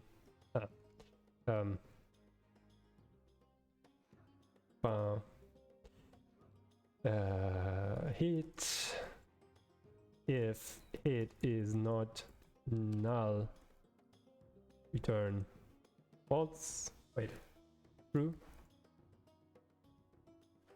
Return false. We could also just say return it is not null. It is null. Wait, it is not null. Yeah, it is not null. This one. That's a nice addition. I like that. That makes it even simpler for the clients. Although I'm using it, right? I do return. It's a nice addition. I will not have to use it, I think. So if I save this, Pokemon servers. Oh, it's getting dark. Because I do return the value, so I actually want the value and then return it. So I need to use get in this case. My bad. Here, up here. I do use the value.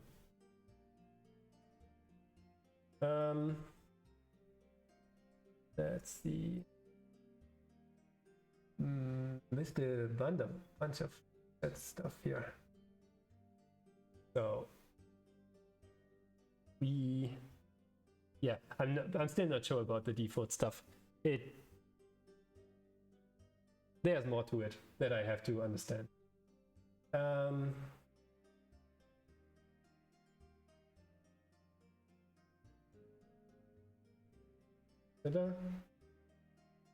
Also just do by doing monster Pokemon, because it complained Pokemon is both a namespace and a type, a class inside this model Pokemon.models namespace, and it complained at some point that it cannot find the one here. Pokemon is a namespace, but it's used like a type. So my quick fix was just putting models in front of it. That works.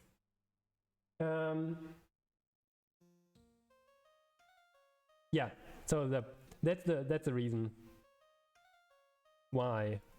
But if I use models here, does it know it then?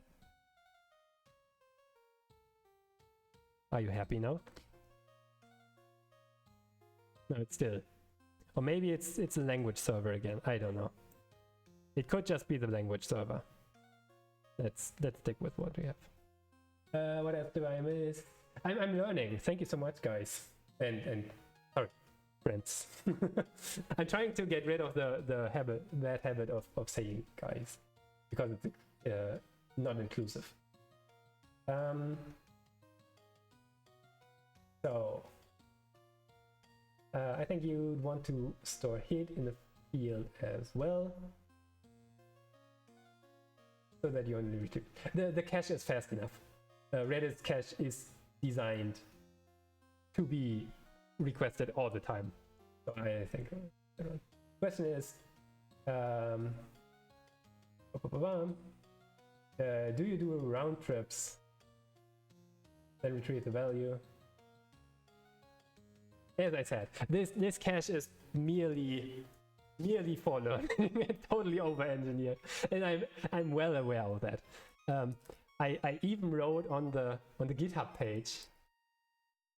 Where is it?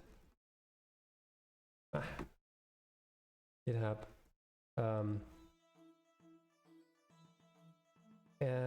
What's the repository again? Here. Intentionally over-engineered C# something. So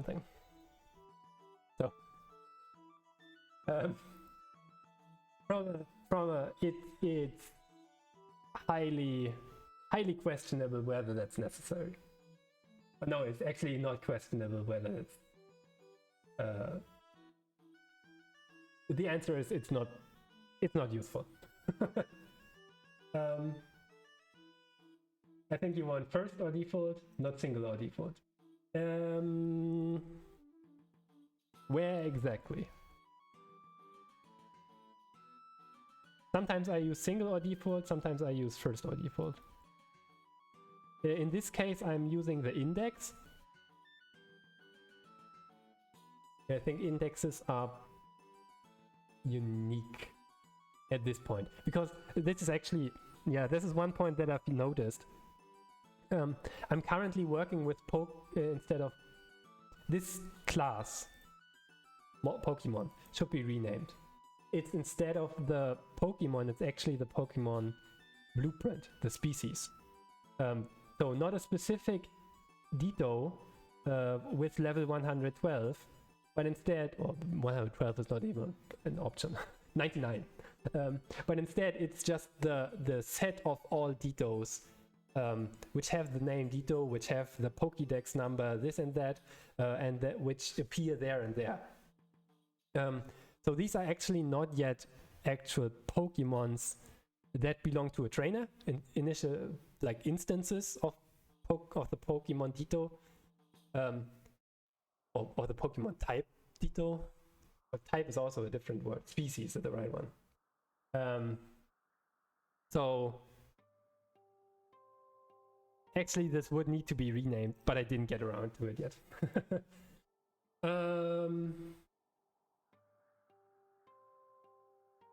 You don't know your code the same.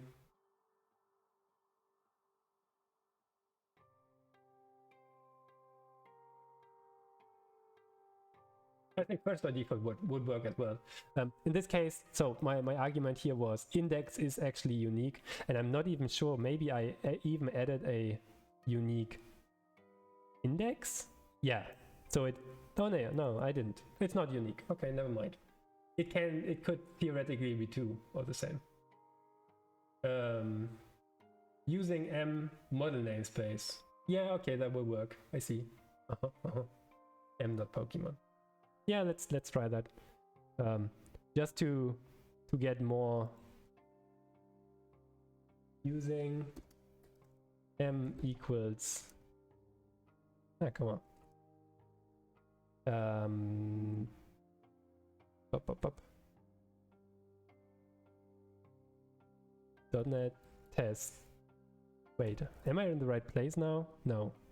Now I'm completely somewhere. I'm learning. For example, I didn't know that I can alias the from you guys. I mean, it wasn't from your friends. I mean, it wasn't meant as an excuse. It was meant as a thank you.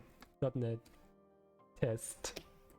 come on, .net test dot Pokemon dot models. I also saw there's like areas. After I added this Pokemon directory and did a lot of stuff, I saw there's areas or something like that, which essentially does exactly what I wanted to do, but only saw it too late. So now we can use and we use instead m dot. That works. That works. Nice. Cool.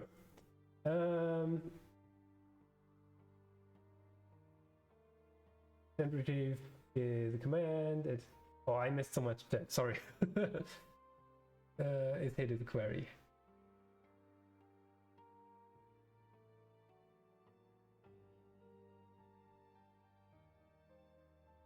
Yep.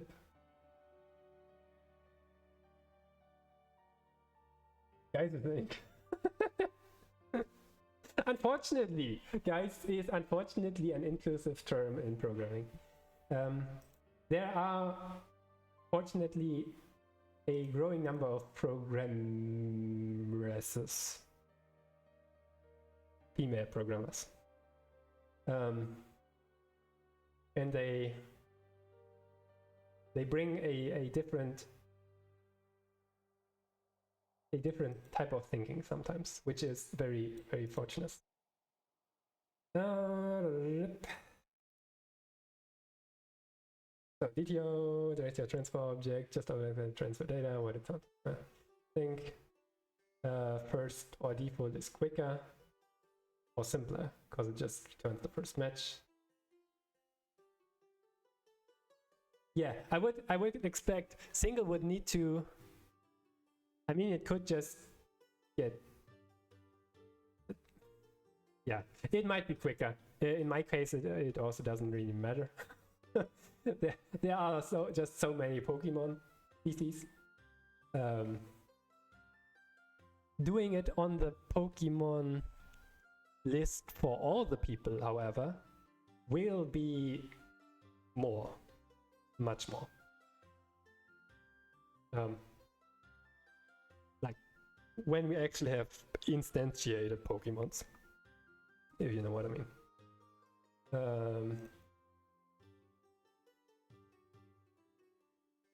All right. Thanks for the questions and information and all of that fun stuff. So, would you like to play a game? We have a little game on stream, and I would like to finish with that. Maybe. Does it actually work now? Maybe we first run it to see whether it's still working. And I think we're getting towards the end of the stream. Oh, this is so bright. Welcome back, trainer. No! Is my database empty? I think my database is empty. Oh, it's so bright. Let me... Oh, that's fine. That's slightly better. Oh yeah, that's slightly better. I think my trainers is empty. Yep. We can just create a new with test.http, a new trainer, Ketchum. There we go. So, bams. Okay, this one works. Can we get a Pokemon? We can get a Pokemon, and it has a sprite URL. Woo! Finally. Oh, nice. 39. That was fast. Jigglypuff. 40. Bams. Wigglytuff. Yeah! Nice. Very nice. So it does work at this point. We didn't quite get around. Yeah, I think I will continue streaming tomorrow. But for today, I think I have more than enough to think about. So the goal is still to implement this. We kind of... No, wait. let's do this. Let's do this. How many Pokemon do I have in the list now? I need at least 6. 40, 41. Let's take 1. And I don't know, 250. Or 151, which is Mew. Mew. Right. So we have 1, 2, 3, 4, 5. I cannot count. Let's take Mewtwo as well. We have a good team. So now, if I go here and reload, I do not see anything, which is kind of expected.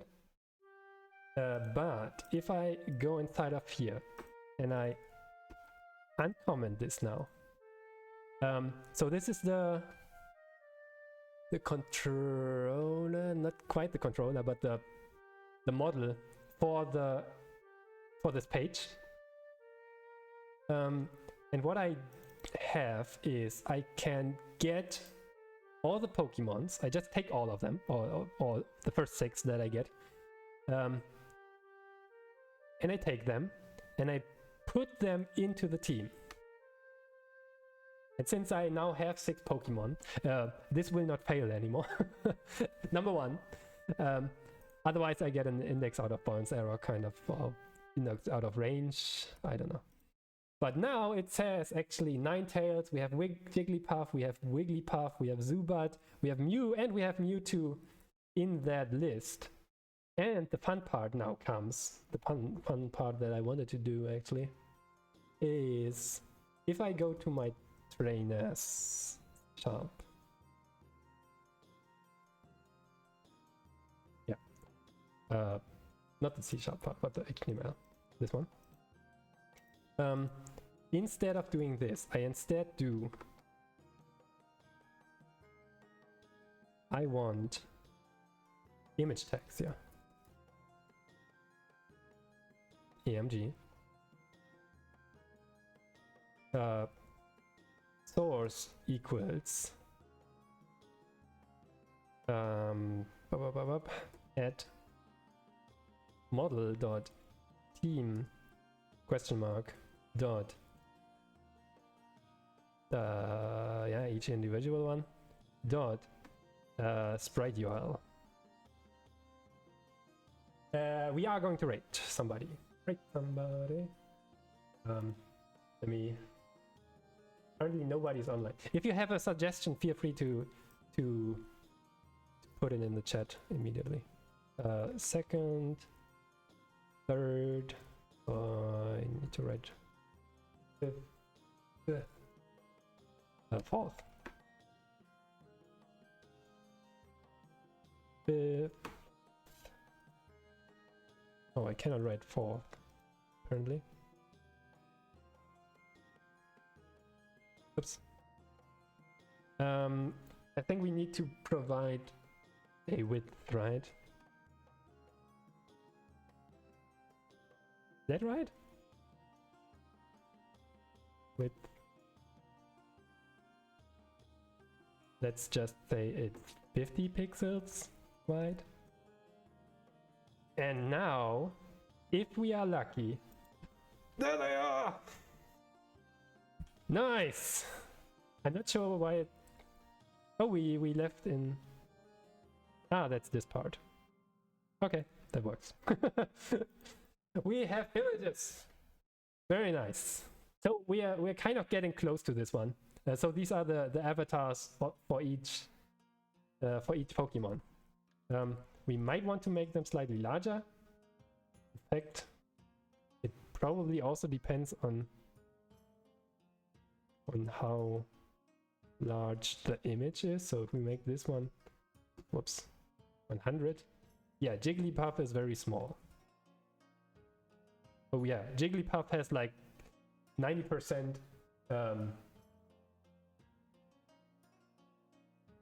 90% white space. So pets, licks. He just went live building out his board in C#. Hey, very nice. Oh my eyes. Yeah, it's time to finish for me. So I'd recommend you to look into Blazor.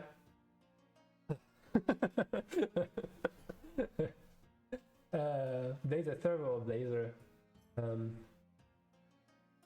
It's so much easier than .NET Core. I see. Okay.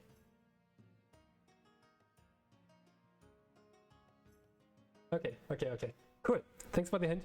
I think I'll be honest. I will stick around with .NET Core ever so slightly more. Hey, that's a rhyme for you. How do you like that? At the end of the day, we get a rhyme. All right. So this is looking not terrible anymore. We're kind of getting close to what we actually wanted to achieve. We have a team. We still have to put everything together again.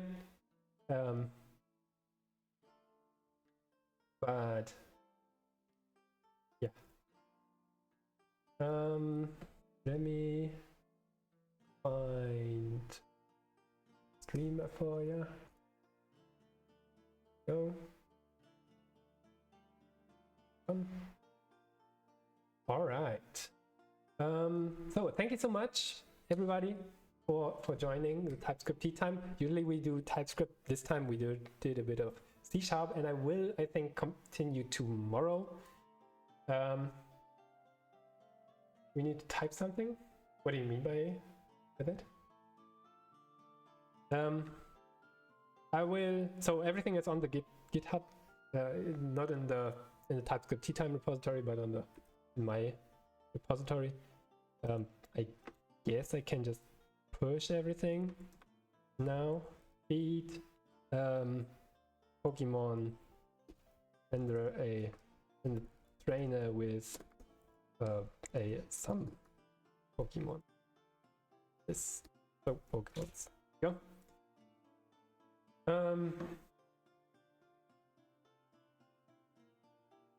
Yeah, we could be doing a game, but I want to finish.